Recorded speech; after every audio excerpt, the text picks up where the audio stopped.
It's good to be back. Well, you know the rules. If you don't, you'll learn them sooner or later. And we've waited long enough. Let's dig right into Princess Twilight Sparkle. Wow, that title gives Magic Duel a run for its money. The episode starts with Rainbow Dash teaching Twilight how to fly. Or at least trying to. Yeah, she ain't too good at it. And then Applejack of all ponies calls Twilight a princess. And Twilight tells them that she's uncomfortable with that. You know what? Addressing a concern like that is definitely worth a point. So apparently the Summer Sun celebration is coming up, and Twilight needs to prepare to do her part. She's got a bit of work to do. We cut to see Twilight's stained glass window in the castle. How many of those things do they have? They've really captured your regality. Hey, remember that Rarity wanted to be a princess at one point. It's every pony's dream to someday wear a crown and have their coronation ceremony preserved in stained glass for all to see. I don't know if it's every pony's dream. Hey, that sounds incredibly meta. We're still doing that? Okay. The rest of the main six have to go back home to Ponyville. And there's some nice emotional moments and some callbacks to help remind people of important details about the show. You know, like a season premiere is supposed to do. The rest of the main five leave, and Twilight and Spike go about their day, getting ahead of schedule. When Spike suggests that they take a visit to Ponyville, we see that Twilight's neuroses is still intact. Princess Celestia comes in and calms Twilight down. And then we learn that this is exactly 1 year after the return of Nightmare Moon. Well, this makes Equestrian Moons even more confusing, but whatever. The male pony comes in and has a letter for Twilight. It happens to be from Pinkie, reassuring her as well. Celestia leaves Twilight's room and gets attacked by a tendril vine thingy. When Twilight wakes up, both the sun and the moon are in the sky. Ponies are of course panicking, and they think that Twilight would know what to do. When she doesn't, a guard drags her inside, and they tell her that both Luna and Celestia have disappeared, and with only Twilight around now, they fall under her command. And Twilight takes the helm quite nicely. Hey, it looks like she was a good choice to become a princess. Spike seems to notice that as well. Then we learn... The Everfree Forest appears to be, well, invading. How does a forest invade? Oh, that's how. We see the rest of the main five trying to fight off the Everfree Forest. Hey, Megan McCarthy actually learned something from the Crystal Empire. A season premiere is supposed to remind people of the personalities of the characters. The Crystal Empire tried to do that, but it didn't integrate them into the story very well. Here, they're all integrated quite nicely. We even get to see Apple Bloom and Sweetie Belle in this. They're usually forgotten about in these two-parters. Twilight decides that she has to return home to Ponyville to get the elements of harmony and stop the Everfree Forest from invading, and the fastest way to do that is to fly there. The rest of the main six get together and try to figure out what's going on. They learn that it's all coming from the Everfree Forest, and unfortunately there's nothing they can do about it. They're looking through the library when Twilight bursts in. Oh, and hey, the Pinkie census returned, and it's actually subtle this time. Good job. The others learn that Celestia and Luna have disappeared. Twilight decides to use the elements of harmony, but they don't know what to use it on. What in any of the books I've been looking through? Oopsies! Missed a spot! Okay, that's a little too juvenile, even for Pinkie Pie. Twilight puts together a few clues and figures out who they're up against. They use the elements of harmony to summon Discord, with some actually stunning new animation effects. And Discord happens to be in the middle of a shower. Twilight immediately blames Discord, but he says that he didn't do it. And it looks like he didn't change either. He's still that same trickster that we all know and love. If he's not responsible, Twilight wants to know who is. Then Discord suggests that they go talk to Sakura about this. Does he know who Sakura is? You know what? I can buy that. Sakura is running from the forest because, well, yeah. Luckily, she has a special potion that can only be used with alicorn magic. That seemed a bit lucky that she just so happened to have a potion that she herself could not use. Twilight uses Sombra's dark magic. I thought it responded to alicorn magic, not evil magic. Whatever. It turns the potion white. She drinks it and goes back into the avatar state. Actually, she goes back in time. Hey, I got my wish. We see Luna trying to usurp Celestia and become Nightmare Moon. And I gotta say, the animation effects are incredibly stunning here. I mean, if this is the new benchmark, we're gonna have a visually impressive season at least. Celestia comes in and the two of them fight. It's a pretty impressive one to boot. Eventually, Celestia gets hit and Twilight starts crying over her. Celestia wakes up and she raises something. Are those the elements of harmony? No, those are rupees from the Wind Waker HD. Okay, yeah, they're the elements of harmony. Since they look like they did in Twilight's book, she realizes that she's gone into the past. And yes, you're not seeing things, those are animated in CGI. I told you those techniques would be back. Celestia sheds a tear and banishes Luna to the moon. I'm giving a point for that tear, it's a nice touch. Then Twilight goes back to reality. Speaking of points, what was the point of that? I suppose you could make the argument that it showed Twilight that the potion lets her see memories of the past, but while it was awesome, it was pretty extraneous. The next one, though, is a bit more plot relevant. They go back to when Celestia and Luna were fighting against Discord. He's eating some candy, and Celestia and Luna use the elements of harmony to turn Discord into stone for the first time. Now here, he obviously doesn't see Celestia and Luna as a threat, so I'm not inclined to complain about it like I did in the Return of Harmony, where he looked like an idiot rather than merely overconfident. Then Twilight sees the Tree of Harmony. This is apparently where the elements of harmony came from. Aw, no chocolate chip cookies for me. The tree itself has a powerful magic that can take care and contain all that grows wherever the Tree of Harmony resides. When Twilight returns to reality, she tells everyone that she needs to find the tree, and she assumes that it would be in the Everfree Forest. So they begin their journey into the forest, and there is a clever, not a callback, more like a reminiscence of the opening two-parter. At a swamp, they get attacked by something called a crocodile. I think that it might be animated in CGI, since it has a similar structure to the Timberwolves, and if that's the case, their blending has gotten a hell of a lot better since Spike at your service. Anyway, they fight it and tie it up to a variety of trees. Applejack suggests that they take Twilight back to Ponyville and let everyone else look for the tree without her. Okay, first of all, I gotta give props to Ashley Ball for giving this just the right inflection. She's saying it like she's trying to get it out before her inhibitions get the better of her. She doesn't want to say it at all. And using that burst, she explains that Twilight is the last remaining ruler. If something happened to her and they couldn't get Celestia and Luna back, Equestria wouldn't be able to take the loss. What ties this moment together for me is the reluctance, with everyone except Rainbow. Rainbow's a bit of an asshole here. I understand that this might be a facade, but you're pushing it a little too far. Twilight lets this get to her and decides to return to Ponyville, where Discord is filing his nails on Gummy. Oh, that's an interesting use for him. Then something really interesting happens. Discord manages to use psychological tricks to teach Twilight that splitting up was a terrible idea. It addresses some of the meta concerns and gives some much needed character development. What Discord's intentions are, though, I don't know. Any pony else starting to think this is a lost cause? Just check the usual suspects. The rest of the main five find a chasm, which they believe to lead to the Tree of Harmony. Twilight, meanwhile, has managed to get herself lost. Spike makes himself helpful, climbs a tree, and sees the rest of the main six. Unfortunately, Twilight is being attacked by Venus flytrap creatures. Back to the Tree of Harmony, which is being strangled by roots. Unfortunately, the usual tactics don't manage to kill them. And I suppose you've got a better idea? Light it on fire? Fluttershy actually realizes that Twilight would know what to do, but she was sent home. And so they realize their mistake. Yay, they learned that they shouldn't do the thing that everyone was afraid that they would do. That is awesome! While they're arguing about whose fault it was, Spike comes running and manages to alert them that Twilight is in trouble. By this point, she's passed out. Before she can get eaten, her friends come to save the day. How they fight these things is pretty intense. Twilight manages to get up and blast the last one. They apologize and we get a really touching moment. I love it. They return to the tree, and using the knowledge of the flashbacks, lets Twilight realize that they need to return the elements of harmony. They all have some reasonable concerns, but decide that giving the elements to the tree is really the only thing that they can do. Of course, the weeds aren't going to give up without a fight. While being strangled, Twilight returns the elements to the tree, and it stops the forest from invading. Celestia and Luna return, and it looks like that all pieces come back. Then the tree gives them a parting gift, a mysterious box with 6 locks. Not even Celestia and Luna know what's in the box. I smell a running arc. When they get out of the forest, Discord is there to congratulate them. They admit that they had to give up the elements of harmony. When Discord thinks of fighting back, Fluttershy keeps him in line. Yeah, I already said my part about that. Let's move on. Then Discord reveals that he was the one who caused all of this mess. Inadvertently, though. The candy he was eating earlier was actually seeds that was supposed to kill the Tree of Harmony as a backup plan.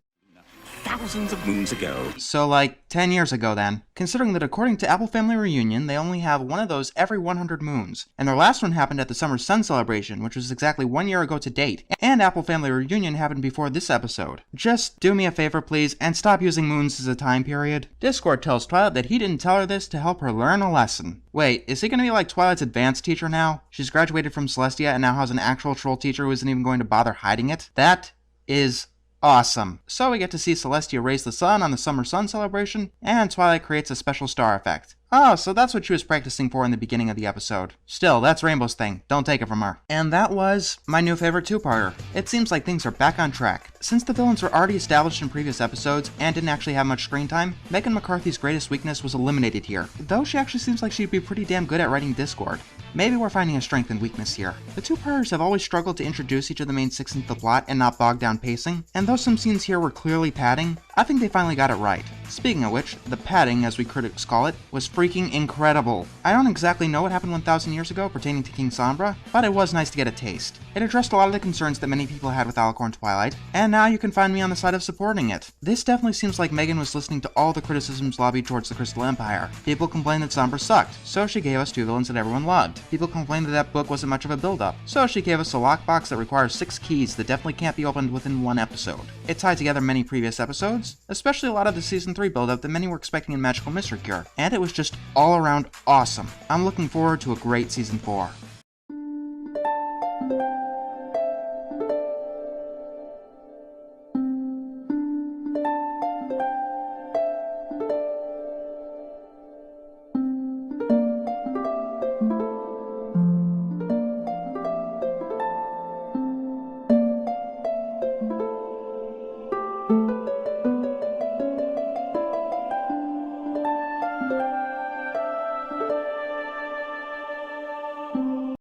For the longest time, I knew that this season was going to be interesting, not because of the storyboards or Megan's tweets, but because we were going to get a total of 4 new writers, and an interesting team of returning writers. The new writers varied from having a lot of experience to having absolutely no IMDb, but that situation may be like another Teddy Antonio. Even so, this still managed to catch me off guard. I was not expecting to have a new writer so soon. Most first efforts on this show don't turn out to be the best, but last season Corey Powell proved that a new writer can pull out gold. So let's see how Josh Haber does in Castle Mania. Ha ha ha ha ha. The episode starts with Twilight looking through her books, trying to figure out about the mysterious chest and how to unlock it. She's thinking about going to the library in Canterlot, but Princess Celestia has another idea. As you know, the ancient castle that I once shared with... Pro tip, never, ever, ever use the phrase, as you know. If Twilight already knows, then why is Celestia telling her? Celestia tells her to go to the ancient castle deep in the Evergreen Forest. She might find a book in the castle library. So she goes with Spike and feels fangirl glee when she gets there. I suppose that's funny enough to get back that point. Also, there are star spiders surrounding Spike. Yeah, we'll get to that in a little bit. We cut to Rainbow and Applejack being surrounded by bees. And Pinkie is keeping score. Apparently this is some kind of extreme staring competition. The beekeeper comes by and takes his bees back, and Pinkie reveals that they're tied. Hey, it seems like their rivalry from Fall Weather Friends never died out. That's good to know. Pinkie can't keep score anymore because she has to go to ring a school bell because she volunteered. Fair enough. The other two are looking for something to do to prove that they are the most daring. Then we cut to Rarity and Fluttershy wandering through the forest. Fluttershy mentions that it's Star Spider season, and they're not going to be seen or mentioned for the rest of the episode. Even if you're not going to do something with them, we should at least see them throughout the episode. You can't just forget about something that you established like that. Rarity is going to the ancient castle to restore some ancient fabrics because she heard rumors. Alright, a couple of thoughts. That seems a little bit out there for Rarity to do. But besides that, why now of all times? Rarity and Fluttershy go up to the castle and Angel gets ahead of them. They're followed by a dark shadow. They catch up to Angel, and I'm going to say right now that I love how this episode shows Fluttershy and Angel's relationship. He's not a total ass like he is in Putting Your Hoof Down, nor is his bad nature totally forgotten about like in Hurricane Fluttershy. Here, he's more like a spoiled child, but Fluttershy and Angel really do care for each other. We see Spike and Twilight with a candle. They're going to be staying there late into the night. Then we see Rainbow and Applejack. They're challenging each other to see who could stay in the castle the longest. According to Applejack, this castle is haunted by the Pony of Shadows. So we've got our setup. 6 characters in a haunted castle, each with their own purposes. What could possibly go wrong? Rarity comes across the tapestry. Fluttershy tries to unhook it, but accidentally activates a secret passage. This is thought to be a ghost by Rainbow and Applejack. They start running, and Fluttershy activates the passage again. Fluttershy hurt her wing, and Angel comes to comfort her. See, that's what I mean. But because Fluttershy hurt her wing, I'm assuming that she can't fly for the rest of the episode.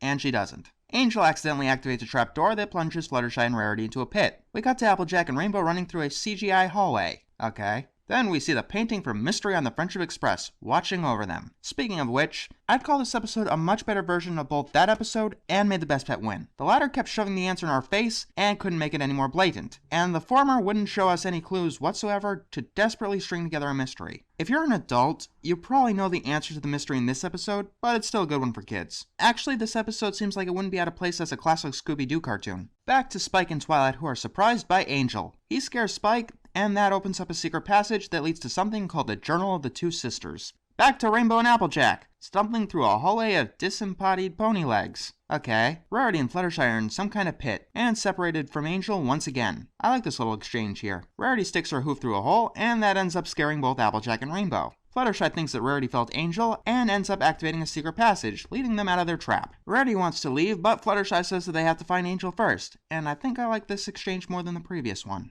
Of course, Angel is okay. Twilight reads the journal and reveals that all the traps have simple explanations and weren't meant to harm anyone. All of a sudden, the Pony of Shadow starts playing a pipe organ. Rarity and Fluttershy are looking for Angel when Rarity comes across some tapestries. The organ starts playing and manages to separate both her and Fluttershy and Applejack and Rainbow. Now everyone is on their own. Things are getting rather suspenseful, and I love it. The 4 wanderers keep getting more and more scared, and it's to a very believable degree. It's pretty easy to get skeeved out by just being in an old building that's falling apart, or getting hurt by it. I just love that one. Eventually, they all bump into each other, but are so walled in fear that they don't even realize what's going on here. I can actually believe this. Fluttershy sees a shadow of rocks that she thinks is Angel, which gets crushed by a pillar. Jesus Christ, guy, you're supposed to scare them, not traumatize them. Twilight comes out and sees that her friends have completely broken down. In a moment of actual silence, they realize what's going on. Then the pipe organ starts playing again. They find it, and it turns out that the Pony of Shadows is playing it. You could have probably guessed that it's Pinkie Pie. I won't deduct any points for her being here, because, like I said, it's a better mystery than our other 2 mystery episodes. However, I will deduct a point for Pinkie's behavior. She's acting too random, and seems to be on some kind of sugar high here. Considering her appearance in the last episode, this pattern does not bode well.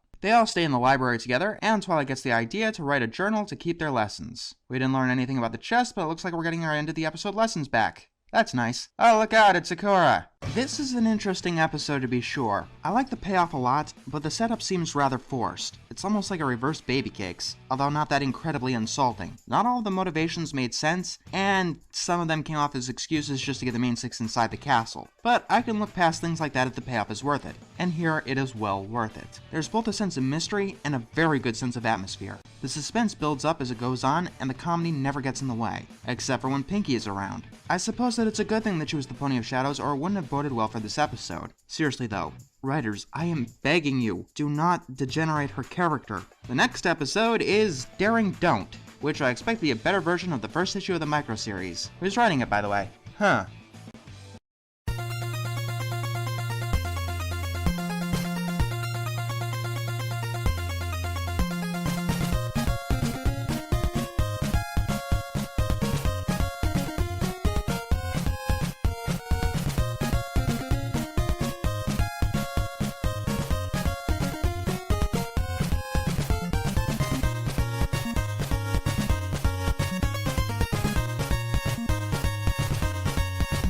It's time to piss people off again. Dave Polsky episodes are always controversial, but wow. I've seen 2 camps with this episode. It's one of the best episodes ever, and every single second of it is really cool. Or it's a bad fanfiction put to animation. Now obviously, I'm in one of those camps. The one that thinks this episode is fucking awesome. Yay, I got to play defense attorney one more time. Join me in taking incredible leaps of logic as I help this episode make sense on every single front. Oh yeah, I think I can do it. I did it once before, I'll do it again. The episode starts with Fluttershy attempting to teach baby birds how to fly. Meanwhile, Rainbow Dash comes by, excited for something. Apparently, the next Daring Do book is coming out 4 months from today. Wow. Remember how people said that Read It and Weep was a shout out to Bronies? I think that Dave Polsky decided to keep on that front, since most of the dialogue of this episode seems echoed from BronyCon.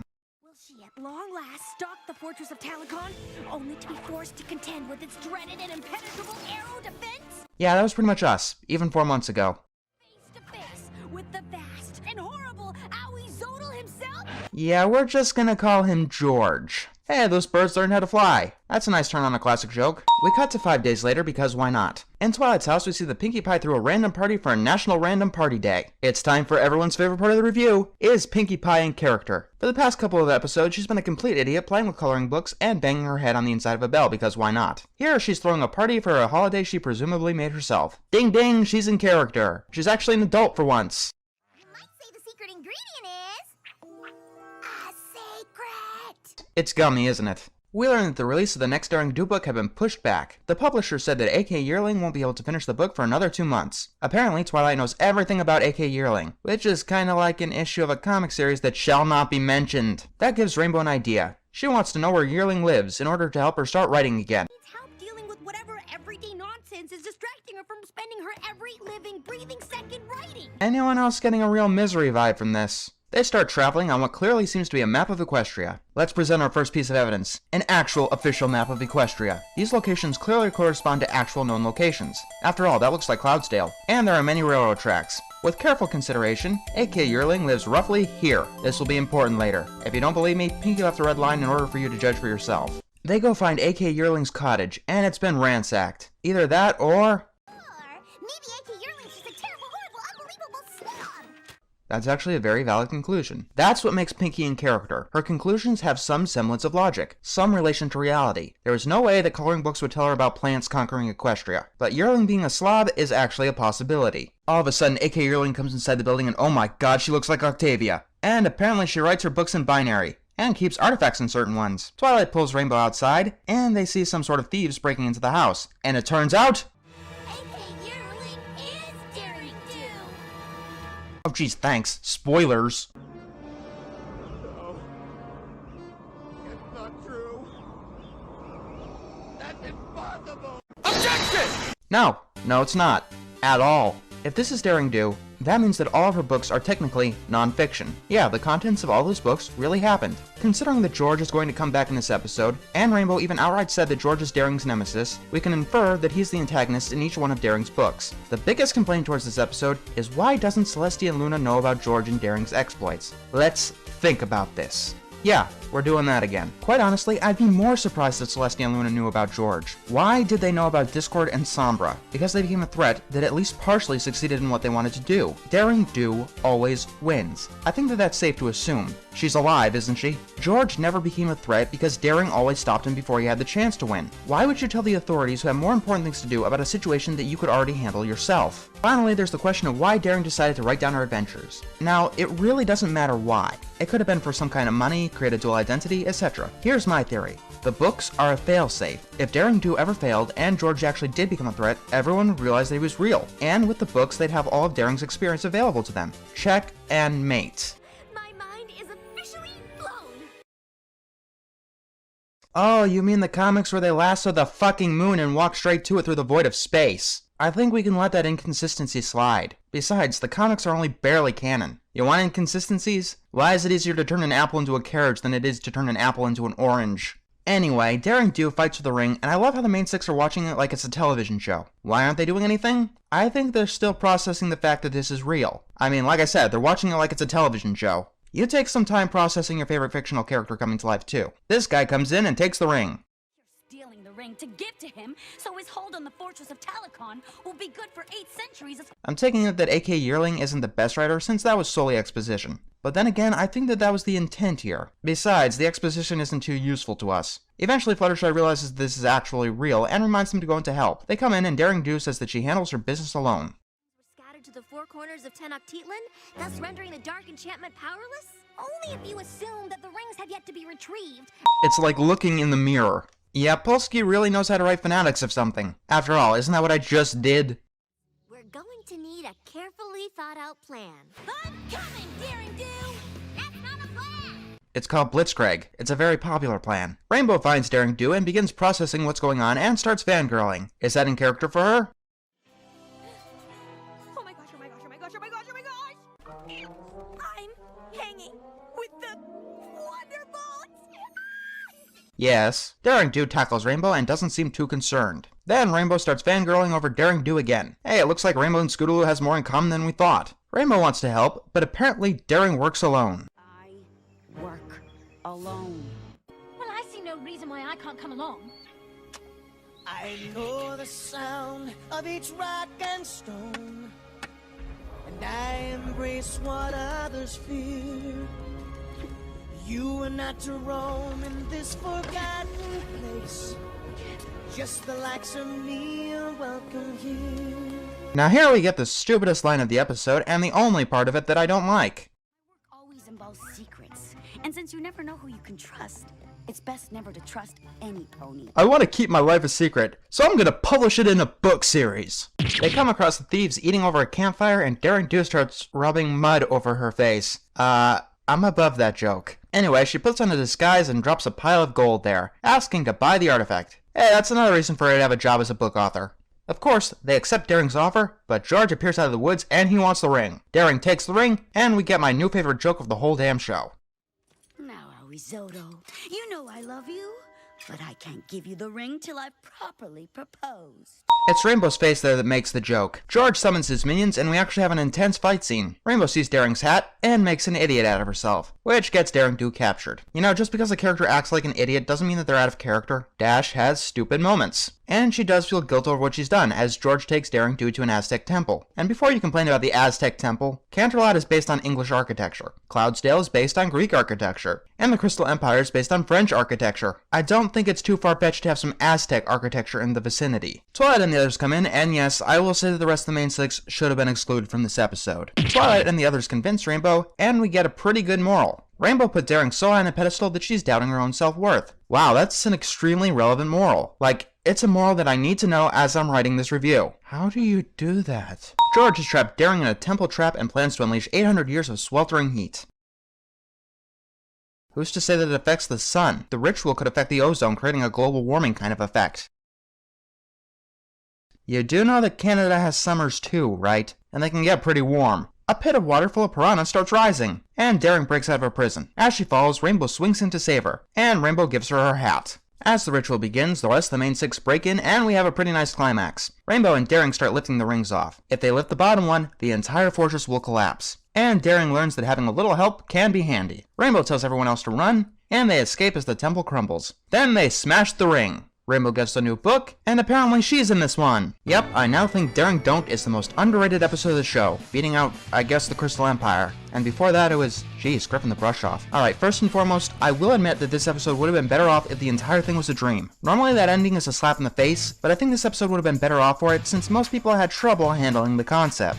I mean, Daring Do being a real character seems incredibly out there, like Twilight having a brother that we never heard of before. There was never any evidence that Daring Do couldn't have been a real character, unlike there actually being evidence that Twilight couldn't have had a brother. Why don't more ponies know about Daring Do if she repeatedly saves the world? Probably the same reason that most ponies don't know about the main six, despite them not only saving the world on multiple times, but having other qualities like being successor of the fucking princess. I give out my suspension of disbelief evenly. Other episodes have stretched it farther, and have had evidence to bring them down. It's all a question of what I can or can't accept. I can't accept something that has tons of evidence against it, but I can accept something that comes out of nowhere, as long as no previous evidence said that it couldn't, and no previous evidence said that Daring couldn't be a real person. Did I go into this episode wanting to like it? After all, wanting more Daring Do is on my wish list, of course. If you go into an episode wanting to hate it, you're an idiot. I mean, you can go into something expecting to hate it. I am at a predisposition to like something. I know that my track record shows differently considering there are about 15 episodes that I don't like. The more that I like, the more that I can enjoy, the more enriched I feel my life is. So I am willing to give anything a fighting chance. But here's the point I'm trying to get across. There is no existing evidence that Daring Do cannot be a real pony. The ball's in your court now.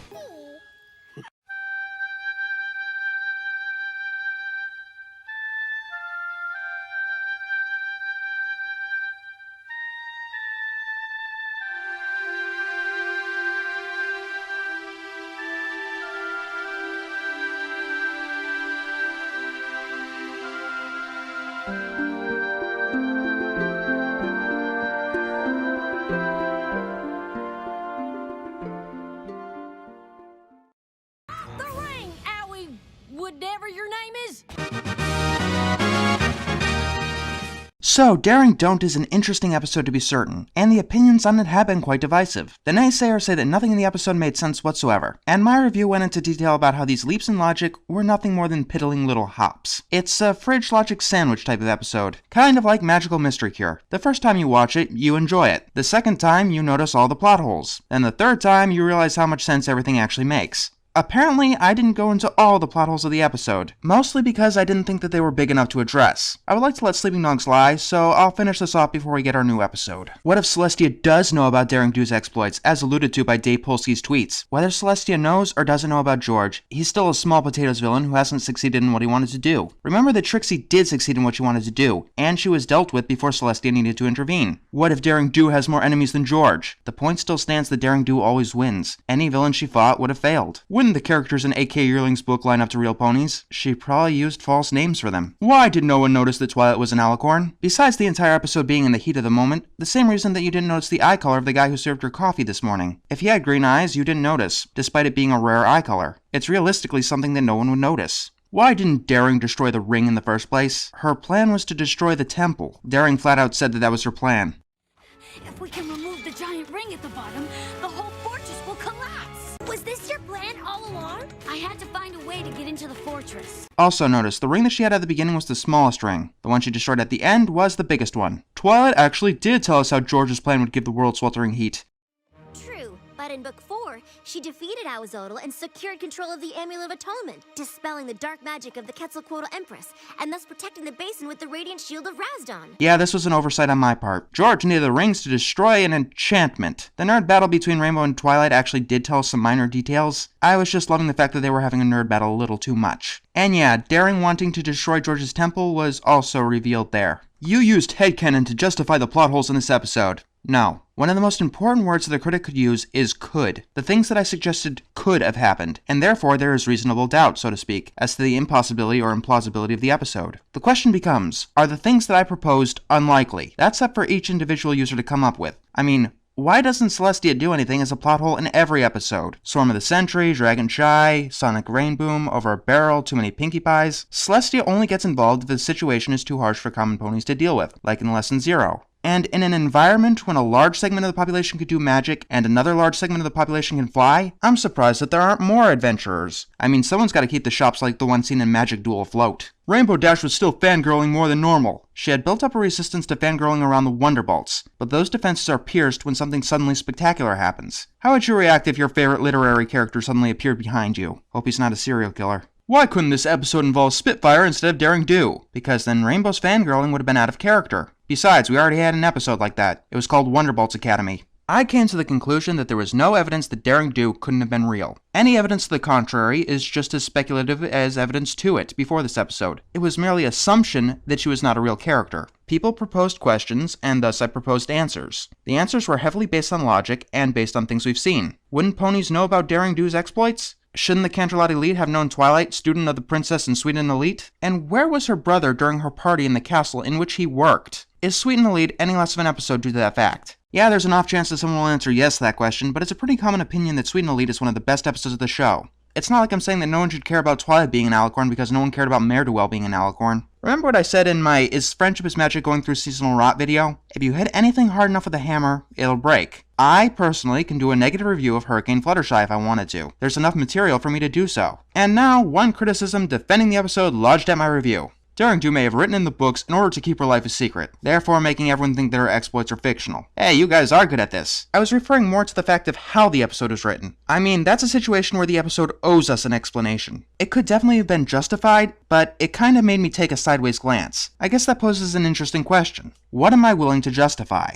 The simple, no-nonsense answer. Things that don't have logical or physical evidence against them. Daring Do keeping her life a secret, yet writing her life in a book, is logical evidence against that quote. There is no physical evidence that her plan was to make ponies think that her life was fictional. All it would have taken was like a sarcastic quip from Rainbow. There was no physical evidence that Daring Do couldn't have been a real pony, and no logical evidence against it either. Yeah, I know that explanation was confusing at best. Like I said, it was more of the fact that it was just an awkward moment of the episode. Sorry for the delay. I was sick over the weekend and couldn't really do any editing. And yeah, my schedule might be a little screwed up for the next few videos or so. So let's take a look at another first effort. Wasn't Amy Keating Rogers supposed to come back this season? Whatever, doesn't matter. This episode starts with Shirley talking to class, announcing Miss Harshwini's entry. And yeah, she does have some odd facial features. Rainbow Dash starts in and says that each of the kids will have an opportunity to do a routine. The best routine gets the opportunity to go to the Equestria Games and carry the Ponyville flag. And of course, everyone thinks that they'll be the ones to do it. Diamond Tiara, the CMC, Snips and Snails. Wait, Snips and Snails? Hey, it could happen. Not even in the craziest fan fictions. Each team is going to be judged on grace, style, and originality. That kinda reminds me of May the Best Pet Win. What is with new writers taking on a Scootaloo episode that reminds me of an episode that I don't like? That is such an odd trend. Apparently Rainbow Dash is the coach. And you know why I'm qualified to coach you? Not the slightest clue. But I'm not judging Rainbow Dash's past experience, I'm judging her actions in this episode. Let's hope that she's learned a few things since May the Best Pet Win. The routine has to show what their town means to them, and yes, the facial expressions in this scene are extremely interesting. They don't exactly hit me either way, looking funny or looking wonky, but they are rather noticeable. The CMC team up, and Scootaloo comes to the conclusion that Ponyville is a place where different kinds of ponies come together. When I come to think of it, that is surprisingly true. Most of the other settlements we've seen predominantly only had one type of pony. That's a nice touch. Then we get our first song of the season. Now, if you're just joining me here, I don't factor songs into my episode's ranking either way, because music is largely subjective, even more so than anything else I review. Now, this song is pretty good. I like it, and I expect most other people to, but I don't expect it to make any best of lists. It's not as good as Babseed, but it's definitely better than the other two CMC songs. But I do love their freeze frame that plummets them to the ground though. Diamond Tiara and Silver Spoon come out and basically be Diamond Tiara and Silver Spoon. It seems like their tricks aren't working anymore. May the best ponies win! Please stop reminding me of that episode. If you haven't heard, I don't like it. Show me what you got, Cutie Mark Crusaders, and make it good! Oh, you are a fucking riot, Valentine! So Diamond Tiara and Silver Spoon hide in the bushes. And then we see the CMC's routine. It's definitely a pretty good one. And everyone else thinks so too. Even Diamond Tiara and Silver Spoon.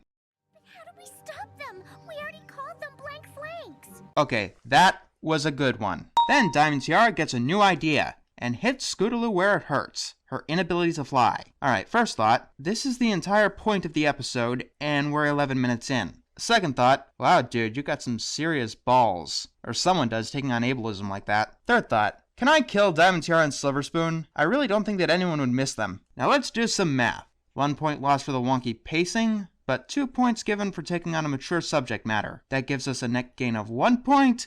Scootaloo comes to the conclusion that she needs to fly if she wants their routine to work. The other two think that it's not necessary. Of course, it really isn't about the routine to Scootaloo, now is it? Sometimes it's what's not said that speaks the loudest. Unfortunately, Scootaloo runs the other two so hard that they're exhausted when they do their routine for Rainbow again. Yeah, it's not a good performance. Still better than their Showstoppers performance, though. Ed Valentine, stop mocking me! Sweetie Belle and Apple Bloom stand up to Scootaloo and leave. By the way, is it just me, or do those two sound older? We've got to catch the early train to the Crystal Empire. I better get some rest. I'm not sure if it was intentional, but there's definitely a larger shade of maturity in their voices. Scootaloo keeps trying to fly, but can't do it. The next day, Apple Bloom and Sweetie Belle go looking for her, only to find out that Scootaloo isn't coming with them. Her self-esteem has been thoroughly crushed. The other two see her as a quitter and board the train. Rainbow Dash learns that Scootaloo isn't coming on board. Rainbow, Apple Bloom, and Sweetie Belle go to find Scootaloo, who is wallowing in self-pity. We have a nice heartwarming moment, and it's definitely up there with the best of the show. We get a reprise of the song, and it's much better than the first version. Somehow they're able to catch up with the train, and they make it to the Crystal Empire, and they win the flag-carrying competition. Then we get another reference to the Showstoppers. Stop mocking me! But yeah, despite frequently reminding me of episodes I don't like, this episode was amazing, with very few flaws that don't amount to more than nitpicking. Everybody knows it. Well, almost everyone, but yeah, we're not gonna go there. So, what's happening next week? No, really. Ha ha ha ha, you're very funny. Yes, you are. Yes, you are. Right, prove it then.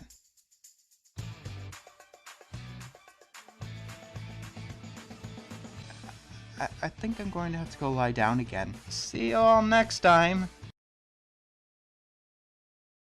Then the earth and the sky, they all fit together and carry me away as light as a feather.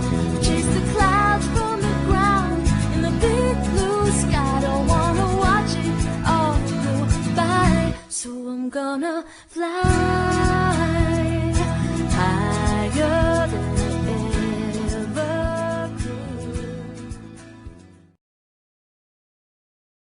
So, yeah. I'm not in the mood to surprise anyone, and needless to say, this episode didn't surprise me. I'll put it bluntly, I didn't like it. That has nothing to do with the fact that this episode had my least favorite writer on the show joining forces with the writer from Johnny Test to make a Spike episode because Charlotte Fullerton's last collaboration worked out so fucking well. Wow, this episode never stood a chance. But then I learned that Megan McCarthy was going to help write this episode and maybe keep things in check. She did not. Well, what am I talking about? Let's review Power Ponies. Oh, by the way, at some point this video will be lost in a copyright limbo, so if you're going to embed it or link it, embed the version I upload on my Dailymotion account. The episode starts with Spike reading a comic book, and he gives the backstory of the comic's main villain, the Maniac. Hey, you guys already kinda used that pun. The backstory of the Maniac isn't exactly interesting, and it definitely isn't important.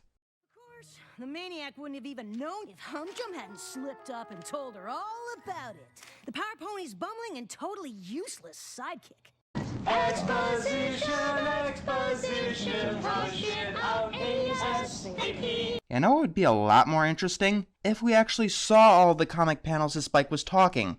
But that's just a nitpick. My complaints are a bit further down the line. But still, it's obscuring the comic for almost no reason whatsoever. Yeah, I know that the episode is going to suck everyone into the comic book later, but the ponies and the heroes can have different appearances. Spike talks about the Power Pony sidekick, Humdrum, who is pretty useless. Yeah, we'll get to that. Apparently, Twilight and the others have to help clean up Celestia's castle because their last visit was so invigorating. I keep hearing that they're going to fix up the castle for Twilight, and that's definitely a possibility. My main problem is that going to the castle serves nothing to the story and only bogs down the pacing. They're cleaning up the castle, but no one needs Spike. Excuse me, didn't Twilight just say? But if we're gonna make any progress fixing up Luna and Celestia's old castle tomorrow, we all have to do our part. We don't want to be too tired to lend a hoof. Or claw. Think through your dialogue. Twilight tries to get Spike to read his comic and talks about the sidekick saving the day. Spike says that he's only there for comic relief, and then he steps on a bucket, only for comic relief. You know, there's this thing called subtlety. It doesn't damage a story to use it sometimes. Spike goes to read his comic and finds that the last page is either missing or blank. He sees a message on the comic that happens to open a portal to it, because he bought it from an enchanted comic book store. Alright, here's a thought. Just a little thought. The castle is filled with old knowledge and most likely old spells. Why couldn't a spell from the castle send him into the book? Without that, going to the castle is pointless, and having the comic book suck him in is just hand-waved. So the main six get sucked into the comic book in a segment that has more than just a passing resemblance to a dog and pony show, with some wonky filters over it. When they wake up, they find out that they're in Meritopolis, and the main six are the Power Ponies, and Spike is Humdrum. I'm going to call them by their actual names for convenience sake. Apparently the maniac is stealing an orb from a museum. We'll talk about her in a bit. Actually, we won't because there's nothing to talk about. With her, what you see is what you get. We get a sequence that shows the main six getting used to their new powers. Pinkie has super speed. Applejack has a lasso that she doesn't know how to use. Question, why is she better with a lasso in the real world than she is when she gets super lasso powers? Twilight gets nerfed. Yep, because that's an upgrade. Alicorn Princess that can do all kinds of powerful magic can now just shoot beams. Are you sure that Spike is the one we're supposed to feel sorry for? Dash, quick! You're Zap, and your superpowers controlling the mighty forces of nature! Hey, it's kind of like her in real life. And you've noticed my first big problem with the episode. The main six are pretty much superheroes in actuality. The only difference here is that none of them actually know how to use their normal abilities, so getting superpowers makes them weaker. Lightning, not a tornado! Whoa, didn't see that coming. Yeah, I think I know who wrote this part. Pinkie goes into the tornado because, I don't know. And because she brought cupcakes, Rainbow gets hit in the face and gets thrown into the tornado. Fluttershy apparently has the ability to turn into a monster if she gets angry. Hey, that's kinda like every fucking Fluttershy episode ever. Here's an idea. It only took me 5 seconds to think about it, so you might not like it, but try giving it a shot. Give them original powers that they don't normally have. You know, turn Fluttershy into Beast Boy, give Rainbow the ability to duplicate, give Rarity the power to turn invisible. I don't fucking care! Just give them something we can't see in any other episode. Speaking of Rarity, she has the ability to think of anything and make it appear. The first thing she thinks about is a tea set. Okay, Charlotte Fullerton, you wrote Suited for Success. Megan McCarthy, you wrote Sweet and Elite. Both episodes showing Rarity at her best and brightest. If there's any character you turn into a moron, it shouldn't be her. Well, this has been quite the mane-raising experience. That's not even a pun! Spike takes the Electro Orb the Maniac was stealing and trips over his cape. Then he loses the orb. And all of now, he realizes that he's Humdrum. I thought that he was supposed to be the least competent of the team. Yeah, this is a very common pitfall in episodes trying to give characters self-esteem, but a pitfall nonetheless. They make everyone around them a useless idiot who can't do shit for themselves. I mean, it's one thing if they don't understand their new powers, that they already have in reality. But to act completely stupid, like summoning a tea set or running into a tornado, then you've gone a bit too far. And this is my main problem with the episode. They hit every wrong point in trying to construct this plot. They don't need to make the main six incompetent. They could, with newfound powers, get overconfident, which would lead to their downfall, and have Spike still save them. That would reach the same conclusion, be more entertaining, and wouldn't reduce the main six to invalids. Let me get this straight. We've been sucked into some kind of comic book world? Technically, they're called graphic novels, and yes, we've established that. It took 7 minutes to get in here, and it was pretty obvious what was going on. We don't need the redundant dialogue. And now we've all got superpowers! Almost all of us have superpowers. Yeah, I mean, Twilight really got gypped here. Spike leads them to Maniac's hideout. Is that a shampoo factory? Why, yes, it is, Applejack. We've established that before the opening theme. Thank you for joining us on this epic adventure. What would we do without you?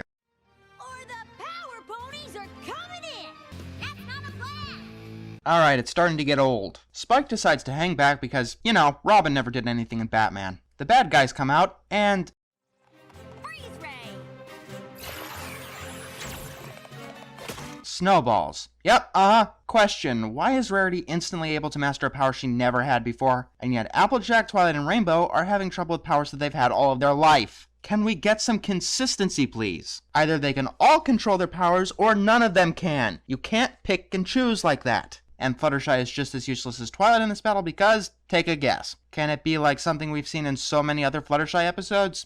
Yep, pretty much. The Maniac comes out and uses something called the Hairspray Ray of Doom, which paralyzes Rainbow. So what's the best thing you could do at a villain who could stop you in your tracks? Run right towards them, of course! Could you imagine if they did that during Dragonshy? Speaking of which, Fluttershy's defensiveness of her friends is completely gone. You see, if this were Dragonshy, this is where she'd hulk up. But she doesn't, so she gets sprayed too.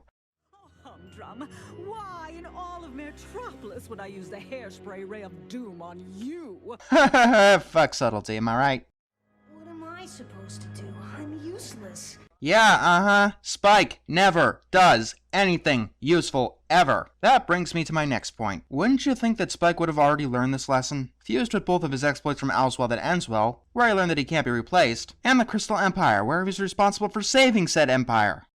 Congratulations, Power Ponies! You shall live just long enough to see me fire the instrument of your destruction!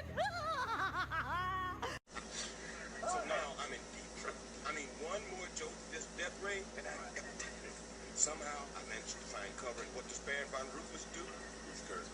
He starts monologuing. He starts like this prepared speech about how feeble I am compared to him, how inevitable my defeat is, how the world will soon be his. Yada, yada, yada. Yammering. I mean, a guy has me on a platter, and he won't shut up. There's a difference between parroting cliches and using cliches. This is why we don't talk to the writers of Johnny Test. They don't know the difference, and you should not expect them to. They aren't at our intelligence level. In our world, Spike, Humdrum always comes through when we need him. Show, don't tell. The maniac keeps monologuing because we need to keep as little suspense in the scene as humanly possible. Not even the shows you are trying to make fun of had the villains monologuing this much. Spike manages to save the day and lets the Power Ponies escape.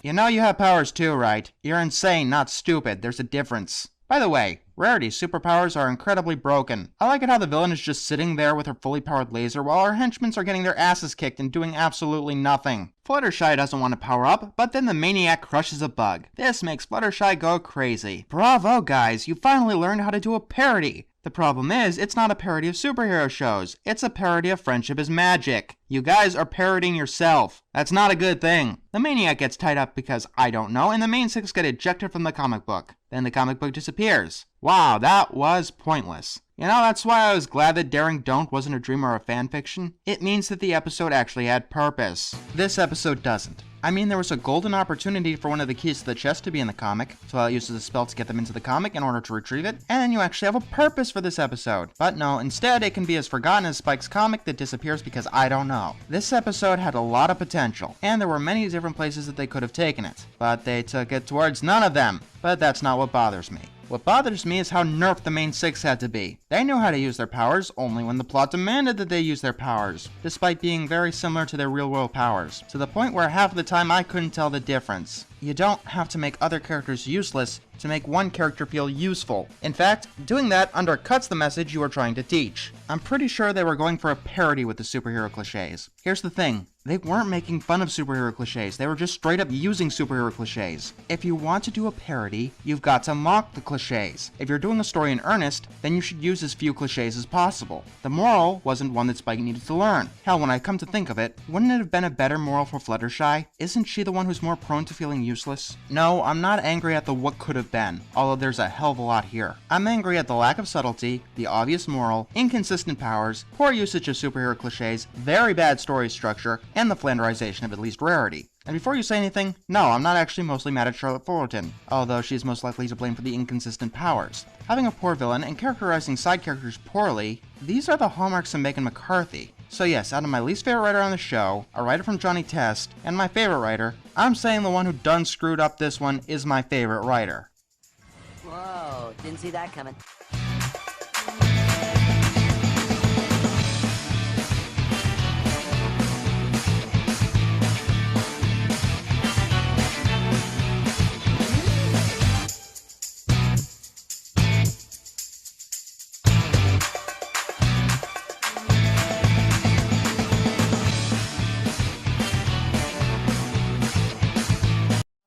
Gave Fluttershy something to defend, like an animal, from not the wilderness, but maybe ponies. It could give her most in-depth character development to date.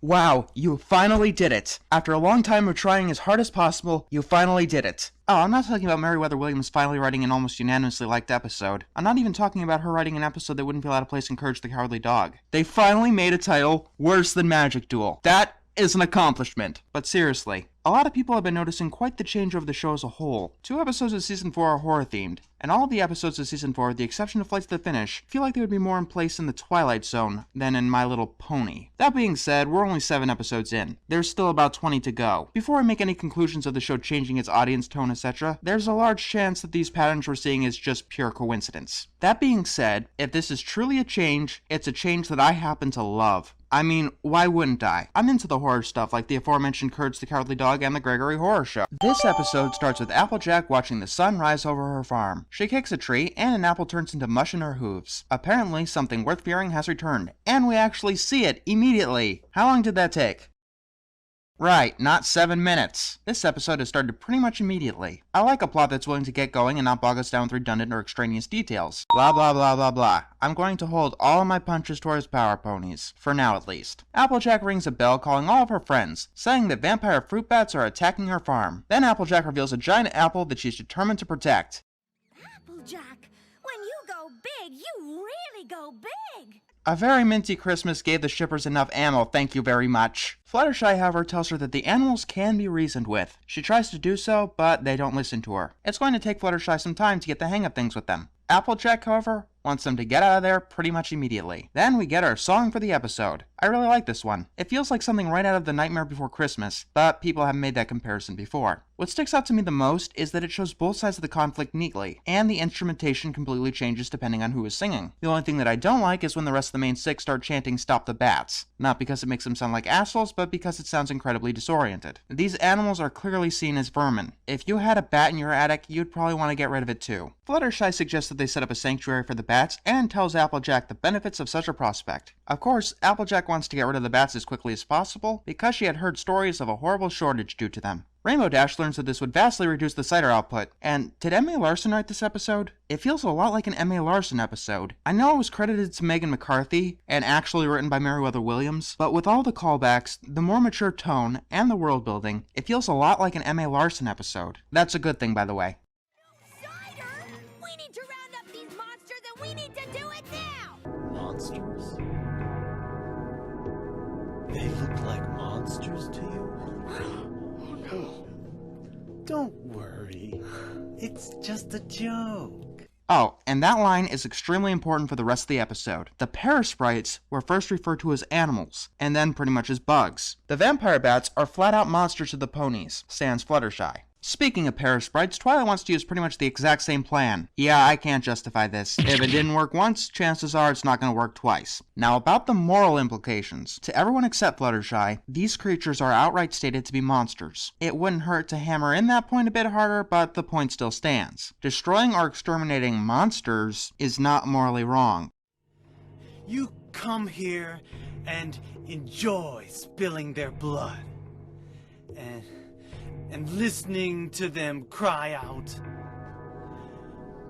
You feel excited when you step on them and snuff out their lives. And Twilight needs Fluttershy to use the stare. It's not something I take lightly. I've made a vow not to use it except in dire circumstances. You best watch your step, Buster, or I'll give you the stare!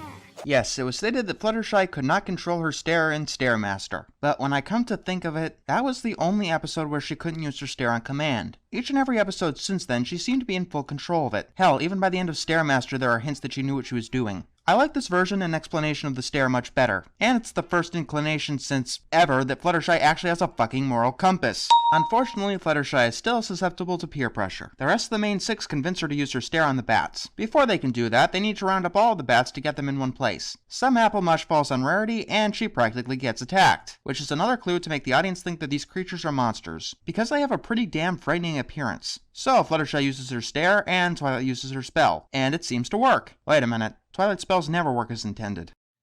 I want to thank you for your help. I couldn't have done it without you. Don't mention it, Applejack. It was my pleasure. That was a good joke. In fact, this episode is filled with plenty of good jokes. It also learned how to make Rainbow obsess over cider without torturing her over it. Speaking of obsession, Fluttershy sees a shiny apple on the ground. The next day, Applejack bucks a tree, and it's the same thing as before. Apparently the spell didn't work, or it did. The vampire bats didn't suck the apples dry, so it's something else that's been sucking the apples dry. We cut to that night where everyone is looking for the culprit, and Fluttershy seems to be quite interested in the apples. Now, the first time I watched this episode, this is where I roughly figured out what was going on. It was the how that I needed to figure out, and I think that that's what this episode is kind of expecting of you. It's a fairly ridiculous concept on its face, and for what it's worth, it works. Yeah, eventually Fluttershy starts growing fangs, and when she's uncovered, she's become a bat pony. Sure, why not? Hey, wow, Meriwether Williams turned Fluttershy into an antagonist without turning her into an asshole! I said I'd pull my punches on power ponies. I never said anything about putting your hoof down, and don't ever expect me to.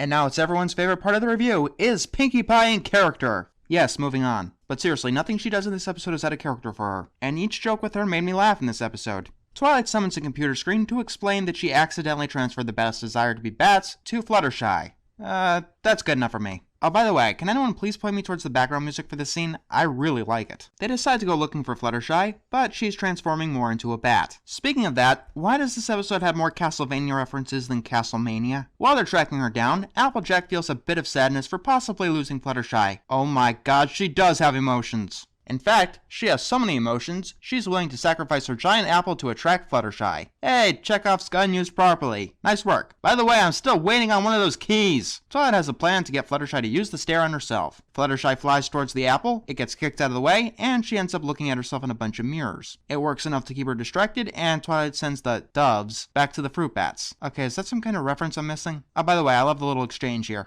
Applejack builds that bat sanctuary that has future benefits, and we've got 2 lessons for the price of 1. Fluttershy learns that she shouldn't cave into peer pressure, which isn't a lesson that I think she's even had the opportunity to learn before. And Applejack learned a lesson other than don't be stubborn. It's a Christmas fucking miracle! Oh, and Fluttershy still has a fang. Merry Christmas, fanfiction writers! Meriwether Williams' gift to you! This episode was interesting. It's definitely completely different than anything we've seen before. I hear a lot of people comparing it to Over a Barrel with the whole 2 sides of the conflict thing, but I don't buy it because we haven't had an episode like this before. We haven't had Fluttershy and Applejack interact like ever. Yeah, if you want to know what Meriwether's strongest trait is, I'll tell you right now. It's having 2 unusual characters interact. The more she plays that trait without contriving the setup, the better she'll be in the long run. Or she can keep trying to be M.A. Larson. As long as we get more good episodes from her, I'm game. Best Applejack episode since Applebuck season, best Fluttershy episode since Hurricane Fluttershy, best horror episode of the whole show, a realistic conflict, and 2 great morals. What's not to like? The fates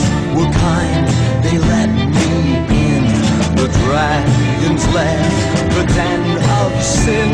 I placed my sword upon its heart, and with a prayer I thrust it in. The dragon fell upon the ground, twisting.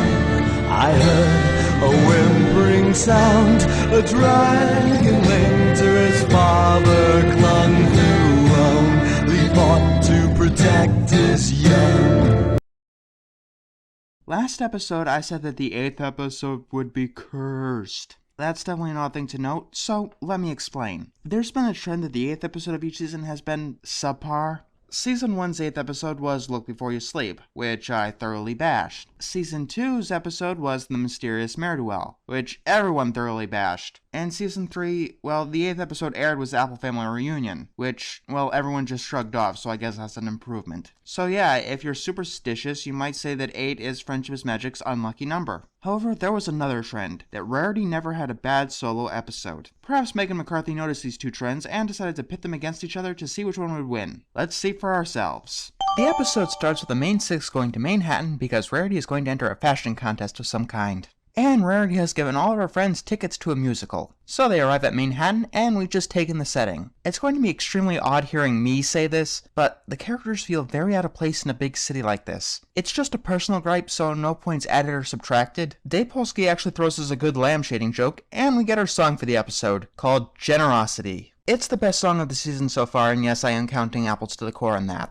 It shows that Rarity is extremely generous. In most cases, yeah, this would count as a strike, as it seems mostly like a type of filler. Here, however, the episode is clearly going to be about her generosity, as opposed to the Smile song, which is barely connected to the episode that it's in. Also, the song does show us the grandeur of the city without taking us out of the atmosphere. It was a smart song placement. Unfortunately, the song took too much of their time, and now Rarity is almost late for checking into her contest. If she's tardy, then she'll be disqualified. The main six try to get a cab, and we see that an alicorn princess can't get one. Yes, there's a problem with the episode, and it's one we're going to have to talk about right now. In my Daring Don't review, I said that people not noticing Twilight as an alicorn would be a persistent problem throughout the season, and my prediction is turning out to be true. Here's the thing, they could either destroy the story that they were going for, or drop Twilight from the story altogether, which isn't always a bad option, but still. I'm making a new rule. Rule number 1 is that the sound of songs don't factor into my reviews. Rule number 2 is that changes to the show's dynamic don't factor into my reviews. Rule 3, characters not noticing that Twilight is a princess or an alicorn won't factor into my reviews, because it would take time and energy from the rest of my review. We'll talk about it during the Season 4 overview. Though for the writer's sake, I do hope they figure out this puzzle as soon as possible. Rarity gets on the cab, but Spike realizes they forgot the dresses. When Rarity gets to the contest building, she realizes that she forgot her dresses. Luckily, her friends sent them along their way. That was nice of them. Rarity makes it just in time, but gets scolded for it. Okay then. She basically announces that the winner gets to meet top designers and the losers go home early. Then someone comes up to Rarity claiming to know her. They hit it off and she compliments Rarity's dresses. So Rarity gives her some spare fabrics for accents. The next day, Rarity gets to the contest early, and she sees that the other pony made entirely new dresses out of Rarity's fabric. Rarity confronts her, and then Rarity learns a very valuable lesson, with her element turned on her head. Remember what I said in my Return of Harmony review? Most of the other ponies had their elements turned against each other, except Rarity and debatably Fluttershy. This is what I was talking about. Rarity learns that being too generous can have negative consequences. In fact, this episode is my gripe with that episode done completely right.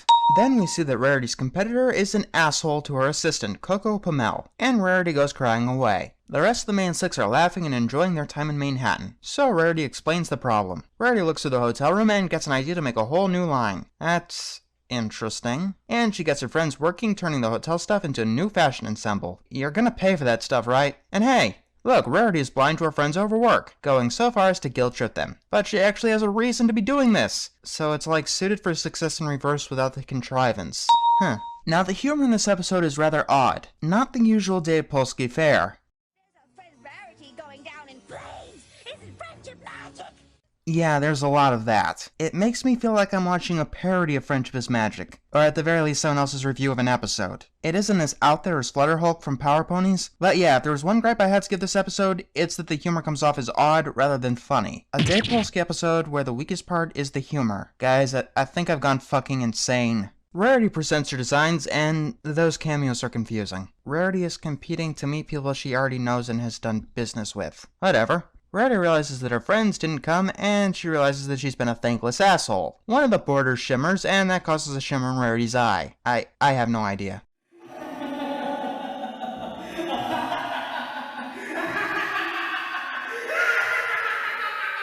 So Rarity runs to the hotel, and she learns from the bellhop that her friends have gone. And we get a nice reprise of the song from earlier. Rarity wants to talk to the contest holder, but it appears that she doesn't want to be bothered because she's furious. However, it seems that Rarity's friends didn't leave Manehatten after all. They missed the show because they overslept, and Siri told them they lost. And Rarity doesn't care. She's happy to still have her friends, and Rarity has given her friends a private showing of the musical they wanted to go to. In order to do that, Rarity offered to make all the costumes for the stage manager's next show, which would keep her in Manehatten. In comes Siri's assistant, Coco Pomel, with Rarity's trophy, and it seems like she's the one who learns the lesson, and gives Rarity a present. Rarity gives Coco the job to make the costumes, and the thread happens to be rainbow. Some people are saying that that's one of the keys, which is interesting. When you pit two opposing trends against each other, one of them has to win in the end, and the Rarity never having a bad episode is the one that won here. This episode is rather interesting to me, at least from a writing perspective. Forget who wrote it for a minute, and think, whose work does this feel like? The answer is probably anything but Dave Polsky. For once, the humor is in the focus, and he takes on a very serious story, and leaves the humor to the wayside. Speaking of new writers, we get another one in the next episode, taking on a Pinkie and Applejack episode. You know what? I'm not even going to question on this shit anymore. Megan McCarthy is some kind of insane genius that likes to pull crazy experiments that 9 times out of 10 pay off. She's proved that she knows what she's doing.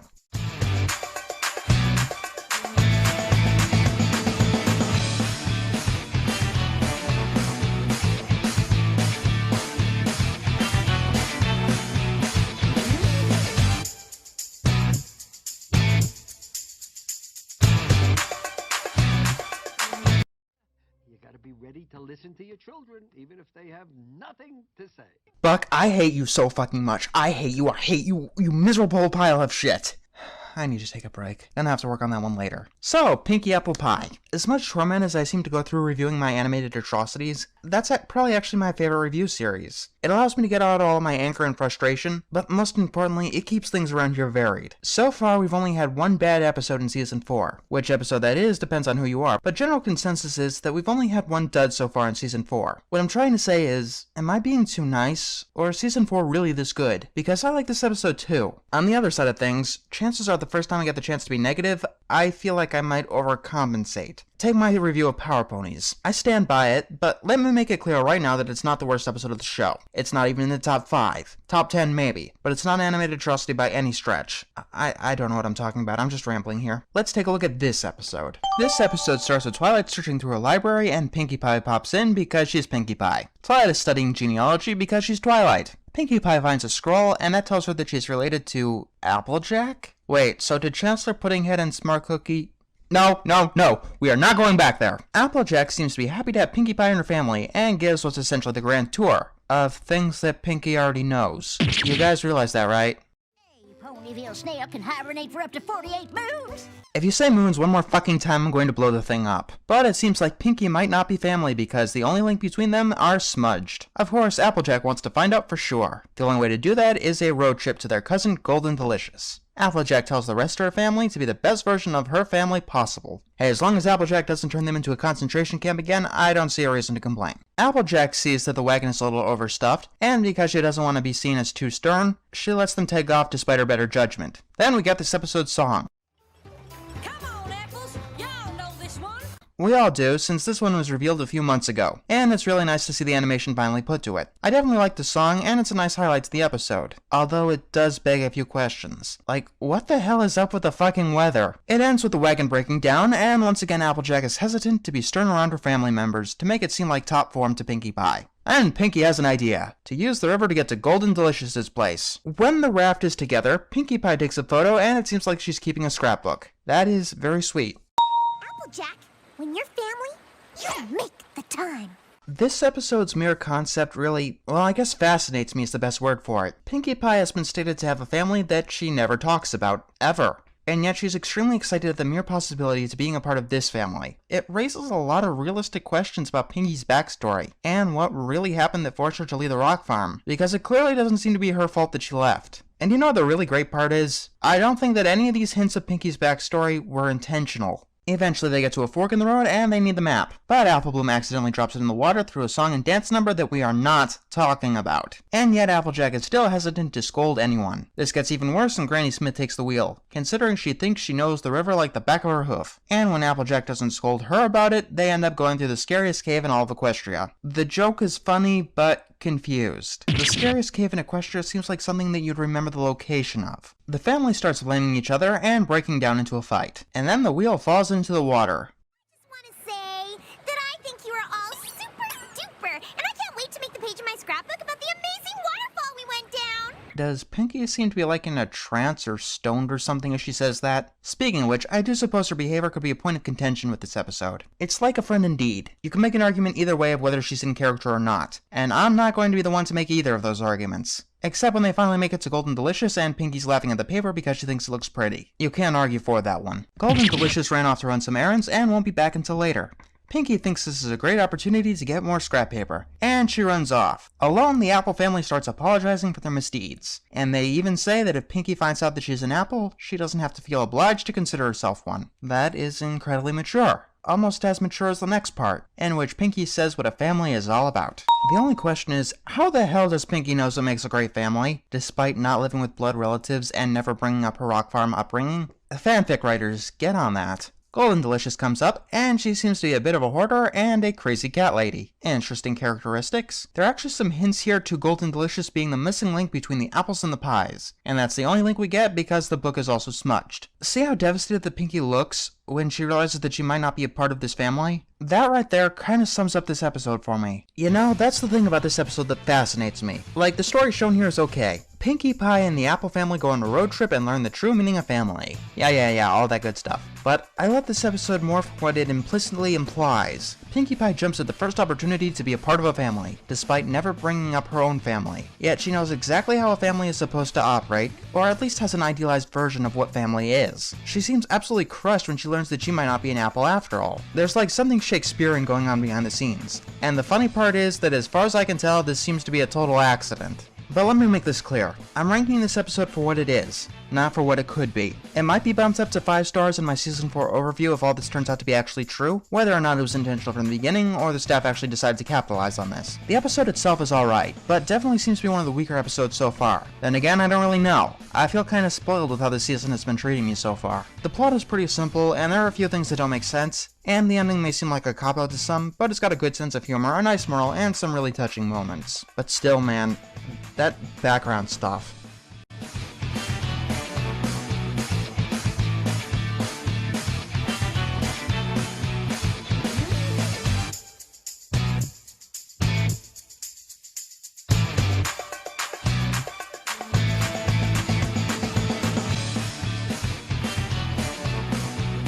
A lot of people have been wondering what critics say when something is forced or contrived, and since that word has, and spoilers will be used a lot, I think that I should explain. A contrivance is something that happens for no other reason but to serve the plot. It's really that simple. For a few examples, Rainbow Dash being crippled due to her injury and Rita didn't weep, Fluttershy pushing Tank into Rainbow's contest and May the Best Bet win, or all the ponies coming together at the exact same time in Castlemania. Contrivance alone is not a bad thing. Let me repeat that. Contrivance alone is not a bad thing. If something out of the ordinary doesn't happen, well then you don't have a story. It really all comes down to how well a writer can hide it or make it feel natural. You know, something that Rainbow Falls completely fails at. I'm not going to sugarcoat anything. I really don't like this episode. If that's a deal breaker for you, it's not going to get much better. Well, let's get started. Put 5 points on the board and we'll see where this goes.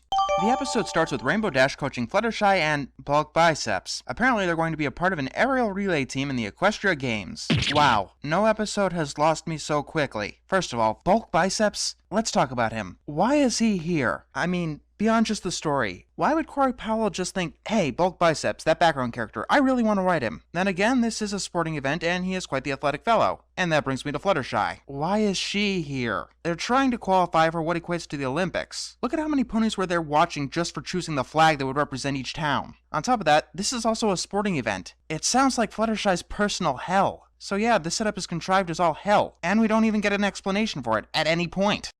But it's gonna take more than muscles and years to get us to the Equestria Games. And it's up to the 3 of us to make sure that we qualify at the tryouts. And do I need to remind you how much Ponyville wants to qualify and make it to the games? Please tell me that you wrote this before Flight to the Finish, because it would be a pretty dick move to tell kids that they want a chance to go to the Equestria Games only to learn that their town didn't qualify. I remember. I really want to qualify for you and Ponyville. Since when was Fluttershy such a hometown hero? The only way that I could possibly see this choice working is if the qualifying team wouldn't actually be a part of the competing team, which is one of the most stupid things that I've ever heard. Enter Pinkie Pie. This is a personal gripe, but I found her obnoxious for the entire episode. Thanks, Pinkie Pie. That was great cheer. So you're scared about loud noises, and yet you're competing to go to one of the biggest sporting events in your country. I'm sorry, but I haven't reviewed an episode that dropped the ball this quickly since, geez, Town and Out, an animated atrocity. I shouldn't have to say this, but that's not a good sign. Also, Bulk Biceps has a new voice, which becomes incredibly distracting. Oh, and Bulk Biceps can barely fly. Wait, what? So the guy who easily had 10.0 wing power and was accepted to the Wonderbolts Academy has trouble flying. Okay, why? Does him absolutely sucking at flying contribute to the story in any way whatsoever? Is there any logical backing to this? No, there's not. Sorry we couldn't fly with you on the aerial relay, but the air sprinters needed us too. Too bad we can only compete in one event. But rules are rules. Okay, that's the only explanation we are given for this half-assed terrible setup. Problem 1, you've only explained away those 2 ponies, except that you didn't. It seems like a guy who's having trouble flying would be much better at a sprinting competition than a relay race. Problem 2, how many Pegasi are there in Ponyville? What happened to all of them? I mean, if Fluttershy is going into a sporting competition this big, I think it would be safe to assume that every single Pegasi would be entering this competition. It's either that or there is absolutely zero reason for Fluttershy to be in this at all. After all, she barely did a civic duty after a lot of prodding. Too bad that, we can only compete in one event. So why is Bulk Biceps competing in an event he's bad at? A lot of people suggest that this is a self-imposed challenge on Rainbow Dash's part.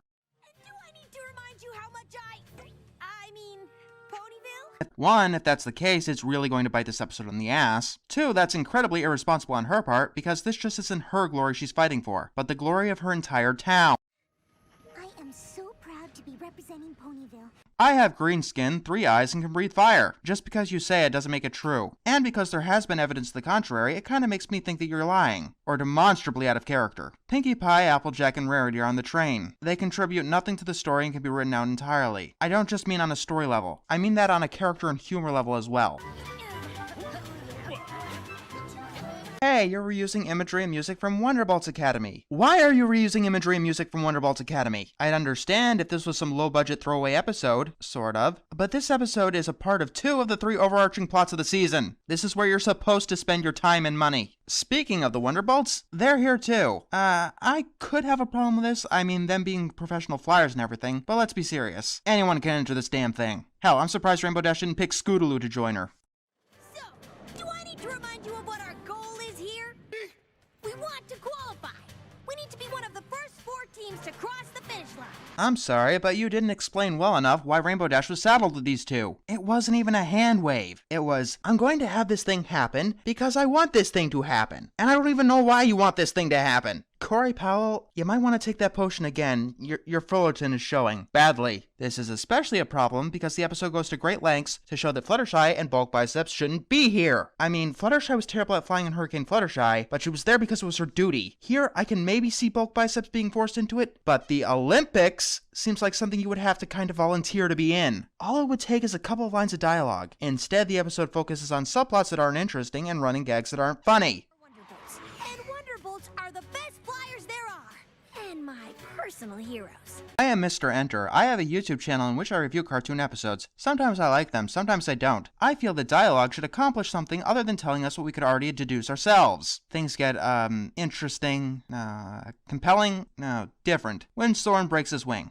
Oh, Rainbow Dash, you scooped Soren out of the sky and brought him down to the ground, and now he's okay. Fluttershy, that was amazing. You just said some dialogue that told us exactly what we just saw. I said at one point that the only episode I didn't understand why anyone liked it was Look Before You Sleep. With dialogue this redundant and pointless, this is the second episode that I don't understand where people who like it are coming from. Especially because the next thing that happens. Then the Wonderbolts, on a hair trigger, try to get Rainbow Dash to abandon her team and fly with them. Yeah, so the Wonderbolts are assholes now. Before they were just incompetent, now they're dirty and underhanded. I thought that honor was supposed to be a military ideal or something.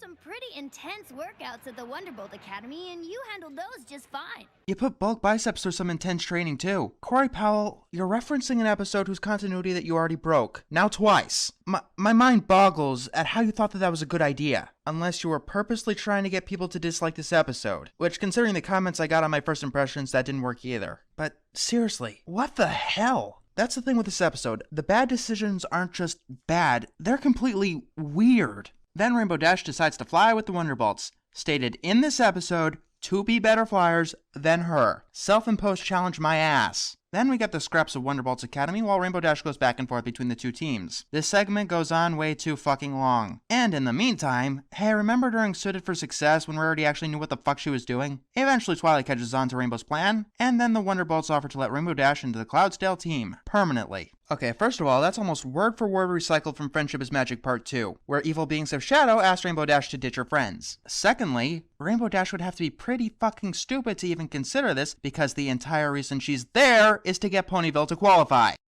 So, do I need to remind you of what our goal is here? We want to qualify. So, what's it gonna be? Well, You're not. They want me to fly with them! Twilight, please knock some sense into her. If you fly for Cloudsdale, Pinkie Pie won't have any pony to cheer for. Rarity's uniforms will never be seen, and Applejack will have slaved over those apple brown Betties for nothing. Really, that's the best reason you can come up with. Not that you'll be disappointing and even betraying your entire town. Not that going to the qualifying events was pointless. Not countless other better reasons? Really? I hate to do this. I really hate to do this. Deduct a point. Yeah, we're back to negative numbers. I mean, those reasons, that is some of the most stupid writing that I've ever seen on this show. There are a million better reasons you can come up with. Is that the reason you've been distracting us with these obnoxious side plots that flanderize all three of these characters? But I really want to play with the best team. Once again, self-imposed challenge my ass. Also, who the hell was in charge of organizing these teams? Maybe if we figured that out, this episode wouldn't be so riddled with plot holes. Then we'd only have the stupid dialogue, non-existent humor, and the character derailment to deal with. Rainbow Dash decides to fake being injured and not choose which team she's going on. There is no way I can fly now. I'll be lucky if I ever fly again. It's official, this is a fanfiction. Think about it. Poor characterization, a side character shoehorned into the spotlight, and now Rainbow Dash thinking that she'll never fly again. Speaking of fanfictions, they found a replacement. Derpy Hooves! I have to proceed with extreme caution now because this is some fucking delicate territory. Derpy's back. I'm happy. But why here? Why now? Why in the worst fucking possible way? I guess now everything that I say against this episode is sacrilege now. Fine, I see your game, Corey. You can put all the derpy band-aids on a pile of shit that you want. It's still gonna be a pile of shit, and it's still gonna smell just as bad. In fact, that's what I think the intention was. Just like Derpy overshadowed everything in the last roundup, she probably tried to invoke the same thing here. Let's do this then. Let's play ball, Corey. I'm taking you down with me. And he who shall disgrace the second coming of Derpy Hooves shall feel torment and pain as long as he shall live. So saith the Brony Bible. It's not the fact that Corey Powell chose Derpy. It's the fact that she chose anyone. So it was that easy to find a replacement for Rainbow Dash. We're two ponies who could barely fly, really a better option than Derpy Hooves, who can at least lift herself off the ground. And here it is plainly established that the Equestria Games are a place where ponies compete for medals. Unless Fluttershy has been getting freaky with Discord, there is no reason for her to be here. Then we learn that the Wonderbolts abandoned Soren because they thought that they could win easier with Rainbow Dash. Wow, they are terrible people, considering that they're abandoning their own friends in order to win.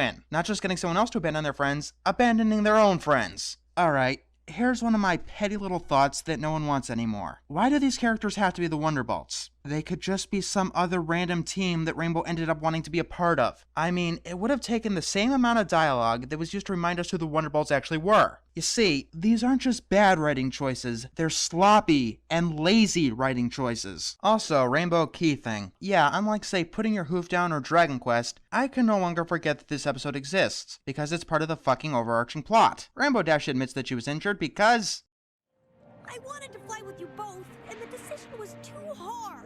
Here's the choice. We're cool versus we're your friends. It was actually established that Rainbow would have won either way. She never once faltered on that fact. Maybe she was wrong, but the point of the matter is that she had to worry for more than a couple of seconds that she wouldn't have won. Maybe if this actually was a self-imposed challenge, and she actually realized at some point that she bit off more than she could chew, that would have made this choice actually have some weight. Then the Wonderbolts try to save face and flip-flop immediately. Yeah, once again, maybe if this was a test by them, their characterization could have worked. Hell, maybe it was a test from them. There was just no inclination that was the fact story-wise. And the Wonderbolts are back to being good guys because who cares? Ponyville actually qualifies somehow.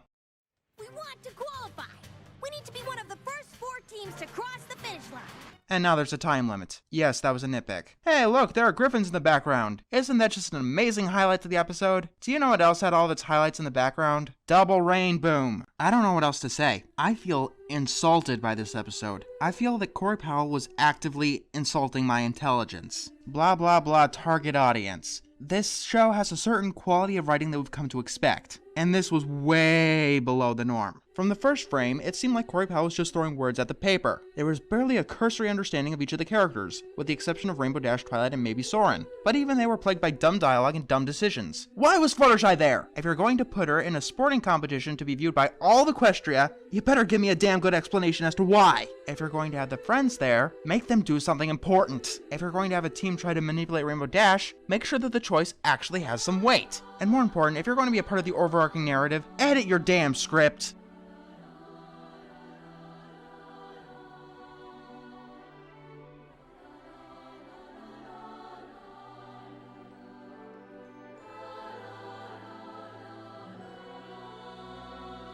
Hey, it's a collaboration episode because those always work. Alright, I suppose I should alleviate some confusion. Why do I think it's a bad idea for this show in particular to have collaborations? Well, part of the reason is that none of the collabs before this have proven all that successful. Also, in most cases you could probably tell who wrote the episode without even looking, because each of the writers have their own distinct style. When those styles come together, the episodes can seem to come from two different visions entirely. I must also admit that the pairings we've had weren't exactly the best choices. An ideal pairing would be two writers covering each other's weaknesses, like say Dave Polsky's comedy fused with Cindy Morrow's heart and emotion. I'd say that this episode started to make me reconsider collaborations, but with Ed Valentine only having written one episode prior to this, it's kinda hard to say. The episode starts with Twilight getting a letter saying that Cadence is coming to visit. Then Fluttershy bursts in to say that she's given permission to observe the Breezies. No, we are not talking about that. It's a story I'm going to have to tell you another day. There was blood everywhere. Pinkie Pie bursts in and is excited about used patio furniture. Now that's not too far out of the norm, I guess, but they're already pushing her character and we're not even at the title sequence. So Fluttershy takes off, and then Pinkie runs after her saying that she'll never forget her. And then she gets distracted by a balloon. We need to talk about Pinkie right now, because her recent portrayals have had me worried. Like, really, really worried. We critics tend to say that a character has been flanderized when they're slightly out of character or one of their characteristics has been exaggerated for the episode. Flanderization is actually a process that occurs over time. Take one of this character's traits and keep exaggerating more and more and more over time. Look, Pinkie is not the most intelligent character on the show, but let me make this clear. This is my rule of thumb of telling Pinkies in character. Pinkie Pie is not a dog. Pinkie Pie is not a child. Pinkie Pie is not an idiot. When the episode treats her like this, she's out of character. Treating her like any of those things is a detriment to her character as a whole. And with Pinkie's personality, flanderization can be very, very dangerous to the show as a whole. What I'm saying to the writers is that just be careful. There's a Pinkie episode next week, so they can probably stop a problem before it even really begins. Twilight says that Cadence is coming for a visit, and she wants that visit to be worry-free. And the best way to do that is to visit the Star Swirl Traveling Museum. A traveling museum doesn't sound very practical, but I can buy it. Finally, Cadence enters the scene, and hey look, it's Gary, who actually has about 70% more personality in this cameo than he had in the entire Equestria Girls movie. The funny part about that is that I'm not joking. I also do like that Twilight's princesshood is finally being addressed, and it's kind of about time. The rest of the group says that they're going to make sure nothing interrupts Twilight's day, when all of a sudden, Discord appears. He's apparently sick with something called the blue flu, which gives him blue skin and random sneezes that make his powers go out of control. Could somebody find me a fainting couch? And that's how you do one of those self-aware jokes.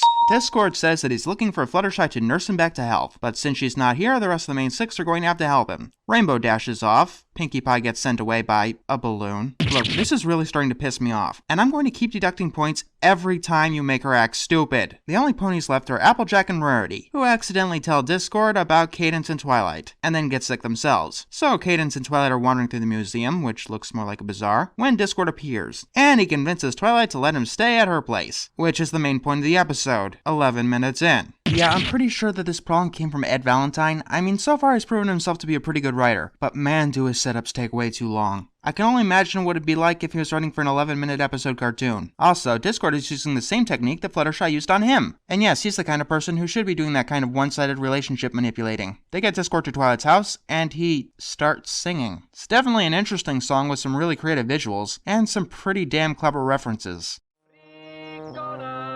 It's almost like Aladdin's Friend Like Me, except in reverse. The song as a whole, though, I don't exactly know how to feel towards it. Discord then reveals that there's a magic flower that could cure him. The only problem is that it grows at the edge of Equestria. Discord will show them where it is, but they need to fly him in a giant golden chariot. Doing okay there? To be honest, I'm a little out of practice when it comes to flying. Kinda thought that Twilight would be a little more out of practice than Cadence. You know, being the newest Alicorn there and having done no flying since the season premiere. The two of them get there and find that the flower is incredibly fucking huge. They pull it out of the ground and get attacked by that thing. And then we get one of the best fight scenes that I have seen in quite some time. At the end, they put rocks on top of the hole. Why does everyone on this show think that covering something with rocks is a good permanent solution? It's not. At all. Then we find out that Discord was faking his illness. And yeah, it was really transparent. That's not actually my problem with this. My problem is that as transparent as it was, neither Cadence or Twilight even considered that Discord may have been faking. Then we learned that Discord got Twilight to go to the ends of Equestria to prove that she was his friend. Wow, he really has grown since Keep Calm and Flutter On, hasn't he? More likely than not, he was just trying to ruin Cadence's visit. Which he fails to do because Cadence thought that her day-to-day life lacked excitement. Weird that she thinks that considering that she nearly died twice. But whatever, Shining Armor's got some work to do. The worm thing pops back up and gets Discord sick for real this time. Hey, it's a collaboration that actually worked. Wow, I still don't think that this was an ideal pairing. It fused Megan McCarthy's strengths with Ed Valentine's weaknesses, which, considering the last collaboration, is definitely better than it could have been. But for what it's worth, once the plot actually got going, the episode was entertaining all the way through, and for various reasons. It's just that it took way too long for things to actually get going. This might not have bothered me that much, but it's the exact same problem in the last Ed Valentine episode, and it's something that he seriously has to work on. And speaking of things that need working on, good luck, Amy Keating Rogers. Fix this problem before it starts.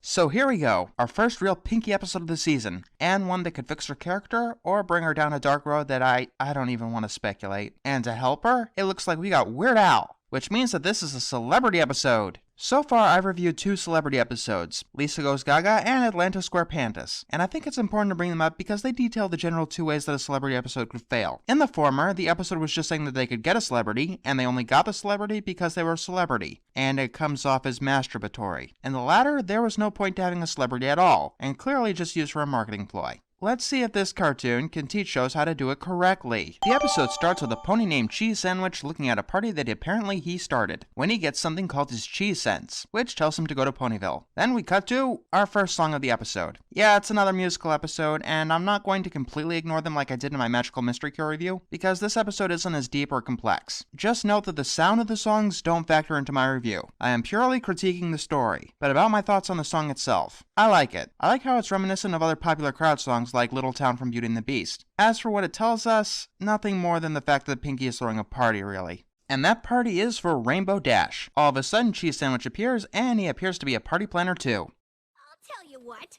making this party epic! It's also the anniversary of when I moved to Ponyville! Who moves on their birthday? No, seriously. I know it's not really a major gripe, and in the long run it doesn't really matter, but that thought was on the back of my mind the first time I watched the episode, despite, or perhaps because of how unnecessary that detail is. Seriously, who moves on their birthday? Cheese starts singing and uses the song to introduce himself. I'm going to get this out of the way right now so it doesn't become distracting. This is a Pinkie Pie episode guest starring Weird Al. It is absolutely hilarious. Speaking of Weird Al, remember those 2 extremes I mentioned earlier? Yeah, well, this episode gets it right. There are plenty of references to Weird Al's songs and his comedy, but I don't feel like it's being shoved in my face. And he is actually a pretty good actor. I see Cheese Sandwich and not really Weird Al until he starts singing, but that may be because I really know his music. Not to mention that he's an amazing foil for Pinkie. Now, one thing that does bother me is everyone getting enveloped in Cheese's party but almost completely forgets about Pinkie's. I know she tries to hide her emotions from them, but it still rubs me the wrong way. I think that they should have at least been a little more concerned, especially considering Party of One. Yeah, that's what she was like when she merely thought her parties weren't being appreciated. So, Cheese gets to work stroking Rainbow's ego, which I don't think will be a good idea in the long run. Twilight does go to check on Pinkie, but I still feel like she should have delved a little bit deeper. We begin our next song, Pinkie's Lament. It's extremely sad in a strange sort of way. I mean, these lines seem like some sort of parody. Put away my party cannon. I deflated all my balloons.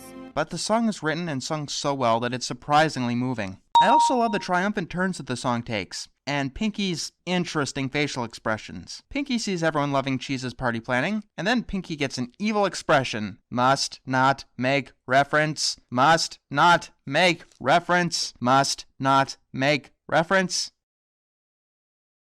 It turns out that she's not planning on turning Cheese into the party confections. Instead, she's challenging him to something called a goof-off. Whoever wins this gets to headline Rainbow's party, and whoever loses doesn't. Fair enough. And apparently Rainbow Dash is the judge. So they begin, and we've got our next song. It's an interesting one, but more for the visuals than the actual music.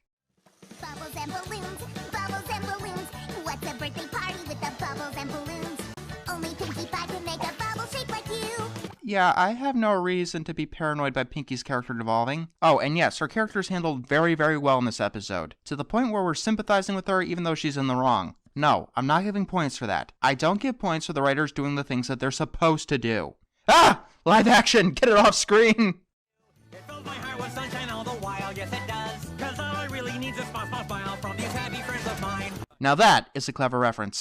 The song eventually ends with the Rainbow Dash getting crushed by a giant cake-shaped piñata. Pinkie's eyes go rainbow, and when she realizes that Rainbow isn't having the best party ever, she forfeits the goof-off. Pinkie is about to move away. and her friends come to stop her, saying that no pony would ever take Pinkie's place. It turns out that Cheese Sandwich didn't want to replace Pinkie, he wanted to impress her, as we learned during his backstory song. He came across an amazing party that taught him he wanted to spread joy everywhere, and that party was thrown by none other than Pinkie Pie. Wow, that's a really sweet moment.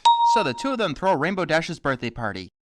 Alright, every pony, we are here to celebrate the birthday of Rainbow Dash! Seriously, who moves during their birthday? You know, unless she got kicked out of her house on her 18th birthday or something like that. And then we have a song that sounds suspiciously like This Is Our Big Night from Equestria Girls. Cheese Sandwich gives Pinkie his rubber chicken. Yeah, I'm pretty sure by now that these are the keys, which gives us another question. How are a spool thread, a flag, and a rubber chicken supposed to open a box? Oh, it all makes sense now.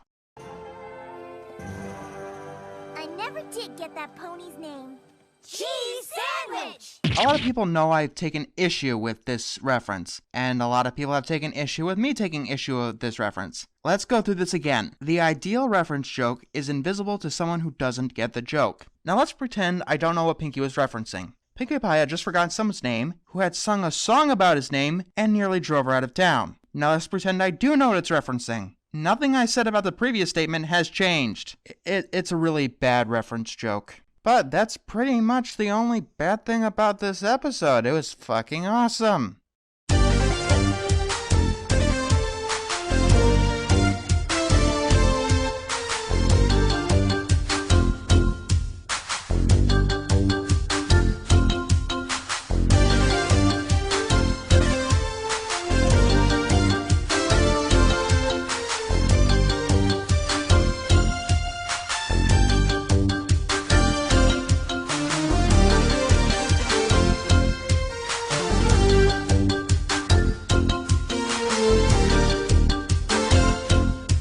Just a disclaimer, romance stories don't interest me in the slightest, so this episode was kind of at a disadvantage to me from the get-go. That being said, the episode didn't annoy me or piss me off, so that's a good sign. Let's see how it holds up as an overall product. The episode starts with a bunch of ponies gathering in the town square preparing for the festival of the town's founding. I'm glad the committee didn't automatically pick me, so every pony gets a chance to see how great being me actually is. Well, that's one way to get your exposition out. Josh Haber giving a new meaning to the word airhead. Anyway, Rarity gets picked to lead the festival, and her plan is pretty predictable. I guess that's a big problem with Josh Haber as a whole so far. His stories seem to go by the book. This episode and Castlemania to an extent feel very textbook, providing very few new things. I wouldn't mind if he threw in a little more fun like he did in Castlemania, but here he seems satisfied with just hitting all the bullet points and doing nothing else. Rarity claims that she wants to impress a pony named Trenderhoof, and Rarity has a bit of a crush on him. Bullet point 1, one character has a crush on another one. Bullet point 2, character nervously waits for their arrival. Bullet point 3, character brought into awkwardness at first sight. Honestly, this episode's like a roller coaster that's nothing more than a track going in a circle. Sure, it's functional, but why the hell would you want to ride it? At least there's no bumbling. They make their way to Sweet Apple Acres, and bullet point number 4, the almost kiss. Bullet point number 5, the guy sees someone else and is attracted to her, while completely ignoring the one who does have his affections. This is usually enough to carry a subplot, but if you're only telling the basic story here, it's kinda bare bones. Why are you staring at her like that? Because that's what the original Writing Textbook 101 says to do. What the textbook doesn't say is that you need to put an original flavor into your story to make it yours, and not be an overdone bore. Spike goes to find Rarity crying, and yes, there's a good joke here. See, Josh, you can be funny! Rarity wonders what Applejack has that she doesn't, and as Digi pointed out, Trenderhoof is a bit of a racist, in a completely patronizing kind of way. I'm not sure if this was intentional because he's never shown to be in the right doing this, but it's awkward as hell to watch. Rarity comes out dressed in whatever the hell that is in order to attract Trenderhoof. Now here's a problem I expected to have with the episode from the concept alone. Rarity seeks love to the exclusion of pretty much everything else. It's not as bad as I thought it would be, but it still seems a bit shallow of Rarity to neglect her responsibilities over something like this. Besides, she's been to this song and dance before. Trenderhoof tries to tell a limerick, but kinda drops the ball in the last line in some weird attempt at a joke. Rarity tries to plow Applejack's field and fails. Trenderhoof gets more attracted to Applejack. Rarity fails to buck some apples. Applejack succeeds. Second verse, same as the first. Then we get another misunderstanding where Trenderhoof asks if Applejack will be his date. Yep, the example joke on page 42. Someone studied very well, but must have missed out on the lesson that there's more to art than technique. We get the textbook talk between the two bottom points of the love triangle, where the textbook emotions stop the textbook characters from taking this plot somewhere new. Then we find out that Rarity has a new idea to impress Trenderhoof, dressing like a stereotype of a stereotype. Now, some people would probably find this funny. It's more kind of awkward to me than anything else. And yeah, it's trying to be awkward. And once again, this kind of thing is just another by-the-book plot point. You might think simple means less is more. Well, that just ain't so. Hey, you do get it. I'm not against simple stories that don't have incredibly intricate plot lines. Not at all. But you do have to throw in some good humor, defy at least some expectations. You know, take the story somewhere new. Applejack comes out dressed like Rarity. Is this some kind of joke? I hope so, because I've been pretty bored throughout the whole episode. And the two of them try to out-ham each other until Rarity accidentally gets mud in Applejack's dress. And then we learn that Trenderhoof wants to stay on the farm. You know what? They should seriously let him. I'm pretty sure that a little farm work would do wonders for his attitude, and he'd actually have respect for farm life and not just a patronizing interest. Then we learn the textbook lesson that you shouldn't change yourself to impress someone else, and they have their festival. There are good writers, there are bad writers, and then there are safe writers. If you don't need to take something to new heights, and just don't want the writer to screw things up, you call on those safe writers. Just don't expect any accolades given to them. Josh Haber is a safe writer. This episode, I'm pretty ambivalent towards. In fact, I haven't been this ambivalent to an episode since Winter Wrap-Up. There was nothing really to object in the story to be sure, but writing isn't like any other job in the world. You can't just follow the book and expect to be great, or hell, even good. The best you'll be is average. The book will tell you technique, but you need style. Sure, style might result in failure, but it might not. No matter what, though, it sure as hell won't be forgotten.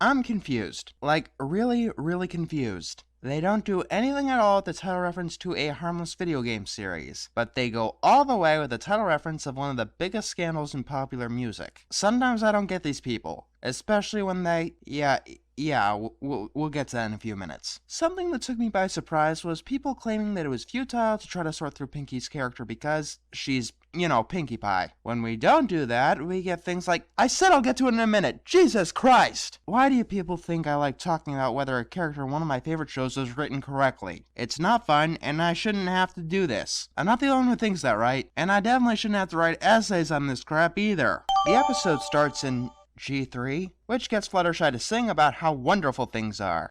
What is this place filled with so many wonders? Yeah, kinda like that. Suddenly our friends are surprised that Fluttershy was actually singing an amazing solo. I guess all of those other times didn't count. Who knows, maybe she's been practicing and sounds better than usual. I don't care. It's a setup that would have worked better with Sweetie Belle, but I can buy it here. It was like a little slice of heaven. Huh, so ponies do have religion. That'll be fun. Rarity tries to get Fluttershy to join the Ponytones Quartet, and now we talk about Pinkie. Oh boy, let's talk about Pinkie. With every pony staring at you, judging you, jealously noting how they could be way better than you. They'll turn on you, becoming a seething, angry mob. You'll be horribly humiliated, never able to show your face in Ponyville again! For $1 million, you are to answer whether or not Pinkie is in character in this particular instance.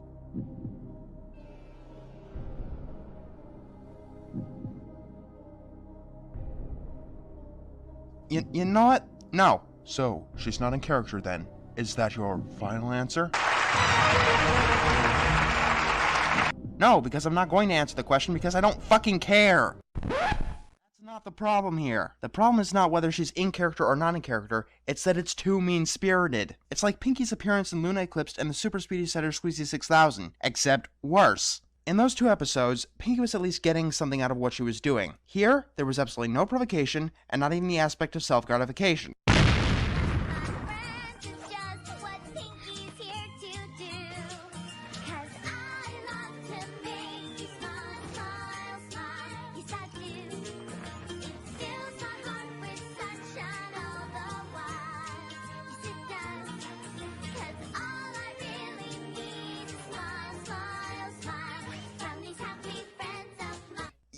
You see the problem, right? Yep, because that makes this okay. And because Babs got bullied in Manehatten, it made all of this okay. And because Fluttershy listened to Iron Will, it made all of this okay. And because Rainbow Dash was arrogant, it made the actions of the rest of the main 6 okay. There's a difference between explaining someone's actions and justifying someone's actions. You know, like maybe some regret on Pinkie's part throughout any part of this episode would. You know, like regretting that she failed to make Rainbow happy in Amy's last episode.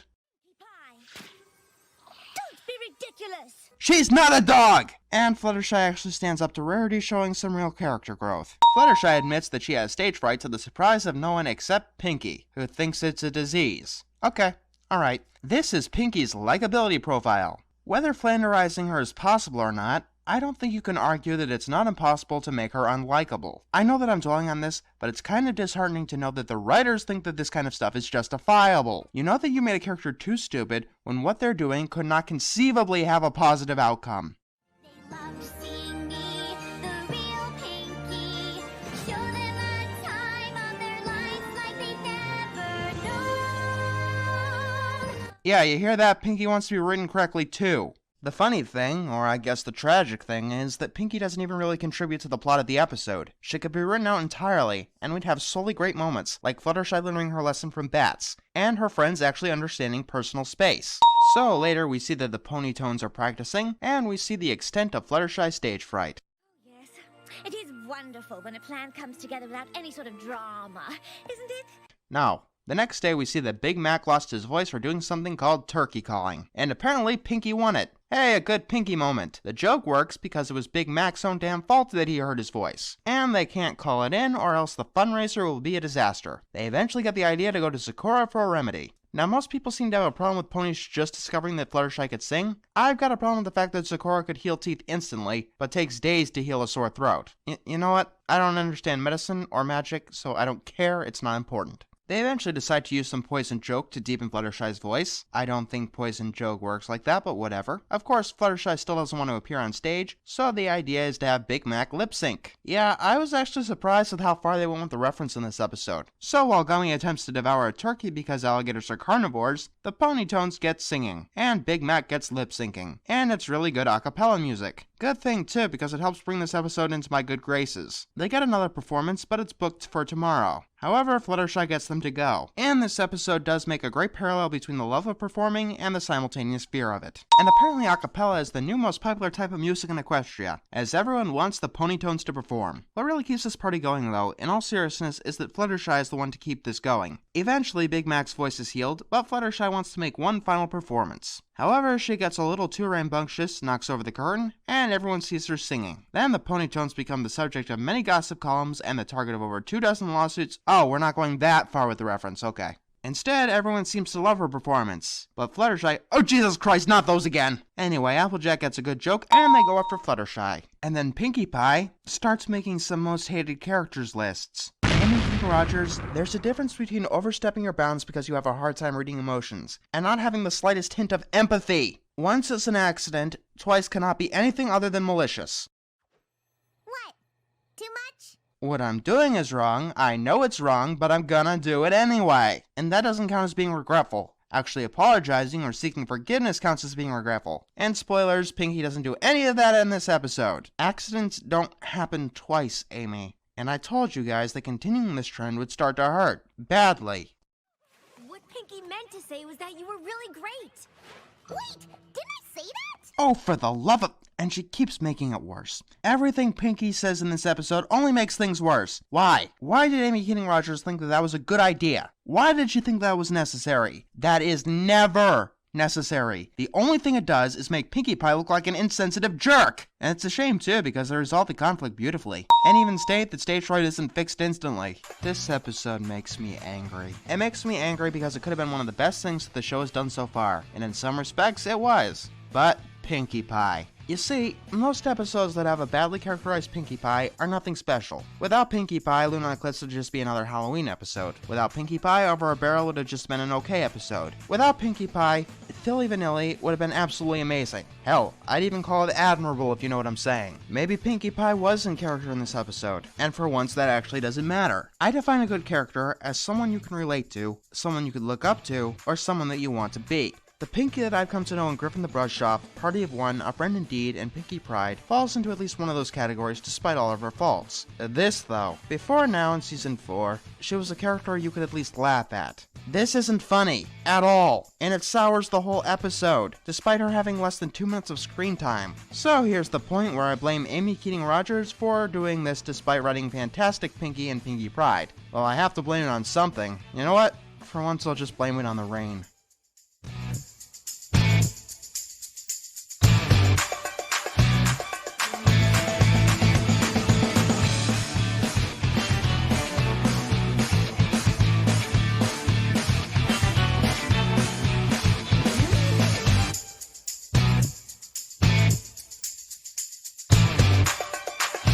And we're back. Let's get some stuff done. How far behind am I? 2 episodes? Alright, let's get this shit done. The past 2 episodes have been sitting with me for a while, and as such, my opinions were bound to move around a little bit. But I think that I'm fully confident in my opinions now. Let's start with Twilight Time. The episode begins with Sweetie Belle practicing her magic. Hey, they are getting older. This is definitely a good way to start an episode. Actually, Twilight is helping her practice, and helping Scootaloo build a unicycle, for some reason, and helping Apple Bloom make a potion. I thought that was Sakura's department, but whatever. Different teachers can teach us different aspects of the same skill. We cut to the school where Diamond Tiara brags to the whole school that she can do some kind of weird acrobatics. And then she has her butler do it for her. Okay, that butler is way too cool for Diamond Tiara. The rest of the CMC complain that Diamond Tiara is getting compensation for something that she didn't do. Sounds like a metaphor for the recording industry. Then the CMC have fantasies about mastering the skills that Twilight is teaching them, and it's very cathartic to see Diamond Tiara getting levitated around like that. You know, it's an improvement on the Angel Crush thing from Castlevania, which did nothing but make Fluttershy think that her pet was being brutally crushed. Eventually, Diamond Tiara knocks them out of their fantasies in order to annoy them some more. So, Sweetie Belle says that they hang out with Princess Twilight all the time.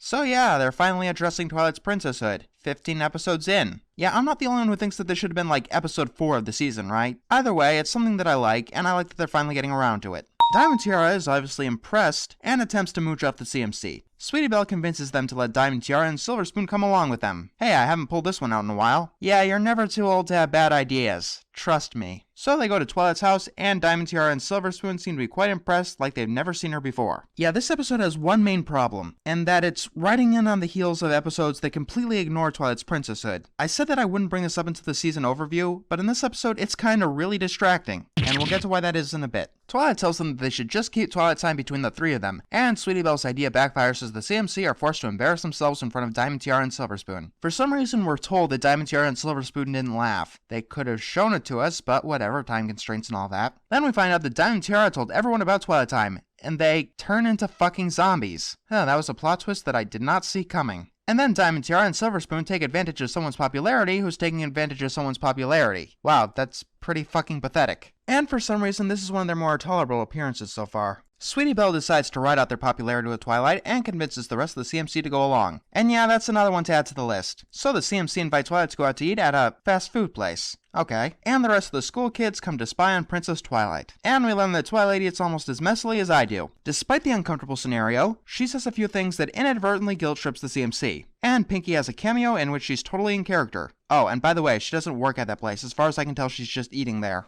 Meanwhile, the kids are all taking pictures of Twilight, and Twilight learns that she's a bit of a celebrity herself. You may be wondering why I'm not deducting more points for this rather random inconsistency. Of no one caring about Twilight to everyone caring about Twilight. That's because they're all kids. They probably haven't learned how to respect celebrities yet. And Twilight says something that gives the CMC some fame. Sweetie Belle decides to ride out their popularity instead of getting out of the scenario while they still can. Yeah, I can accept that they do that because they are kids. So no points deducted, but we will add that one to the list. When the CMC see how mean the Diamond Tiara and Silver Spoon are, they try to escape, but Diamond Tiara turns the kids back into zombies. Oh, I get it now. Diamond Tiara is a necromancer. Everything makes sense now. So the CMC run from the zombie kids to Twilight's house, but end up getting surrounded. Some of the zombie kids knock on the door, and Twilight is actually really accepting of all the kids suddenly at her house. You know what? It's more believable than the Twilight and Sweet and Elite, so I'll buy it. Speaking of Sweet and Elite, this episode seems to be an improvement on that episode. Pip gives up the CMC, and they receive some consequences for their actions. They're forced to do their demonstrations in front of everyone. Scootaloo decides to rebuild Pip's scooter, which is actually pretty funny considering what just happened.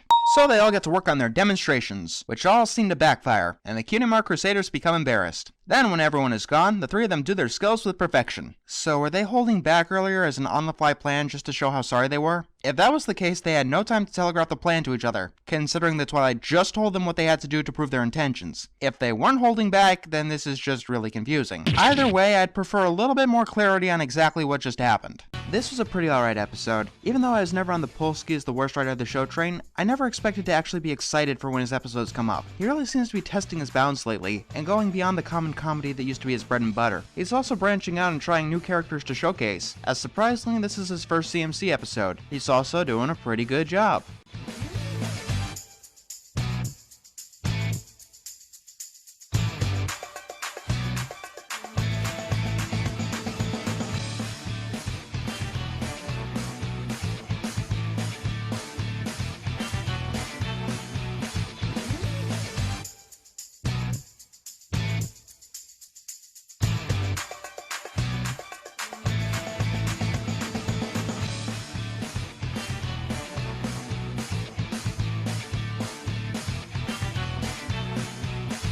No, wait! I'm allergic to adorableness!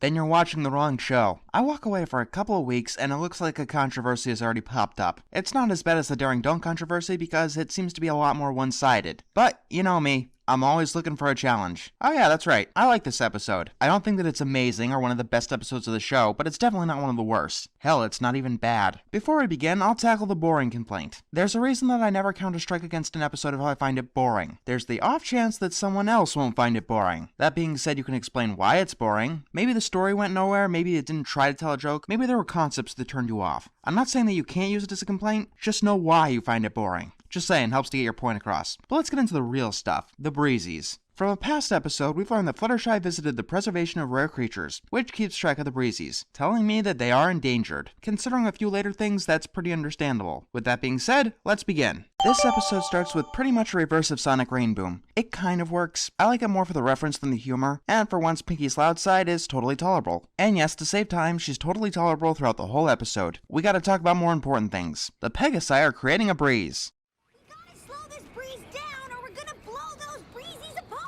Any fears of this being like G3 flush down the toilet? We get some exposition that tells us that the breeze activates the Breezies' magic, which protects the pollen that they're taking back to their home, I guess. Now personally, I could take this at face value, but since some people want to dig deeper, let's dig deeper. So why are such fragile creatures getting something that requires such an amazing risk? Doesn't nature itself kind of work against that, with animals getting features that help them get the supplies that they need? Sure, in most cases, but that would overlook one important animal, humans. Higher intelligence is weird when it comes to nature. I mean, consider the real-world oil production. We need to dig in real-world environments that we were not designed to be in, like deep underwater, with tools that take advanced engineering to make. Getting the oil is one of the most dangerous jobs on the planet, and yet there are alternatives that are easier and safer to get. So what I'm saying is that I compare these fairy ponies to oil workers, and their pollen to oil. So now that we've actually got this concept grasped, can we please move on to the actual episode? We get a funny joke where Rarity blames Twilight for too much purple on her dress. And the Breezes go flying through Ponyville carrying their pollen. Meanwhile, Spike accidentally releases a leaf, and clearly shows regret for his actions. Yeah, we're not talking about that right now. This leaf separates some of the Breezies from the rest of them. Fluttershy rushes in to save them, and they all gather up next to her. Then we learn that one of the Breezies, named Seabreeze, can speak the pony language. I know what you're all thinking. Why don't you just say it? I'm sorry.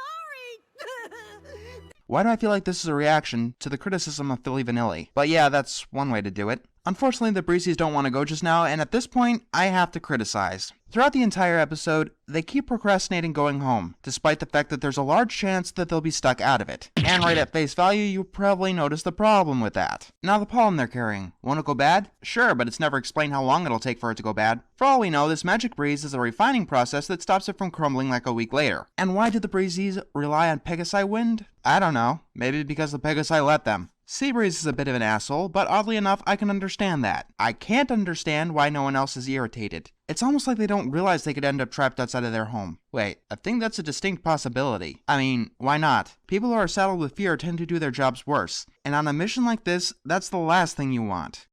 Home, where every breezy is like us. I have no idea what he meant by that. Fluttershy tells them that if they don't go right now, they'll never make it home. Now, if I didn't know any better, I'd say that they outright didn't believe her. Just a thought. Sometime later, the Pegasi check up on Fluttershy, who is letting the Breezies party.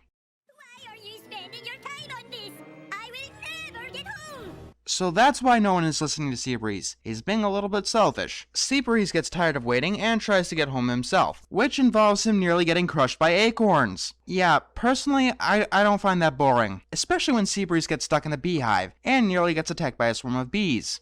Does this bring to mind any images for you? Perhaps a bee?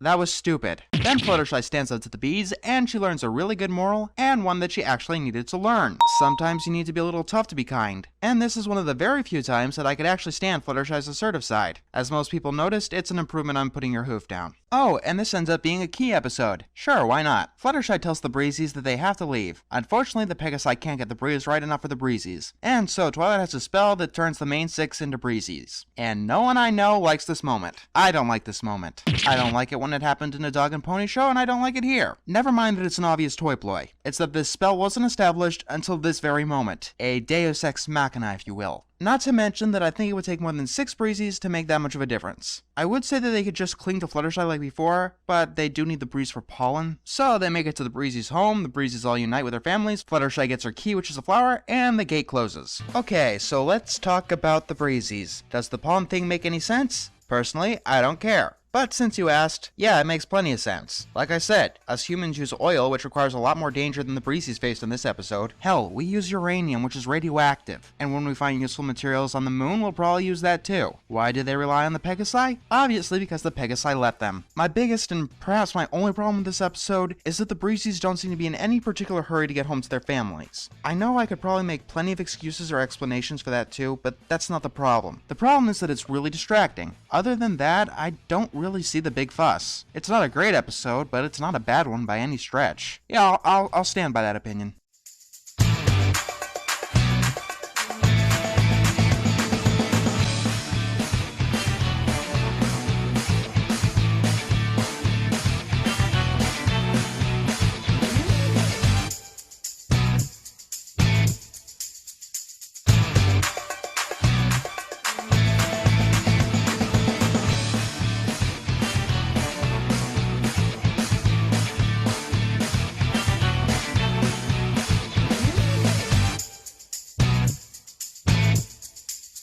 Why is it that whenever they have an Applejack episode, they feel that they need to shoehorn in conflict? I mean, Bats proved that a perfectly characterized Applejack could easily hold an episode. Now, the shoehorn conflict and Applejack acting uncharacteristically crazy may remind most about Apple Family Reunion. This episode actually reminds me of feeling Pinkie keen. Conflict based on contrivance thrown in our face repeatedly, giant monster fight, and half-assed moral at the end. And we'll be getting to that. Unlike feeling Pinkie keen though, I didn't find this episode very funny. But let's get started. The Apple family decides that Apple Bloom is finally ready to stay home alone for a few hours, while they go on some dangerous deliveries. It's about time, too. I mean, Apple Bloom does frequent the Everfree Forest to make potions with Sakura, and she wanders about Ponyville all on her own. Yeah, that's going to be an important fact, so we're gonna have to remember that. I like the setup here. It usually does lead to a pretty cliche story, but it's pretty hard to screw up. Then again, our writer found a way. But once again, we'll get there. Apple Bloom is pretty excited about this, but Applejack tells her that it's a big responsibility. And then Applejack says the only reason that they let Apple Bloom stay home alone is because they needed to go through dangerous terrain. Nothing out of the ordinary yet.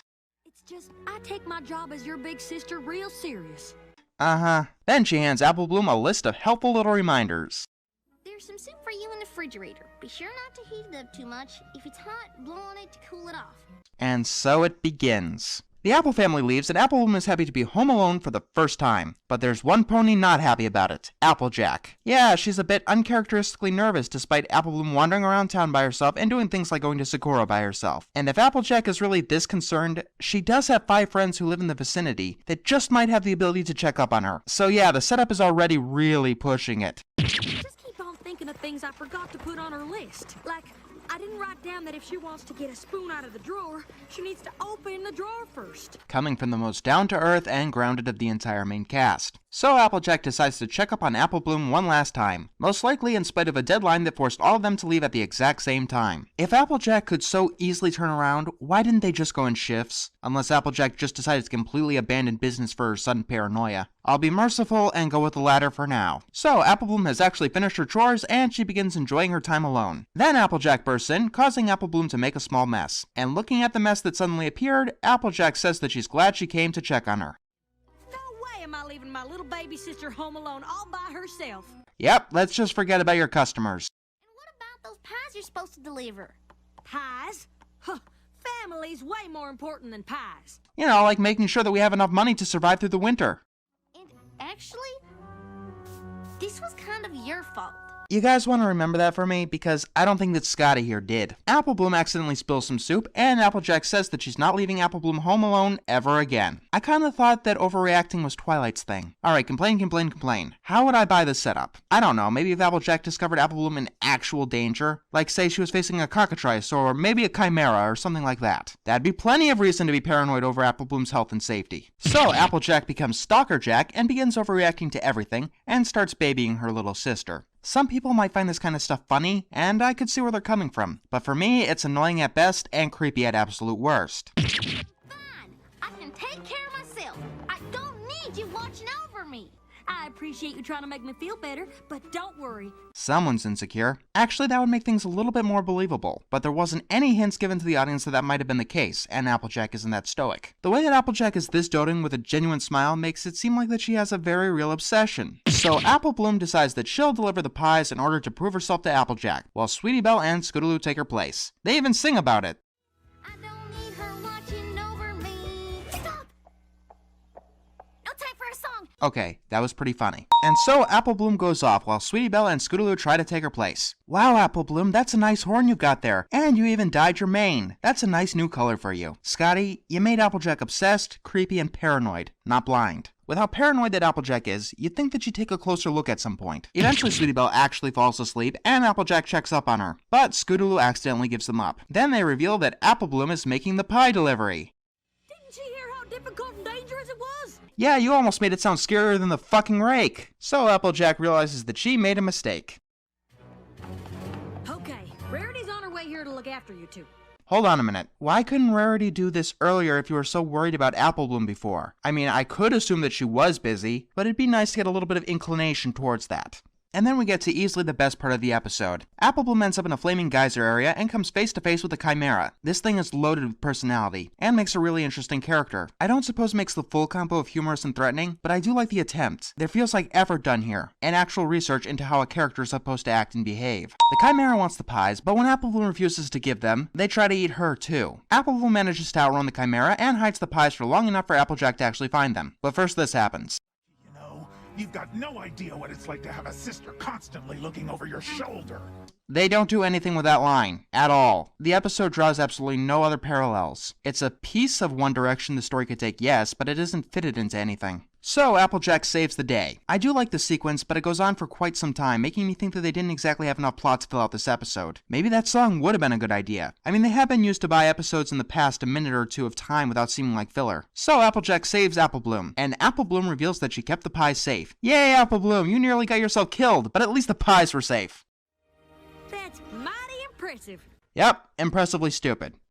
Any pony who can do that on her own, well, she don't need some pony like me babying her. I don't know where to begin. Making a mess? That requires 24-hour surveillance. But nearly getting yourself killed by a chimera? That proves that you're able to take care of yourself. Also, Applejack never receives any consequences for this mess that she caused. I think that guilt is the only reason she's letting Apple Bloom off the hook at the end. It's a bad episode. And it's sad because there are plenty of things that I liked, which puts it ahead of Power Ponies and definitely ahead of Rainbow Falls at least. With a bit of tweaking, this could have worked. I don't know, maybe Apple Bloom in grave danger should have been put at the start of the episode. It would have made Apple Bloom look a little incompetent, but that's okay because she is a child. Also, you should have toned down Applejack's paranoia like 12 dozen notches. She made Lesson Zero's Twilight look sane.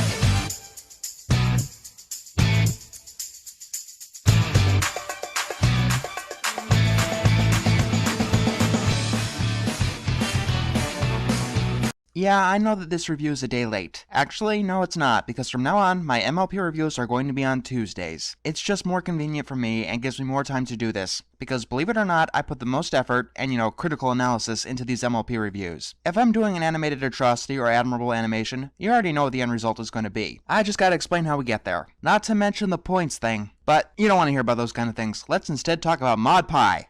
The episode, we'll talk about the character in a bit. This episode starts with the main six going to Pinkie's house before the sun has even risen. Apparently she's been making rock candy for her sister. This should be interesting. Incredibly interesting. The main six begin taste testing the candy for some kind of friendship tradition. Today is Blorthog, the Tamaranian festival of friendship. Sure, yeah, let's go with that. Pinkie wants to celebrate Blorthog with her friends and her sister. Pinkie tells everyone how great Mod is, and when Rarity reminds her, she dashes off to the train station. So the rest of the main six start a picnic, and Rarity shows up with a giant hat with rocks that keep falling off. Then all of a sudden, Pinkie comes up to them, saying that Mod is coming. Mod comes up to them, sniffs a rock, and tells them the rock type. This scene is just as awkward as it needs to be. And what is the delightful frock you're wearing now saying? It doesn't talk. It's a dress. Alright, I absolutely love the humor in this episode. I understand the dry humor and anti-jokes are a bit of an acquired taste, and if you're not used to them, this episode can come across as boring, but I actually find it a really refreshing turn on the usual humor of the show. Noelle Benvenuti definitely knows how to use it and use it well. And I do believe this is our final new writer of the season. And apparently Mod has a pet rock named Boulder. That pet rock is awesome too. Mod actually eats a rock that fell off of Rarity's hat. Not only does this episode prove that Pinkie wasn't lying in the Kingdom Chronicles, but it proves that rock farms have an actual use if Mod can eat one and simply describe it as crunchy. Boulder and I sometimes play a game called Camouflage. It's kind of like hide and seek, but way more intense. Inflection is one of the most important elements of comedy, and they've got it down pat. Speaking of which, I was actually surprised that Mod wasn't voiced by Tara Strong. Me and many others thought that she sounded exactly like Raven from, the Teen Titans. Instead, it was Ingrid Nilsson, who I have never heard of before. The main six keep playing the game in order to keep Pinkie Pie happy, which isn't that easy when Mod hid the rock in her pocket. So Pinkie Pie and Mod go off, and it seems like they haven't exactly clicked. Twilight comes up with the idea for each of them to spend time one-on-one with Mod, and yes, each scene with Mod's deadpan tone make them absolutely hilarious. At the end of it, the rest of the main six tell Pinkie that they can't exactly become friends with Mod, and if I had to issue a complaint with this episode, and I do, I'd issue it here, even though this is borderline nitpicking. Pinkie's mane deflates right in front of them. I think it would be better if we saw it already deflated in like the next scene or something. It would give the emotions a little bit more time to sink in. Instead, sometime later, Pinkie Pie thinks that she figured out something to bring every pony closer together. And the way to do it is through a lost episode of Double Dare.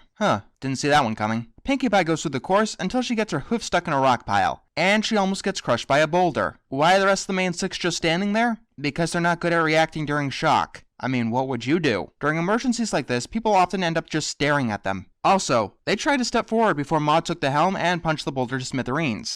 Pinkie Pie, what were you thinking? I guess I wasn't. I know another episode that could have used that particular moment. Mod decides to go to the rock farm, thinking that there's nothing she has in common with Pinkie's friends. Twilight realizes that they do have something in common, their relationship with Pinkie Pie. It's a nice ending, especially when we learn that Mod saves the candy necklaces that Pinkie Pie gives her, even though she doesn't like candy. So yeah, this is a really good episode as long as you have a penchant for dry humor. Acquired taste is probably the wrong word because subverted expectations is perhaps the most important rule of humor, and this episode does it beautifully. By making you expect a joke, and not giving you the joke, it turns out to be funny. If you don't have a penchant for dry humor, I could see this episode boring you a bit, although I do hope the emotions towards the end are enough to reel you in. Nothing much else to say, but Mod Pie rocks. Oh come on, you knew I had to say that.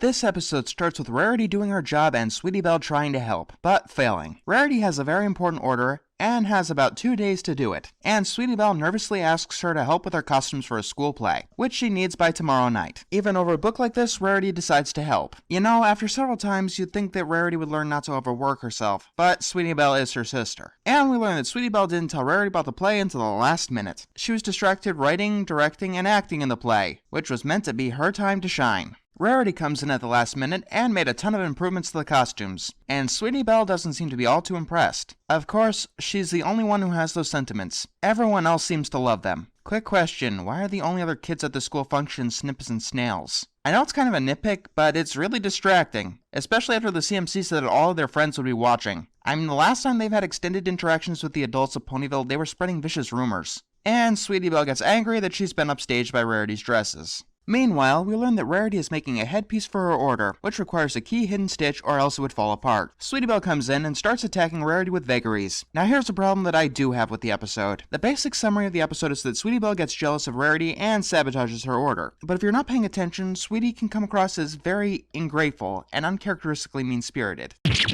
Maybe you could check the stitching and finish the buttons on the dresses I made for me, Apple Bloom, and Scootaloo? Yeah, maybe if Dave Polsky put some more emphasis on that particular line, like Sweetie mumbling it to herself later, it would have come across much more clear. Or he could have given us more than one past example of this behavior. It's just a thought. I can imagine this being a sticking point for many people. And Sweetie Belle convinces herself that Rarity did this on purpose. Late into the night, Sweetie Belle can't sleep. She gets herself some water, sneaks into Rarity's room, and sabotages Rarity's order. This allows her to go to sleep peacefully. Sometime later, we're immediately getting hit with a dream. Apparently, Sweetie Belle won a super prestigious award. All of a sudden, Rarity pretty much literally rains on her parade. Alright, time to give some praise. I really love dream-type episodes because they're allowed to put together very creative imagery, and this episode is no exception. Eventually, Luna comes in, and Sweetie Belle realizes that she's dreaming in the most hilarious way possible. Luna tells Sweetie Belle that she also has a sister who often overshadows her, and Sweetie Belle gets thrown into her past. Her 5th birthday party, to be exact. She wanted to make a grand entrance, but even back then, Sweetie Belle was getting upstaged. Yeah, this got me more on board with the conflict, although I wish that Sweetie Belle gave a different example of Rarity upstaging her in the past. Maybe a callback to a previous episode. I just think that it would make the conflict of this episode all the stronger. Who needs a birthday girl when you've got the birthday girl's amazing big sister? Wow, some friends you got there, sweetie. That's when I learned never try to shine with my big sister around. That is incredibly sad. A lot of people know that I have siblings and are probably wondering how I relate to this. I'm going to say that my relationships have really varied, and to my knowledge, this isn't exactly how anything happened. So this story doesn't resonate with me personally. However, I can see how it will resonate with some others. Luna somehow shows Sweetie Belle the other side of the story. I'm tired of waiting. I say we get out of here before we all keel over from boredom. You probably shouldn't have used Diamond Tiara's voice actress there. Sweetie Belle.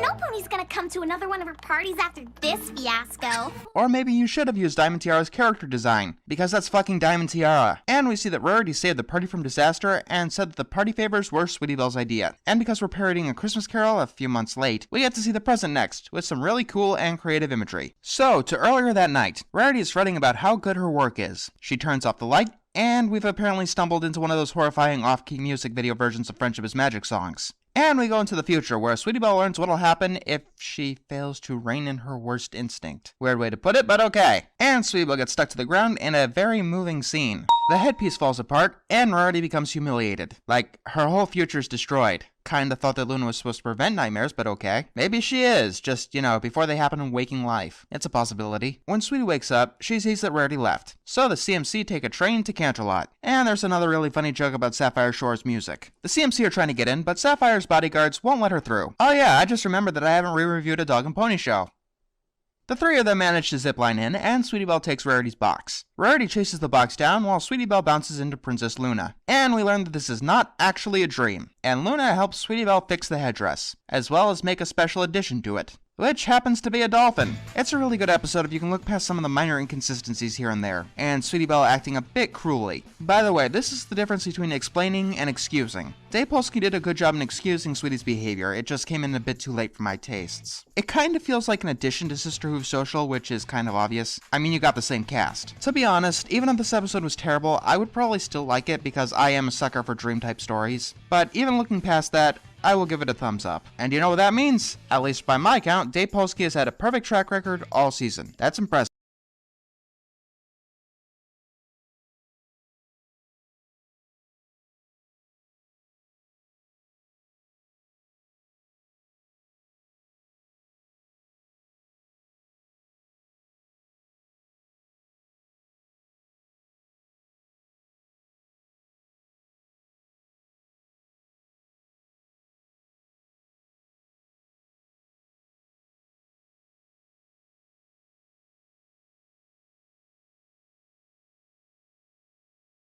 Oh boy, this episode. I don't think I've been so conflicted over an episode yet, and that's including Keep Calm and Flutter On. I suppose that's better than giving me literally nothing to say, which is why it's taking me so long to review Leap of Faith. And yeah, Amy's last episode also left me conflicted, but this year is a different kind of conflicted. With Filli Vanilli, I knew which parts I liked and which parts that I didn't. I just didn't know how to feel about the overall product. There's some parts in this episode that I don't know if I love them or if I absolutely hate them. And I'm going to say right now that all these feelings revolve entirely around the moral. You know what, let's begin and I'll try to explain to you what I'm talking about. The episode starts with Twilight reading when Rainbow speeds on by. Apparently she should be studying for a Wonderbolt's history exam. She flies up attempting to sneak up on Rainbow, but Rainbow counters. Twilight tells Rainbow Dash that this is the most important test of her life.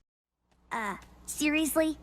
Your freakouts are so epic, you sing whole freak-out arias about freaking out. Okay, one thing that I absolutely have to give credit for in this episode, and that I know how I feel, is the comedy. Pretty much every joke hits the mark for me, and I'd rather not spend too much time talking about it. So, let's give it 3 points now so I can focus on what I want to talk about. Twilight kidnaps Rainbow Dash in order to help her study for her test. Okay, here's one of my biggest problems with the episode, and the first thing that left me conflicted. The basic moral is that there are different study methods. This problem isn't with the moral itself, but with who's learning it. How do I want to put this lightly? This is sort of a kid's moral? Yeah, I know what you're saying, it's a kid's show, and kid's show should be teaching kids morals. And you know what? You're totally right. But here's the thing. This particular kid show has kid characters. Scootaloo should be learning this moral, not Rainbow Dash. And this isn't the first time that this has happened either. And you know me with my whole pattern stuff. But seriously, twice doesn't make a trend. Rainbow should be learning the lessons that she learned in Wonderbolt's Academy or Sonic Rainboom. Hell, even in Ne'er-Do-Well. Not morals like, reading is fun, or there's more than one way to study. The CMC are on the show for a reason is all that I'm saying. Okay, but regardless of who the moral is being taught to, it's still a good moral, right? Of course it's a good moral. It's a wonderful moral. Well, let's see how they go about it, because in all honesty, it's all about the execution. So, Twilight goes about trying to teach Rainbow the classic studying methods. Reading and highlighting is the foundation of any good study method. It allows the student to hone in and boil down on what's really important, separating the good from the bad. Here's one thing I never understood about the highlighter method. Why the fuck would you put bad, filler, or useless information in a textbook? These aren't exactly meant to be entertaining. Apparently this particular textbook didn't have that problem, rendering the method of highlighting useless. So let's move on to the tried and true history lecture. Yeah, I'll be talking about this when we get through everything. Alright, I'll be honest here. I had a lot of problems in school, and I still have problems with school. So this is another one of those episodes that sort of pushes my buttons. Let's be clear though. It does not offend me, and I don't think the moral is bad at all. But how do I want to put this? This moral is too optimistic. When Twilight's method of teaching didn't work, she tries to give Rainbow a pop quiz, which she fails every single answer. Then she realizes that her whole future will be ruined if she takes the test now. Okay, problem one is that kids generally don't know if a certain study method works until they actually take a test or quiz, which is always marked against them. So imagine Rainbow taking another quiz after each and every one of these attempts, and by the time she aces the test at the end, all of the zeros balance it out and give her at best a D. But let's assume that kids have a friend who knows the answers, or a parent who hasn't forgotten all the useless shit that school shovels down their throat. Twilight and Rainbow get into an argument. This egghead knows history and can fly. Maybe I should become a Wonderbolt. Usually with lines like that we'd have a shit ton of fan art by now. Just because you've got wings doesn't mean you can fly. Thank you, that's what I've been trying to say, Corey! Fluttershy eventually breaks up the argument. Don't you have more important things to do, like prepare Rainbow for her big test? This is a legitimate problem with the episode. They all know that Rainbow is taking a test, which I can buy. They all know that she's having a hard time studying, which I can also buy. But everyone knowing a specialized history except the person needing to know it, and for no clear reason, yeah, that's pushing it a bit too far. Fluttershy tries to teach Rainbow through a play of some kind. Can't we just watch the history of the Wonderbolts movie? Because that was clearly a joke. I'm pretty sure that there is no history of the Wonderbolts movie. I mean, you probably asked that question about a book you were forced to read, regardless of whether or not it had a movie to it. So Pinkie tries to teach Rainbow Dash through a musical method. Yes, it's hilarious. And even though I've already given points for a comedy, it's still worth another point. Okay, let's talk about auditory learning. Yes, you can put something you need to learn into a song for an auditory learner. Do you know why it works for some people? Well, catchiness is probably the main reason. And rap numbers aren't exactly what you'd call catchy. Regardless, you're going to need to hear the song more than once for it to stick. Why am I not deducting points for this? They only have 22 minutes of screen time, and the point is that this method doesn't work for Rainbow, and they've established that quite nicely. I would add a point if they delved a little bit deeper into this though. Just don't expect to know things by listening to a rap song once. And if you're wondering, Pinkie Pie is perfectly characterized here. Rarity tries to teach Rainbow through a method that I'm not entirely familiar with, having the historical figures fucking attack her. Applejack tries to help Rainbow by, I don't know, telling her the truth. Why, I could tell you every little thing there is to know about the history of apples, but I picked all that up over years in the field. Yes, for us to have any real understanding of what happened in history, it takes years of devoted research, which requires noted interest, not 2 weeks of lectures and a test. Commander Easy Glider was the real cream of the crop. Yeah, pardon me, but I'm having flashbacks to the night before Christmas, and I just had one of the most disturbing thoughts ever, wondering what would happen if Elvin got into a rap battle with Pinkie Pie. Anyway, they all get into an argument over the best way of teaching Rainbow Dash, and of course they find a specific way that's tailor-made to Rainbow's method of learning. How nice of them. You know, if they worked in an American school, when Twilight's study method didn't work for you, then they'd just shove it down your throat even harder. And when that didn't work, they'd blame you for failing their tests and probably hold you back until you accepted Twilight's method of teaching. If it never did, then congratulations, your future is ruined because you didn't fit the conventional mold. And if you actually did resonate with Twilight's method of teaching, they would artificially hold you back while they tried to shove it down the throats of those who didn't resonate with it. And then they would put Pinkie Pie on ADHD medication. See what I mean when I'm calling this too optimistic? Let's be honest though, being optimistic is far from the worst thing that a world can be. So I'm going to be generous and give this episode 5 stars, but a silver ranking because being too optimistic is still a problem. This episode's heart is in the right place and the basic message still rings out. There are many different ways of learning. This only becomes a problem when we apply it to the real world. In American schools at least, if you don't fall into Twilight's method of learning, the system will just screw you. And it does this by design. Also, the idea that there's different methods of teaching you something is a good one, but there also can be problems when applied to real life. Say you're a kinesthetic learner. You learn through athleticism and hands-on kind of things. Great! Friday you've got a test on the American Revolution. Good luck! I say this because kinesthetic learners are often left behind in our school systems, and there's very rarely a solution without a lot of creativity. But maybe things will change. Maybe schools will help kids learn by first teaching them how they learn, not how the schools say they learn. Look, I can go on and on about how terrible American schools are and how they personally affected me, but I'd rather not here. Next week, since there's no new episode, I'll review Leap of Faith, provided I have finally found something to say about it, which I doubt. Thank you, Josh Haber. Is that igneous or metamorphic? I don't need to write an iambic. Darling it, I don't know shit about Millard Fillmore. Why did I have to learn this stuff? It has never come in handy, never used it for nothing. Why did we read the Scarlet Letter? Puritans are boring even when one is a slut.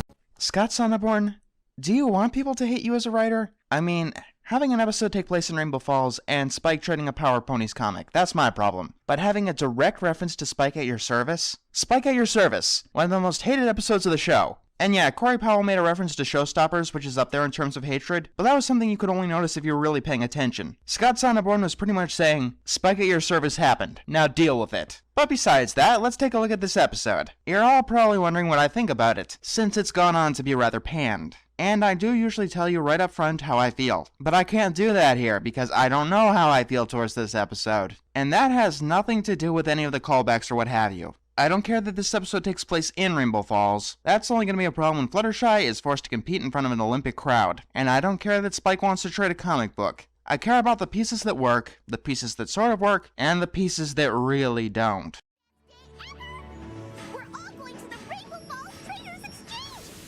And speaking of pieces that don't really work, no, I'm not talking about Pinkie. We'll have plenty of time to talk about her later. I'm talking about the dialogue in this episode. Look, I'd be a hypocrite if I gave this episode a pass and Power Ponies a fail on it, because here, the dialogue is kinda worse. In Power Ponies, all the exposition was unnecessary. Here, it's,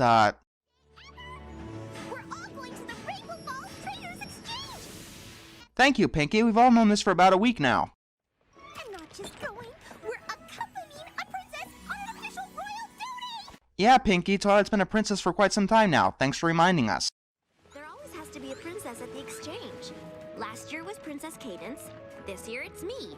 Thank you, Twilight. We already knew this. That's why we're making these plans to go to Rainbow Falls. Rule 1 about exposition, of any kind, is that the characters you are expositioning to should actually, need to be exposed to it. I mean, these are all as-you-know moments, just without the as-you-know. I won't dwell on the dialogue anymore because, at least it's serviceable. And honestly, this review would be pretty boring if I kept harping on one problem, even though it kinda persists throughout the episode. Why is this a problem, though? Besides being trademark bad storytelling, it's rather annoying having Pinkie and Twilight think that all the others forgot the purpose of why they're going to Rainbow Falls, while they're at Rainbow Falls. Spike almost drops his comic in the mud, but Twilight saves it. Then he fades into the background for the rest of the episode. Twilight replays some of Twilight Time, and yes, there are all sorts of things I can discuss here with why Ponies didn't think she was a princess earlier, and there are all sorts of excuses I can come up with. But there'll be time for that later, and in all honesty, I don't care right now.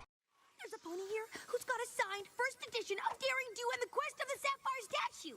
Hey, quick question. Don't you know Daring Do personally? We're not gonna mention that, are we? We remember that Twilight's a princess, we remember Spike at your service, we remember Rainbow Falls, but we forget about Daring Don't. It's the only one in all of Equestria.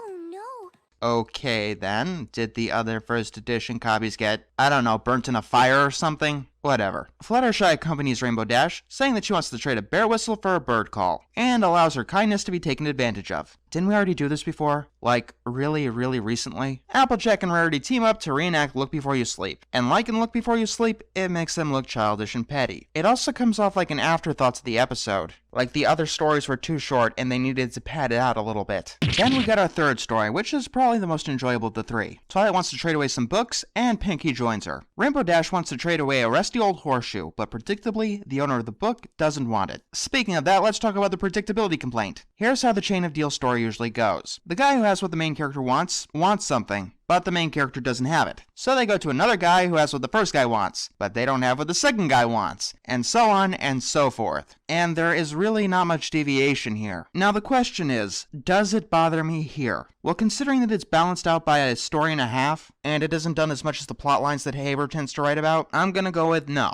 Also, it's extremely hard to deviate from the plotline without making it seem insulting, like having the object break or something, leaving the character's shit out of luck. No, that's not what bothers me here. It's how the plot resolves, and we'll talk about it later, of course. So the book lady wants a Diet Cerberus. Diet Cerberus. 2/3 the heads, all of the mythology. We cut back to Rarity and Applejack. Both of them want something incredibly petty, and want to trade all of their combined stuff for it. Rarity wants a brooch that looks exactly like the one she has, since it's slightly older, and Applejack wants a rusty pie tin that cooks things in 5 seconds faster. Scotty, my man. Can I call you that?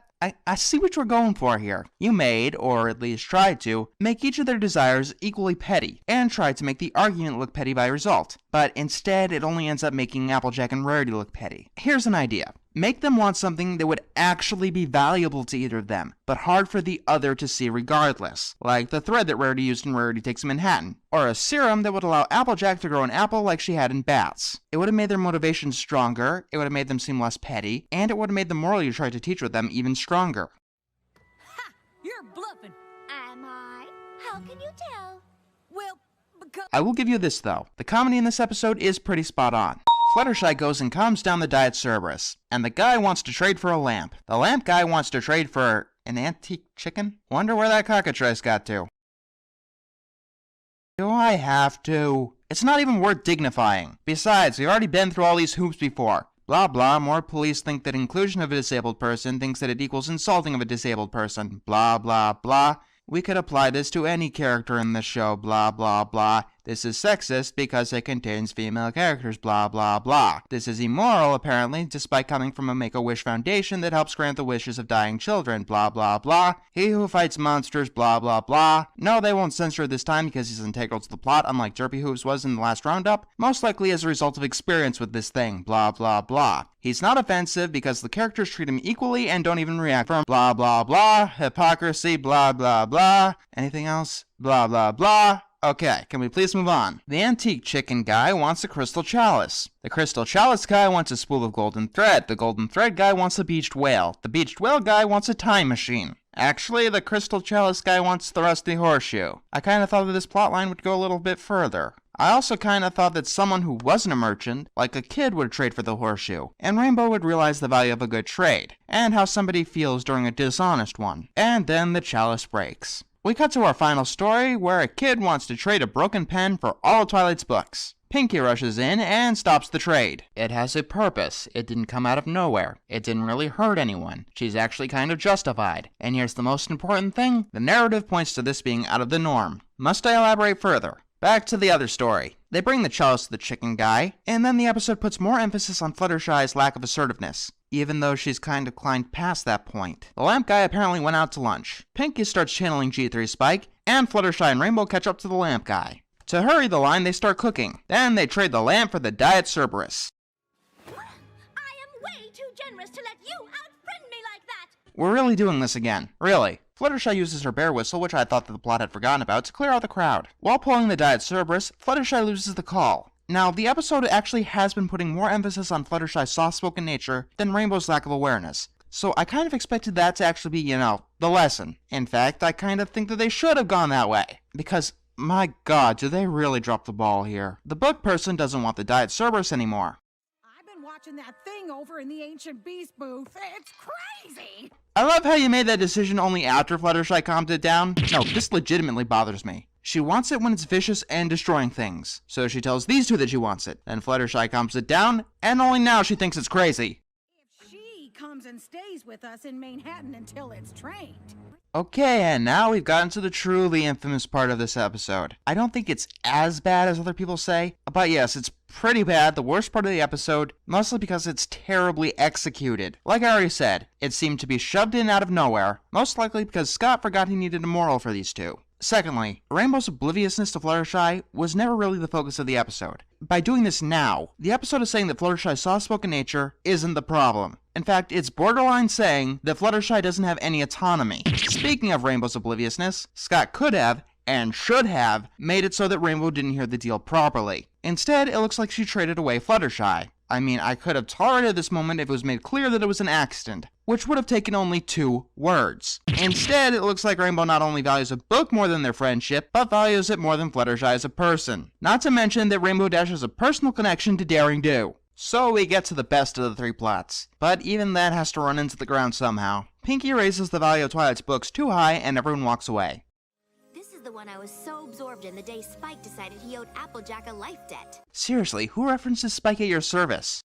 I may not ever need to read these again, but that doesn't mean they don't have value. I realize that now. Yeah, that philosophy often leads to hoarding, just saying. I mean, you could have done something other than shoehorn in random sentiment. Rainbow goes to Twilight to get the trade called off. And somehow it works! It's a little bit less convoluted than the ending of games Ponies play. Then we have some random smalts about how friends are more important than physical objects. Something you'd have to be pretty petty to believe in the first place. Speaking of petty... I know it's not the pie tin you were after, but I hope you like it. It's the rustiest piece of junk I could get. I got you something as petty as you are. Well, I took my half of our stash and got you this. And I know you're gonna love it, because you already have a bunch of ones that look exactly the same sitting in a drawer doing nothing. What a coincidence. I got you something just as petty. And Fluttershy gets what she wants because apparently not standing up for yourself isn't a problem that should be addressed. So I can be harsh on episodes that I like. I spent this entire review pretty much railing against the episode, and yet I still kind of like it. Why? Because you really only get into the problems when you do some scrutiny. When I watch an episode for the first time, I don't really do it with my critical faculties on, and I can still enjoy this particular episode with them off. Rainbow and Fluttershy go through a plot type that I like and I want to see more of. Applejack and Rarity's plot is rather short and doesn't overstay its welcome, like it did for me in Look Before You Sleep. Pinkie's assertive side being well written for once was enough to distract me from some of the more mediocre parts of the episode. By the way, I found the callbacks to the episodes that I don't like fairly amusing, almost as if Scott was challenging me to hate this episode. Oh yeah, it's a bad episode. Rainbow looks like an idiot at best and a monster at worst. Fluttershy's character backpedals to the pilot, and this is after Rainbow Falls, where she's willing to compete athletically in front of an Olympic crowd. One moral comes out of nowhere, one moral makes the two characters seem petty, and the final one could be misconstrued as harmful. Is it better than Somepony to watch over me? That depends. Which do you think is worse? One large, persistent problem, or about a dozen small problems that come in and out? More importantly though, after his first 2 episodes being a failure, do I think that Scott Sonneborn is right for this show? Maybe. It's too soon to tell. I mean, look at Meriwether Williams' track record. She didn't break out of her reputation until this season. Give him time. If he decides to stay, he'll get his flow eventually. Or he won't. Only time will tell. So what do we got next week? Kinda feel like that might be a metaphor for something.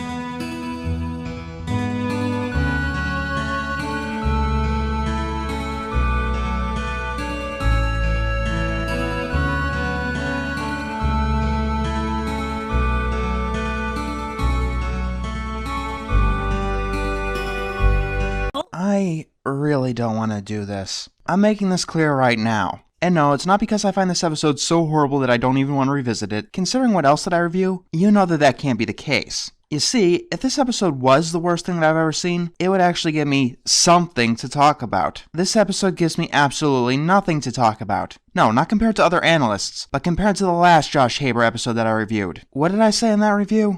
That's a big problem with Josh Haber as a whole so far. His stories seem to go by the book. This episode and Castlemania to an extent feel very textbook, providing very few new things. I wouldn't mind if he threw in a little more fun like he did in Castlemania, but here he seems satisfied with just hitting all the bullet points and doing nothing else. Yeah, all that is still true here to the point that I was seriously considering just making that review count twice. Not to say that this episode is a ripoff of Josh Haber's previous work, because, you know, that would actually give me something to talk about, but it has all the same successes and failings as Simple Ways. It's a textbook example of this story being told, which comes across extremely predictable and adds nothing new that would make the ride more exciting. This is a circle. It's red, and let's just say that I don't like the color red. This is another circle. It's blue, and blue is my favorite color. Yes, I like the blue circle more, but no matter how much I like or dislike a color, it's still a fucking circle, or what a roller coaster would look like if designed by Josh Haber. Sure, it's functional, but why the hell would you want to ride it? I'm coming off a little mean. I don't hate or even dislike this episode. Once again, that would imply that it would get a reaction out of me. But do you seriously want me to make another review where I deduct the same points for the same reason? Yes, other writers have their own strengths and their own weaknesses that come across again and again in their episodes, but it's a little different here. Megan McCarthy's weakness is making her own villains. Sometimes that problem doesn't even surface, and even when it does, all three of her villains have different problems. I mean, Chrysalis and Sunset Shimmer have similar problems with their plots not being thought through enough, but they were different enough to give separate reactions. Dave Polsky's weakness, as I found out recently, is the catalyst, something that can create entirely different experiences. What I'm saying is, between these two Josh Haber episodes, I may not be getting the same plot, but I am getting the exact same experience. At least Winter Wrap-Up had the decency to have a song in it. Oh wait.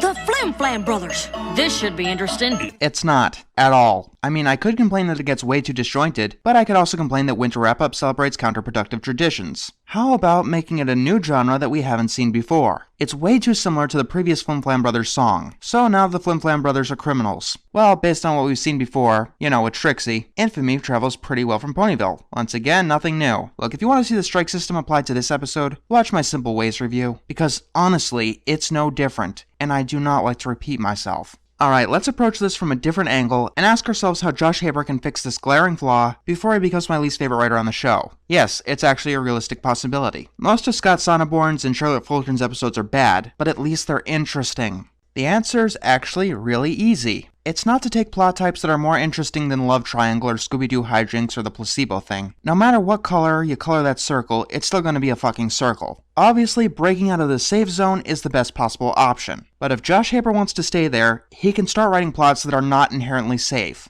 He should be writing Flight to the Finish, not Simple Ways and Leap of Faith. Something inherently interesting, instead of writing episodes that for all intents and purposes are on autopilot. Alright, that didn't get much length. Let's ask why this is a bad thing, because that seemed to be confusion with my Simple Ways video. Beyond the fact that it makes it difficult as a reviewer to review the same thing twice, writing is an art, and if you treat it as just a job, which it seems that Haber has been doing, it comes out as lifeless and turgid. Josh Haber almost seems bored while writing. I know that he's new to this whole writing thing, and this is a problem because it shows his refusal to grow. If you're expecting me to like this episode more because it's not a romance plot, you're totally right. But as we've established before, that doesn't mean that I think it's better. Haber could write some of my favorite plot lines, and I still wouldn't think that it was better.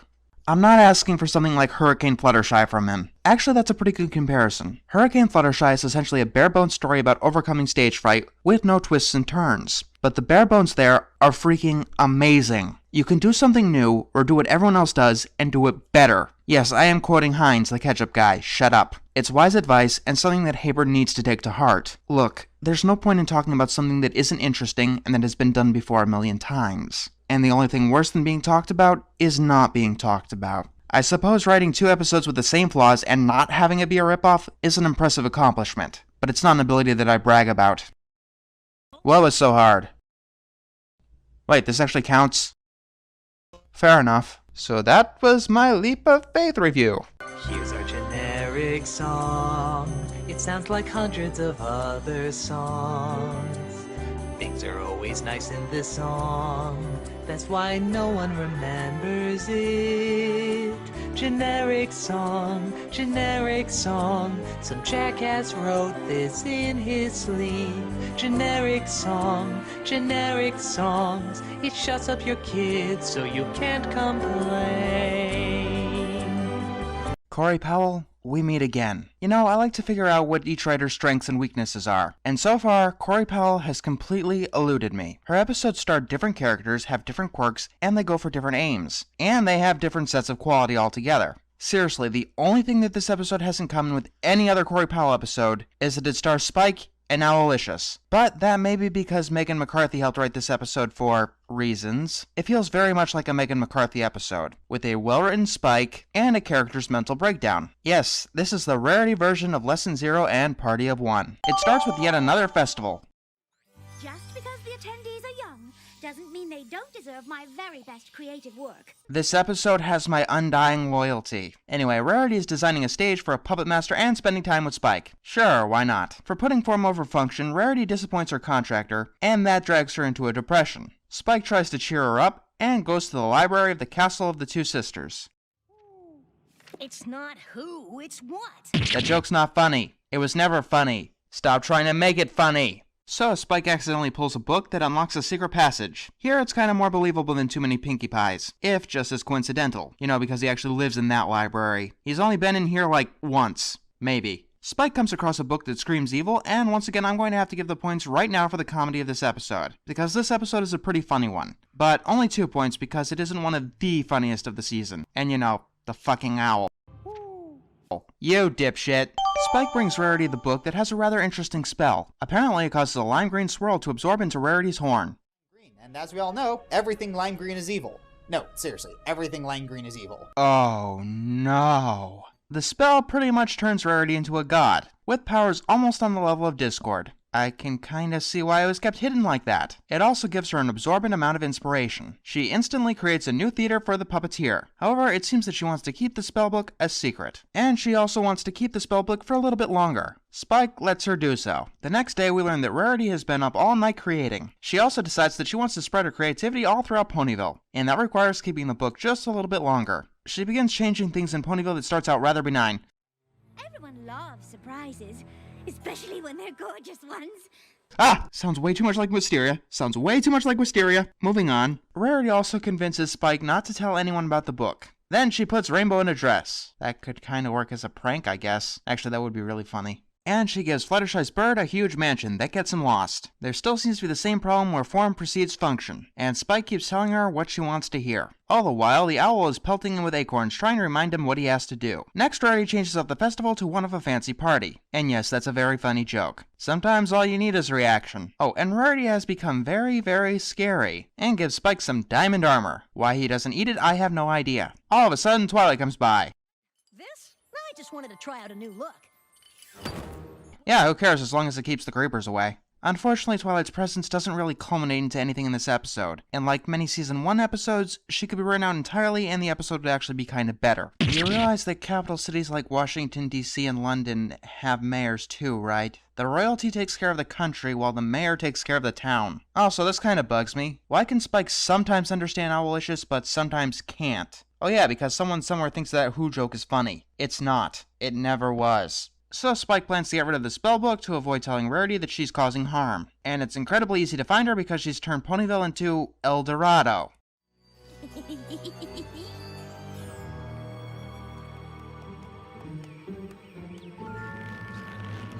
you think you're doing? Megan really likes the Lord of the Rings, doesn't she? Spike steals the book and eats it. Well, that's one solution, I suppose. I wonder how evil magic tastes. Rarity wants to take the rest of her creative vision all around Equestria, and it seems that she still has her powers without the book. I need my book, Spike! What have you done with my book? Can you wait about 10 hours? And Rarity realizes that she doesn't need the book anymore. You'll be by my side, just as you've always been here in Ponyville. Your constant praise and adoration. Yes, sometimes it's a good thing to criticize people when they're doing something harmful. Can you please stop scaring me now? Spike finally stands out to Rarity, and that gets rid of the ecto-glowy stuff to join Flutterbad and the Pony of Shadows. I don't know, playing poker or something. Though by the looks of it, something quite terrifying has happened to Ponyville. Streets of Gold are terrifying? Sure, maybe after the dragon attack. Now, my main and really only problem with this episode is that the ending is kind of ham-handed. First of all, they repeat the moral multiple times. There's more of this redundant dialogue. Hey, wait, that's a pattern. I could be onto something here. And there's one more problem with the moral. Please don't make jokes around or with your morals. That's just begging for your message to get confused. It's better to tell the truth, sure, but don't go around telling people that they're ugly or whatever. Other than that, this is probably the best Spike episode we've had so far. Not that there was much competition. Well, there is, but you'll have to join me in the next review for that. Oh yeah. I suppose the only disappointment here is that I still don't know anything about Corey Powell as a writer. Maybe I'll have to check out her previous oeuvre of work, although that doesn't always have very insightful information. I'd like to say how Corey Powell can improve, but I don't really know the problem, if there even is a problem. I will say that I prefer Party of One and Lesson Zero more, because they had more comedy, although the transition to madness here was far more realistic. Take with that what you will.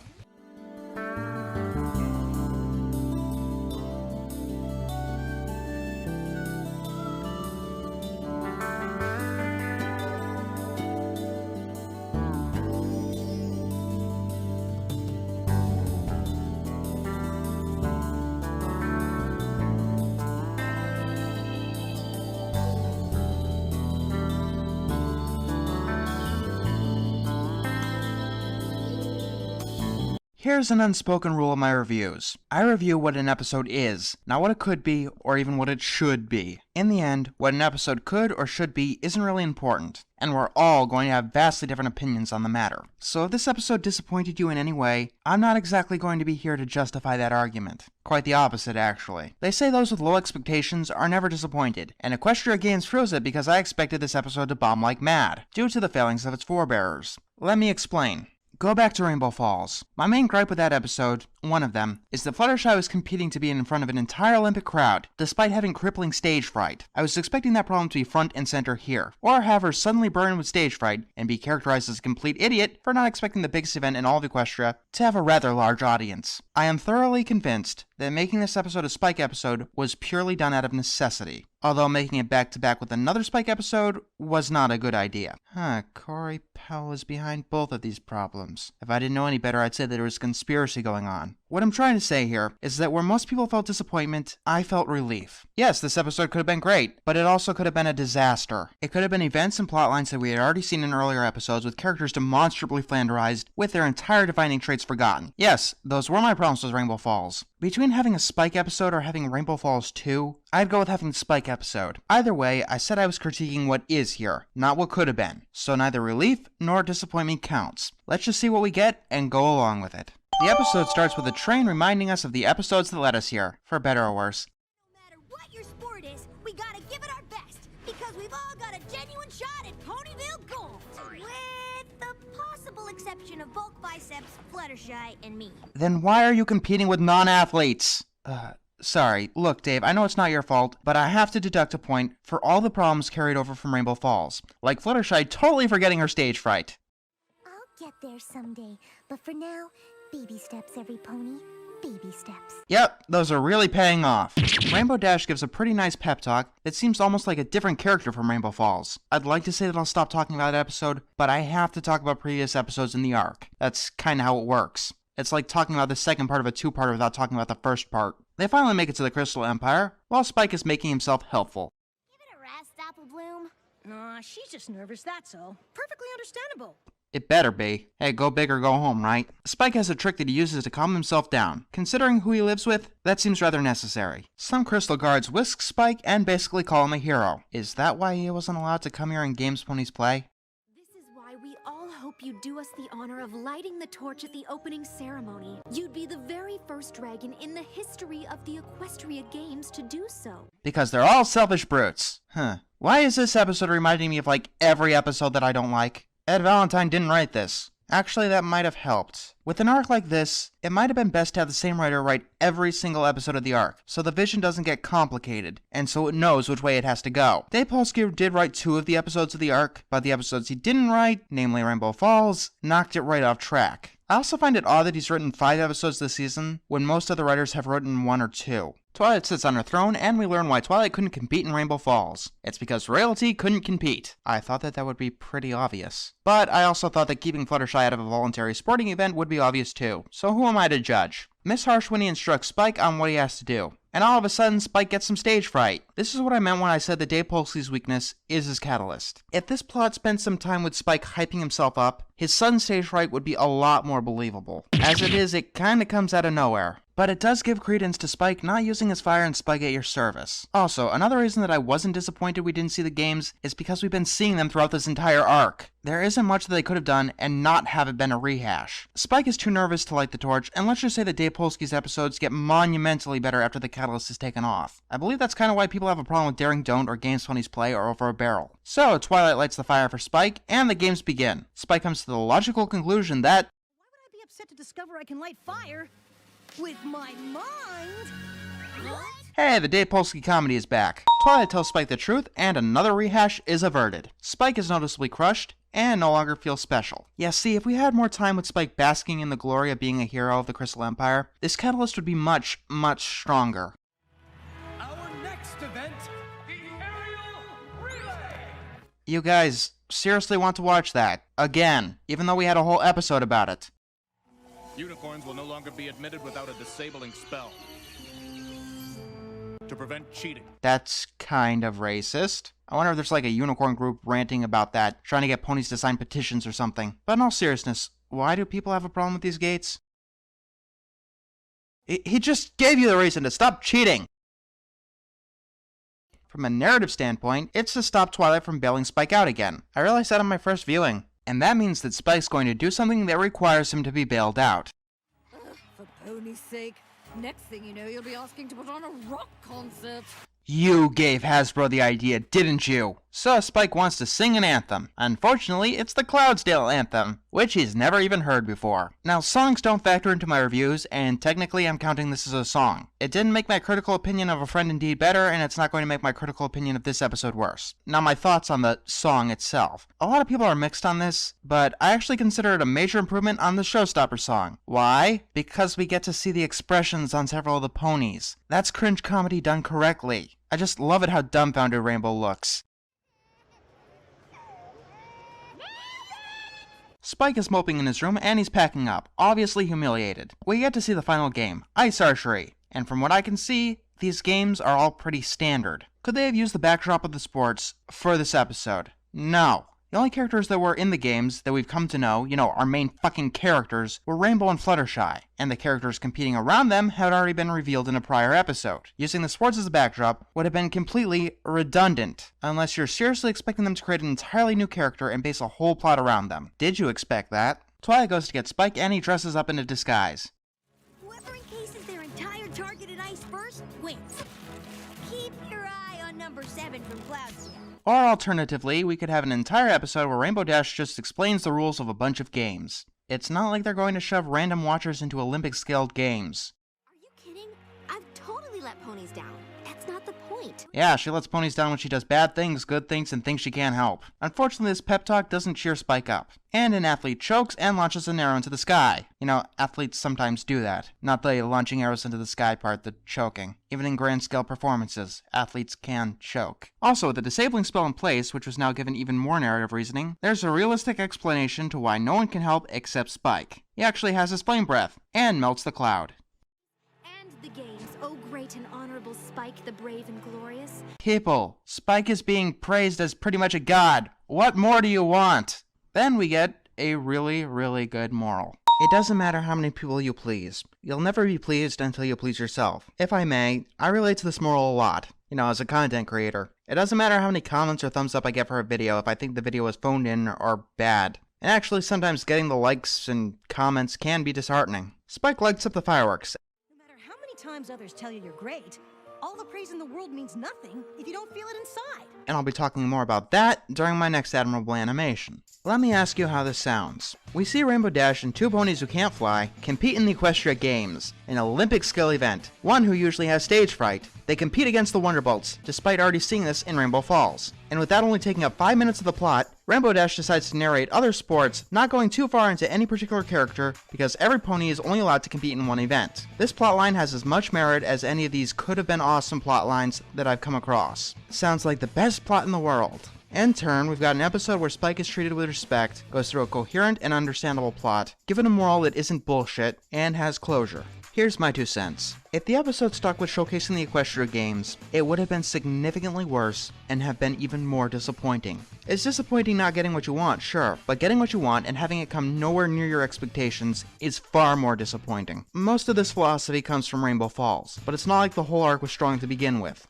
I mean, Games Ponies Play is one of the more disliked episodes of Season 3, and that's saying something. Yes, there was Flight to the Finish, but that barely had anything to do with the arc, and we saw the result of that. And we saw the result of Rainbow Falls. Fluttershy totally forgetting her stage fright. Okay, let's pretend that Rainbow Falls was good. Every single episode in the arc was good. Let's pretend. Rainbow Falls knew what it was doing, had any thoughts of coherence, and put Rainbow Dash with partners that made any logical sense. Great! She's only competing in one event. For the sports to be a backdrop, we would have to give the spotlight to a totally new character, which isn't something within the scope of the show. Is the title a lie? Not really, considering the episode takes place at the Equestria Games.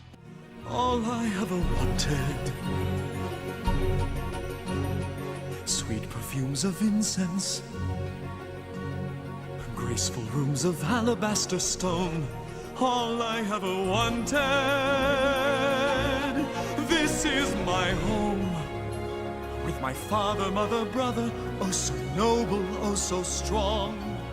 Now I am home, here among my trappings and Zomga, best episode ever, so awesome, 10 out of 10, best episode ever. Alright, now that I got that out of my system, I'll try to restrain myself, because I'm frustrated right now. What? Oh, it's not to can my excitement. If my admirable animations are any testament, I'm pretty good at canning my excitement in the face of true greatness. Look, I'll come right out and say it. With some of the criticism launched at this episode, I seriously considered making this review a straight-up response video. I understood the heavy criticism launched at Daring Don't, and at Ain't Easy Being Breezies, and even Equestria Games, but I'm kind of at my limit. No, I'm not expecting every critic out there to, like everything, or even like anything. But for one, I'm expecting every critic to at least watch an episode twice, and not come to work under the influence of alcohol, but all of this extreme negativity, it's just getting very old and very depressing. Huh? Do we really need the points thing? This episode is flawless.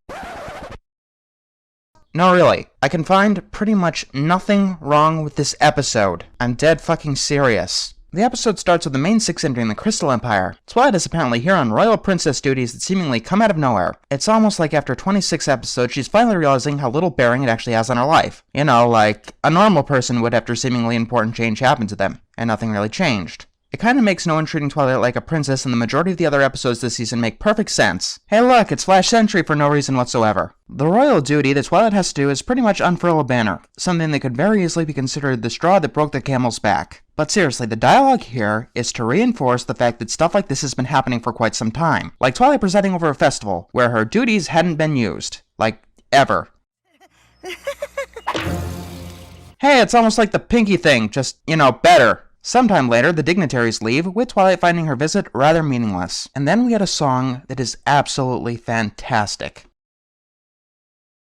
Hey, it looks like the Snark Knight is back. The same way that I like the Smile song, despite it delaying the start of A Friend Indeed for about 3 more minutes. Funny how literally every other Pinkie episode can do that without a 3-minute song. But, since you're so interested, let's talk about this song specifically. For the first part of the episode, Twilight's been thinking that her princesshood is useless. This song is the other princesses reassuring her that that's not the case. How the fuck is that redundant? Yes, the choreography sucks. I think that Megan McCarthy thought that she could let that slide because all 3 fucking princesses are singing at the same time. Besides, the choreography is still better than BBFFF. Ooh, floating disembodied heads and clouds. But seriously, those complaining about the redundancy of this episode are only listening to half the song. It's not even a hidden meaning or requiring intense thought, and personally, it's my favorite song of the show. We cut to a dark alley where some stallion is carrying a basket of fruit. He bumps into the Pony of Shadows? Wait, could it be? That would be interesting. Oh wait, it's just Rafiki.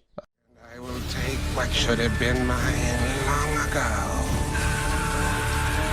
Oh, Rafiki never did that. But in all seriousness, Tarek is the best villain that the show has had so far. Megan McCarthy is not good at making her own villains, but she seems very good at utilizing the villains that others have created. This attack gets Celestia to wake up in horror, so she tells Twilight the backstory. Tarek and his brother Scorpan came to Equestria in an attempt to conquer it, but Scorpan pretty much fell in love with Equestria. Since Tarek didn't, Scorpan told Celestia and Luna, and they banished Tarek to Tartarus. During the time that Cerberus had escaped in It's About Time, Tarek had escaped. Why is he just now starting to steal magic? His time in Tartarus left him very weak. He has just now gained enough strength to use his dark powers. And if he is the Pony of Shadows, that's why he didn't attack in Castlemania. Celestia decides to send in Discord in order to stop Tyrek. Hey, the plan and keep calm and flutter on actually makes some sense now. Doesn't excuse how hand-waved it was back then, but I actually get it now. Twilight is still depressed about not really doing anything as a princess. No, for the love of God, we are not talking about that. She and her friends go to the castle of the two sisters to burn some time, I guess. We had to give back the elements. It had to be done or the Tree of Harmony wouldn't have survived. You guys want to remember that for me? Most of the critics seem to have forgotten that. Discord pops in all Mary Poppins style. We got some of the usual good comedy, and he hands them the journal. He seems to be just as curious as to what's inside the box as everyone else. He says this because even he's figured out that Twilight was unsure that being a princess was really important. My, is eavesdropping not the way you're supposed to find out what your best pals are up to?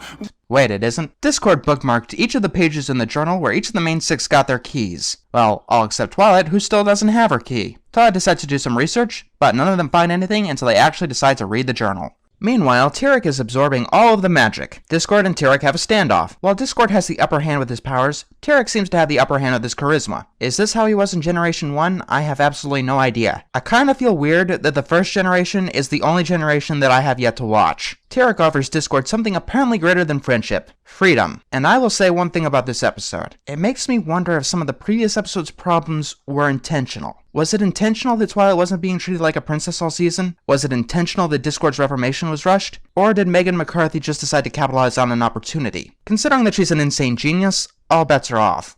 Twilight figures out that each of the journal entries came up with an item. Being loyal to my friends was way... Oh, my turn! Was that intentional? Either way, that's totally hilarious. And no, this isn't redundant because it has never been outright stated that these items were keys. And the characters didn't realize it until now. They gather the items, and when Pinkie accidentally throws Boneless at the box, it turns into an actual key, further cementing my theory that this box was actually made by Sierra. They all turn their objects into keys, which just leaves Twilight's missing. Think, Twilight. When have you completed a difficult magical task, and in doing so, encouraged another pony to do the same? Does Magic Duel count? They get a letter that demands Twilight and Canterlot. Apparently, Celestia knows that Discord has allied with Tyrek. This has given Tyrek the ability to steal flight and Earth Pony magic as well. And now he's going after Alicorn magic. Celestia's plan is to give it all to Twilight. Can I just rant about this? Usually with complaints that I find unfounded, I give a good objection and I go on my way. But this is a situation which I only need one word to disprove all the claims against this particular moment. That word is desperation. Take a look at the situation here. Discord is someone who Luna and Celestia defeated only with MacGuffins that no longer exist. Tyrek is someone they needed Discord to fight. There is no way for them to defeat Tyrek. The only two options here are to sit and wait for Tyrek to take their powers, or prolong the inevitable. It's the strategy game equivalent of running around the map with the only two mooks you have keeping you alive. I'm sick and tired of people treating this like that moment in the season opener when Applejack sent Twilight away out of nowhere, and for no good reason. It's the best bad option that Celestia has at the moment. The point is to stay hidden, dipshit. So they give Twilight the giant Powerball, and Discord senses a disturbance in the Force. Don't you read in between the lines? There's plenty of evidence supporting this being a plan by Discord to open the box. Yes, Discord is a magnificent bastard, and they read his book. So Twilight goes home, and we have some comedic moments that aren't intrusive to the story at all, unlike the Pinkie moments from the season opener. Tyrek eats Shining Armor's magic and sends Discord off to do what he wants, before he confronts the princesses, which means that he is powerful enough to defeat them without Discord's help. So yeah, that really was the best choice they had, putting their magic into hiding. It's a bad choice, but it's the best choice they had. I'm not reading in between the lines or anything. This stuff is right in front of our faces. So Twilight tries to gain better control of her magic, which catches her friend's attention. Twilight tries to get them to stay calm. Meanwhile, Tyrek gloats in front of the princesses, and unlike, say, Chrysalis is gloating, it's not intrusive because he's pretty much already won, and he's not gloating in front of people who could stop him. Then he throws the princesses into Tartarus, and he gives Discord his brother's amulet as a sign of friendship and loyalty. Through a stained glass window, Tyrek learns of Princess Twilight. Reflection. No. Look hard. Celestia was working in desperation, which was bound to have a few oversights. This being a plan by Discord, he's actually lying when he said that he didn't change it. Pick one! So Discord comes back to Ponyville and traps the main six. I really did it. easy come, easy go. But seriously, Discord looking away while the main 6 are being eaten makes it seem even more certain that this is some kind of plan by him. However, his own magic gets eaten. Hey, not even Discord's plans are perfect. Unless, you know, this was a part of the plan. Twilight is practicing her magic until Tyrek finds her, and then we get one of the most intense scenes of the whole damn show. A fireball is shot at the library, and it explodes. None of those ponies had anything valuable enough to trade for my books. I may not ever need to read these again, but that doesn't mean they don't have value.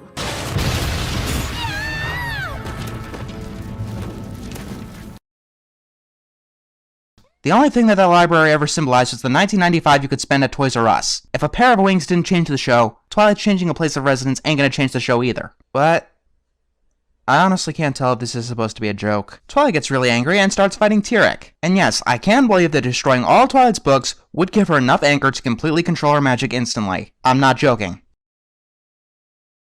You've never watched an anime in your life before, have you? You know, that medium with gratuitous battles in every other episode? But seriously, I've heard it claimed that the deal at the end could have gone down immediately. You know, with neither of these characters knowing each other's strengths. It's times like these when I have to wonder if I've been watching the same episode as other people. Look, no hero worth their salt would ever give up the fight at the word go. The animation here is astounding, and the entire scene is intense.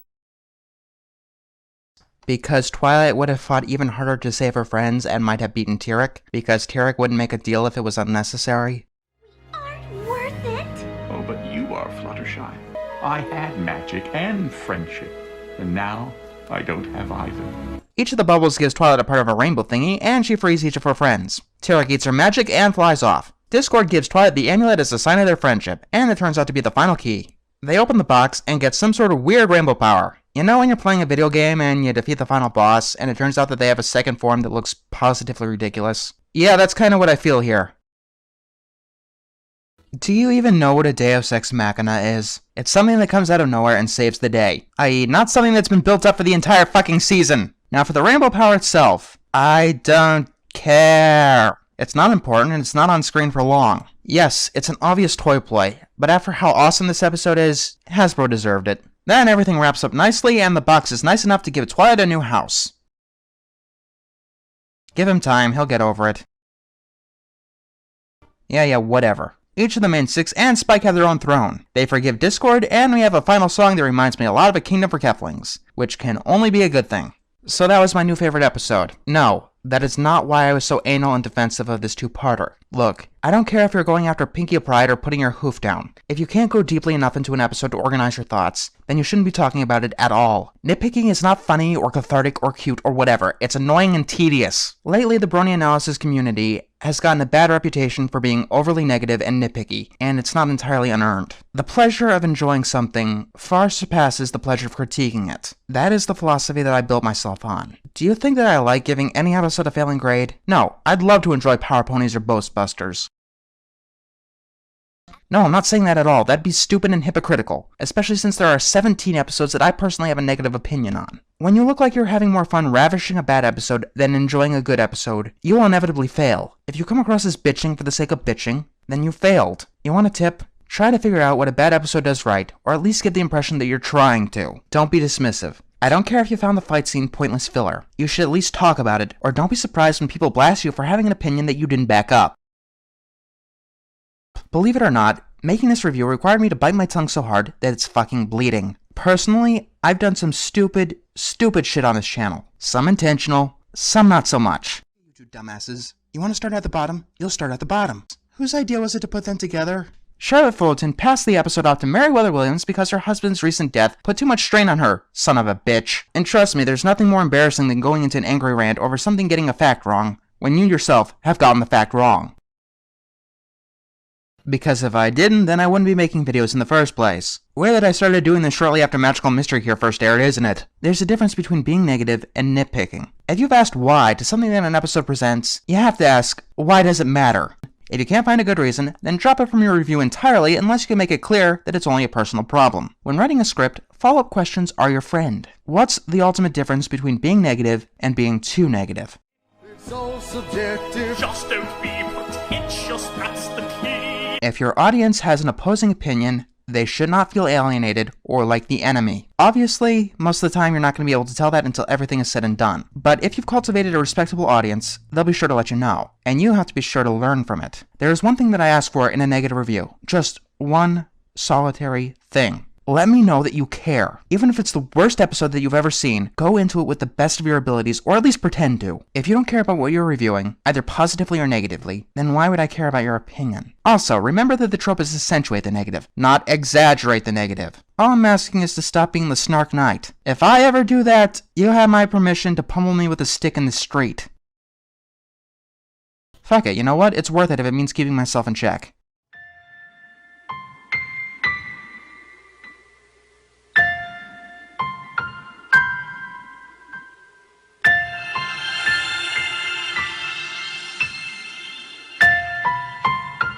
And Tarek throws the princesses into tartar sauce. Shit. This is the role I meant to play as a princess of Equestria. I will not fail to do my duty.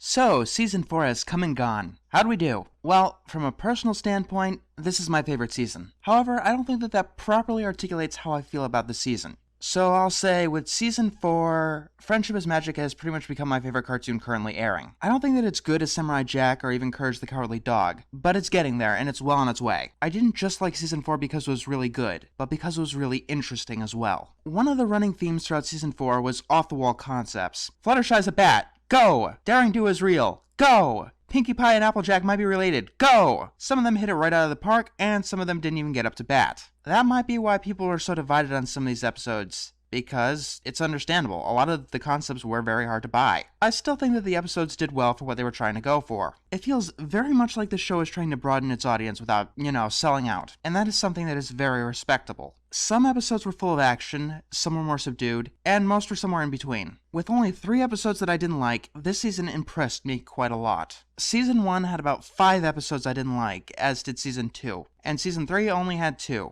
Since I want to end this overview on a positive note, we'll talk about the episodes I didn't like first. Yes, instead of giving a brief rapid-fire one-sentence review, I'm gonna go a little more in-depth this time. I think that the season deserved it. Let's start with Power Ponies. I'll admit that my review was very unorganized. I complain about a lot of things that were, in all honesty, inconsequential. It's easy to do that when you don't like an episode. My original problem seemed to be that it was just using cliché after cliché. And while I still have that problem, after analysis, my main problem really is the main six's incompetence. Something that only barely came through in my review. Their current state of being doesn't allow them to play off the world around them, but more importantly, it undercuts the moral. The episode tries to teach Spike that he's useful, but because the main six were nerfed so badly, it comes across that Spike is only useful when everyone else is incapacitated. I still think that if the main six got more powerful and got overconfident, the episode would have been much, much stronger. Somepony to Watch Over Me seems to be this season's winner of the Mare-Duel Award.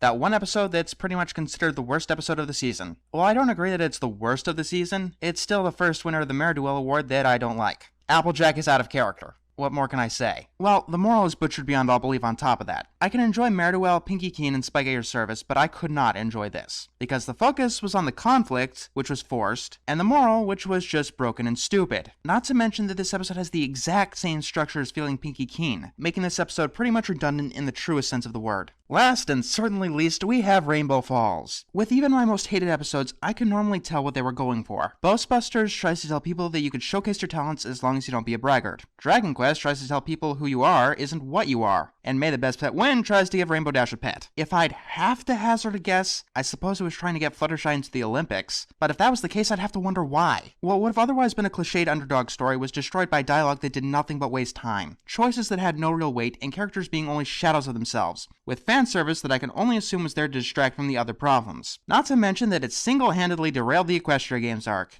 Sorry we couldn't fly with you on the aerial relay, but the air sprinters needed us too. Too bad we can only compete in one event. Too bad we can only compete in one event. It is one of the only 2 episodes so far that I've given a 0 out of 5, something I only do to episodes which I feel have no redeeming value. Trade ya, though an episode I liked, I had to fail due to some horribly forced dialogue. And not to mention Rainbow Dash sinking to a new low after a climax was shoehorned into the episode. Besides that, there isn't much I have to talk about there. And that brings me to my next segment, Josh Haber. I don't like him. All 3 of his episodes just stick to formulas to a fault, which is a stark contrast to the rest of the season, which took chances and gave us something new. There's one reason that I'm not declaring him my least favorite writer this season. That's because there was a horrible imbalance to who wrote whatever much. Charlotte Fullerton and Meriwether Williams only wrote 1 episode, while Dave Polsky wrote a whopping 5 episodes. And Megan McCarthy wrote either 2, 4, or 7, depending on what you want to count or how you want to count it. Dave Polsky and Megan McCarthy are my favorite writers on the show, but each writer brings their own unique flair to the show, and I'd love to see it a bit more balanced out in Season 5. And now let's get to the episodes that gave me very mixed feelings. Let's start with testing 1, 2, 3. If you'll notice something on my MLP episodes ordered from favorite to least favorite, this episode is very low. I said in my review that I had problems in school and with school. In this episode's optimism towards the whole thing just drove me off the wall while watching it for the first time. It wasn't accounting for certain things, like kids don't know that a certain learning style doesn't work for them until they take a test after using that style and fail. And then the failures pile up against them. However, I kept in mind that wasn't exactly what the episode was trying to do. I feel that in my review, I overcompensated in the other direction, giving it too much positive score, which is why it's a bit lower here than it is in my actual review. Still, I don't think you should take my opinion on this episode too seriously, because I don't think that I could critique it fairly. And that brings us to Filli Vanilli. And what a better time to talk about Pinkie Pie this season. Throughout Season 4, Pinkie's behavior had been driving me up a wall. Whether she was looking through coloring books to figure out how to stop evil plants, or having a balloon occupy her entire attention span, it felt like she was breathing in dragon fumes between every single episode. Then it hits Nadir and Filli Vanilli. Alright, first of all, yes, I overreacted. No, seriously, I overreacted. However, I still feel that this is Pinkie's worst portrayal to date, but I should have had more restraint on myself. For one, I've seen much, much worse. And for another, after this episode, my problems with Pinkie Pie just stopped. Completely. For the rest of the season, she wasn't portrayed as oblivious, stupid, or worst of all, unlikable. We'll have to see where this goes. As for the episode itself, it's very enjoyable if you can ignore the pink elephant in the room. It's just not easy to ignore. Three as a crowd didn't have too much of an impact on me either way. It was a very good episode, but I don't know. It's one of those things that you feel you should like more, but just can't seem to, and you don't know why. The story is sound, the humor is well placed, the song was one of my least favorites of the show, but that didn't impact my overall view of the episode. Like it did in a good way with A Friend Indeed, or a bad way with the Showstoppers. And unlike Josh Haber episodes, the writers seem to be doing something interesting. Still, I feel I should like it a lot more than I actually do. Alright, let's talk about the episodes that I unequivocally liked. Yep, the remaining episodes I can wholeheartedly enjoy. So let's talk about It Ain't Easy Being Breezies. I enjoy Daring Don't and Equestria Games more, but I feel that Breezies is the most overhated episode of the show. Maybe it's just because I personally seen Generation 3 for myself, but this episode does have more ambitions than just being cute. The episode gives us enough information about the Breezies to tell us that staying at Fluttershy's house is bad for them, and in the end, that's really all that matters. The moral is a powerful one, and there's some decent conflict in one of the season's more subdued episodes. How do I talk about bats? It tells a very believable two-sided story with each side being completely justified. Even in the best cartoons that I've ever seen, that's incredibly rare. The closest I can think of is Tale of X9. While Bats isn't that good, it's way more than I would have expected. Respect. Not to mention that the song sounds like a lost track from The Nightmare Before Christmas. If I'd have to pick, I'd say that Season 3 has the best music, but this season is definitely a close second. Inspiration Manifestation, while I do like, I think I like a little bit more if it wasn't living in the shadow of Lesson 0 and Party of 1. Party of 1 was funnier, and the conflict of Lesson 0 felt much bigger. My only problem with this episode was Twilight. I don't think I made it clear enough in the review, but her inclusion confused the moral at the end. You cannot make jokes with your moral, especially in a show that's really good at teaching relatable morals. Still, it added Rarity to my ever-growing list of ponies to be scared of. And now for my top 11 episodes of Season 4. Why top 11? Because that's all the episodes that are left. And my number 11 and 10 are pretty interchangeable. Number 11 is For Whom the Sweetie Belle Toils, and number 10 is Twilight Time. They're both really good episodes that cemented Dave Polsky as my favorite writer on the show. Oh yeah, I kind of forgot to mention that. Dave Polsky is my favorite writer now, mostly for only writing one episode that I didn't like, and I had a hell of a time deciding that I didn't like it. Number 9 is Maud Pie. You know, I never watched Daria, so I'm pretty much a stranger to dry humor, so this episode really caught me off guard with how funny it was. It's refreshing to see the show dabble in new kinds of humor and make them work. In the meantime, it knows to keep the heart there, which is the entire foundation of the show. Maud herself is enjoyable, and yes, I'll admit that this episode helped remind me why I liked Pinkie in the first place. Number 8 is the Equestria Games. I heard something explode in the distance. I suppose here's as good a time as any to talk about the Equestria Games arc. The arc sucked. The Crystal Empire got the games because... I just finished hearing about how this pony was just treated to the warmest, funnest, most fabulous reception she ever had. Which, in my expert opinion, amounts to the first ever unrehearsed and unbiased appraisal of a potential host of the Equestria Games. Oh, I see. Flight to the Finish really only used it as a backdrop, and I already talked about Rainbow Falls. Rainbow Falls dropping the ball made me think that this episode was going to suck. So I was pleasantly surprised when it didn't. Not only did they pick an avenue that worked, they actually treated Spike with some dignity for once. Something that every other Spike episode before now had lacked. Number 7 is Rarity Takes Manehatten. If anything, this is the episode that made Dave Polsky my favorite writer. He's willing to step out of his comfort zone and try new things. Someone needs to take a lesson. He's willing to step out of the heavy comedic episodes, and in my opinion, he's pretty good when he does it. Dave Polsky has interested me all season with vastly different styles, and I think that he did really good. After all, I gave him a perfect score across the board, although his comedy still manages to slip in here and there. Not that that's a bad thing. I really like the unique setting here. It's good for a change of pace, relatively speaking, and I do hope that they keep exploring more aspects of this world. Number 6 is Pinkie Apple Pie. My review of this episode is my most viewed MLP review, which confuses me. The review is fine, but I don't think I said anything out of the normal there. I pretty much said that it was great because it was great. Oh yeah, the questions surrounding Pinkie's attitudes towards family. Yes, I personally believe that there's something bigger going on in Pinkie's backstory that we don't know about yet. If she loves her family so much, why did she leave the farm, and why does she never really talk about them? Pinkie is indeed an interesting character, and the song ain't that bad either. The next 5 episodes are my top 10 favorite episodes of the show, by the way.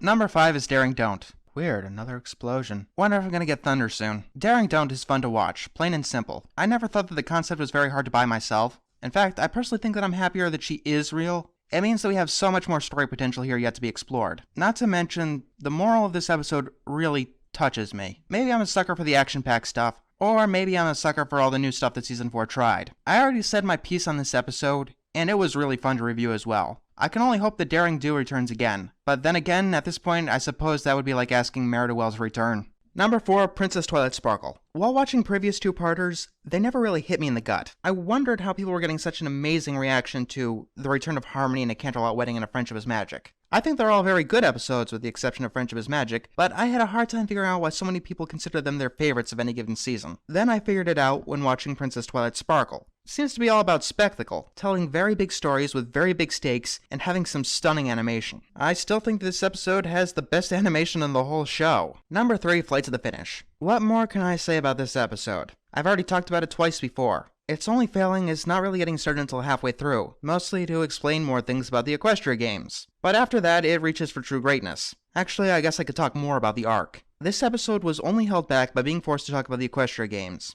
Equestria Games' only real fault was not being more about the games. The worst part of Games 20's play was when they forced the Crystal Empire to get the games out of nowhere. This episode was certainly the best of the whole arc, and if they tackle things like prejudice, it opens the door for them to do many more mature stories. Number 2 is Pinkie Pride. Did I mention that Season 4 has an amazing soundtrack? Because it does. That's largely because of this episode, with music that sounds like it was made by Weird Al, but actually wasn't. Oh yeah, and they got Weird Al to guest star. That's amazing. It's funny and also sounds great. Just not what sure I could say more about it. It's hard for me to talk about something so unanimously declared good. Well, that gives me some food for thought. Anyway, my favorite episode is Twilight's Kingdom. It's not just my favorite episode of Season 4, but it's my favorite episode of the whole show. And for the record, Pinkie Pride is number 2. How much do I like Twilight's Kingdom exactly? Well, a while back for Admirable Animations, I did top 11 episodes that I've reviewed in my first year of reviewing things. Admirable Animation is where I review some of the best episodes of any cartoon to give them more acknowledgement, and to stop myself from going crazy from reviewing animated atrocities. On that list, Pinkie Pride was number 7. Twilight's Kingdom wouldn't count because it was more than 22 minutes, but if it did, it would be number 4. Running the score, I've given this season about 103 out of 130. I say about because I'm shit with mathematics. This show has had its first amazing season. Now, I think that Season 2 was a great season, and Season 3 as well. Season 1, it was a really good season and it would have been a great Season 2, but it really didn't get started until around Seeded for Success, because it didn't know what it wanted to be, and that really hurt it overall. I think the show knows what it wants to do now. It wants to try new things, be experimental, and take lots of risks, and I couldn't be happier if that's the course they're going to take. Season 3 was the transition, and this seems to be the final product. Beyond the shorter running time, I didn't know why people hated Season 3. I know why some people don't like Season 4. Seasons 1 and 2 are like vanilla ice cream, and Season 4 is like chocolate ice cream. It's only natural for people to like one more than the other. even though vanilla ice cream isn't objectively better than chocolate ice cream and vice versa. I can appreciate a show that takes risks, and I like it even more when it's able to pull them off. So where do we go from here? Season 5 is a big deal. Absolutely huge. I mean, beyond the fact that this will mean that it's Hasbro's longest running show, and beyond the fact that next season will have the show's 100th episode, which I really hope they do something special for. Those shows that I mentioned earlier, Courage the Cowardly Dog and Samurai Jack, both only made it to 4 seasons. Now, quantity doesn't mean quality, obviously, but any show that gets beyond 4 seasons is an extremely impressive feat. Managing to not only keep, but improve its quality is even more impressive.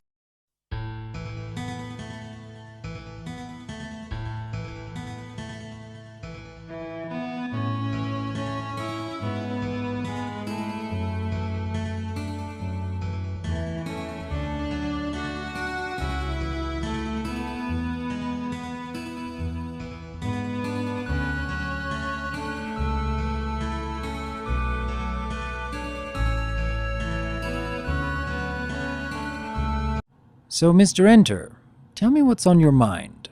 Well, I seem to be having trouble dealing with negativity, towards the show in general. I see. You've been noticing more people pointing out what they find wrong about MLP? If only it was that simple. It seems to be more people doing it more often and having more fun doing that than actually watching the show. I'm sorry to hear that. What do you suppose has changed to cause more people to adopt this sort of behavior? I don't really know. I mean, there are the usual scapegoats like changes in the show, changes between staff, and pure nostalgia, but those don't really feel like the complete answer. I suppose it is more likely to be a combination of things, really. Like you've mentioned, MLP is not quite the same show that a lot of people initially fell in love with. I, for one, think it is improving, though. I think it's improving too, and I try to be respectful of other people's opinions, but it often feels like people are making mountains out of molehills just to declare an episode bad. Would you have any examples? Sure, one recent example comes to mind is the Equestria Games. Most reviews that I've seen panning it only wanted to talk about how it didn't have anything to do with the games, and didn't look at what was actually there.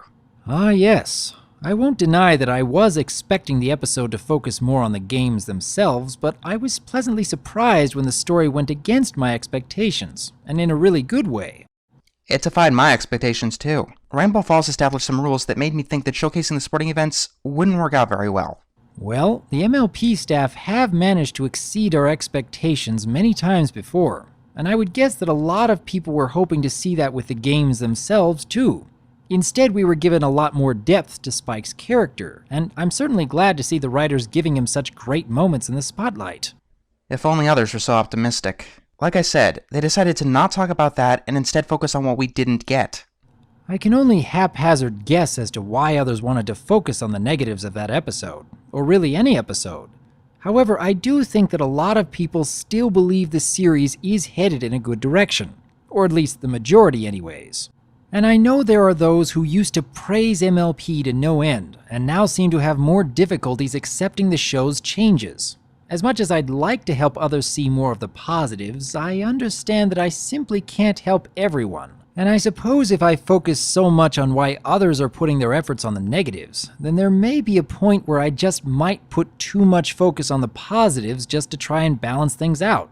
There was a time when each and every one of us discovered the show for ourselves and started forming our own opinions about it. Before we started noticing how others were reviewing MLP, I started to enjoy the characters and the stories without help, but I do realize that by listening to others' thoughts on the deeper aspects, I began to enjoy it even more. And eventually I reached a point where I wanted to start reviewing too. Not because I was looking to be just like someone else, but because I wanted to help others see things from a new perspective that they may not have considered before. What about you, Mr. Enter? What do you suppose got you started on reviewing? I can remember the specific episode. It was Magical Mystery Cure. People were calling it rubbish, purely on how many songs it had, and not talking about the actual story that was there. I obviously didn't make my first review there. I cut my chops on every episode before then, and I got more a hold of my craft before I was ready to tackle such a controversial episode. What about before then, though? What was that first spark that caused you to start making reviews online? Well, the majority of Season 3, it seemed everyone was attacking every episode for whatever reason. They seemed to be overlooking certain things, or comparing it to the previous seasons, calling it the worst for things that the show had always been doing. And you felt driven to stand up for something you knew was worthy of praise. Which begs the question, what would you be doing now if there wasn't such negativity during Season 3? To be totally honest, I'd probably still be making cruddy stories on fanfiction. Ah, it seems like such a long time ago. To be honest, I can remember feeling that drive to create my first video because I didn't see anyone defending Fluttershy as a character, and I knew she was relatable and even inspiring. It would seem that, at least in part, you and I have become what we are today because of others' negativity. And likewise, I bet there are still more people out there who will be driven to say their piece when they encounter that same negativity you brought up at the start of our conversation. In the end, things will balance out, even in moments where others are making mountains out of molehills, as you've stated. I'll bet there will be many more, just like us, who will take a deeper look at the show when they hear those negative opinions. Does that make sense to you, Mr. Enter? I suppose, but Magical Mystery Cure was a complex episode that would give anyone a different reaction. Episodes like Equestria Games, not so much. Perhaps in time, more people will learn not to put so much stock in their expectations.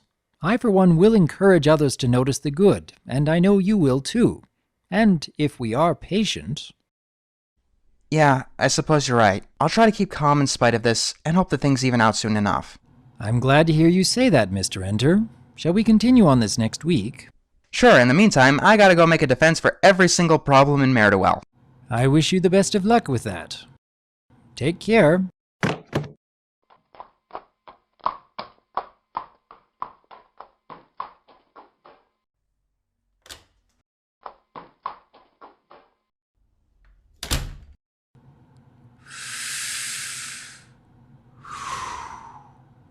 It's good to be helping.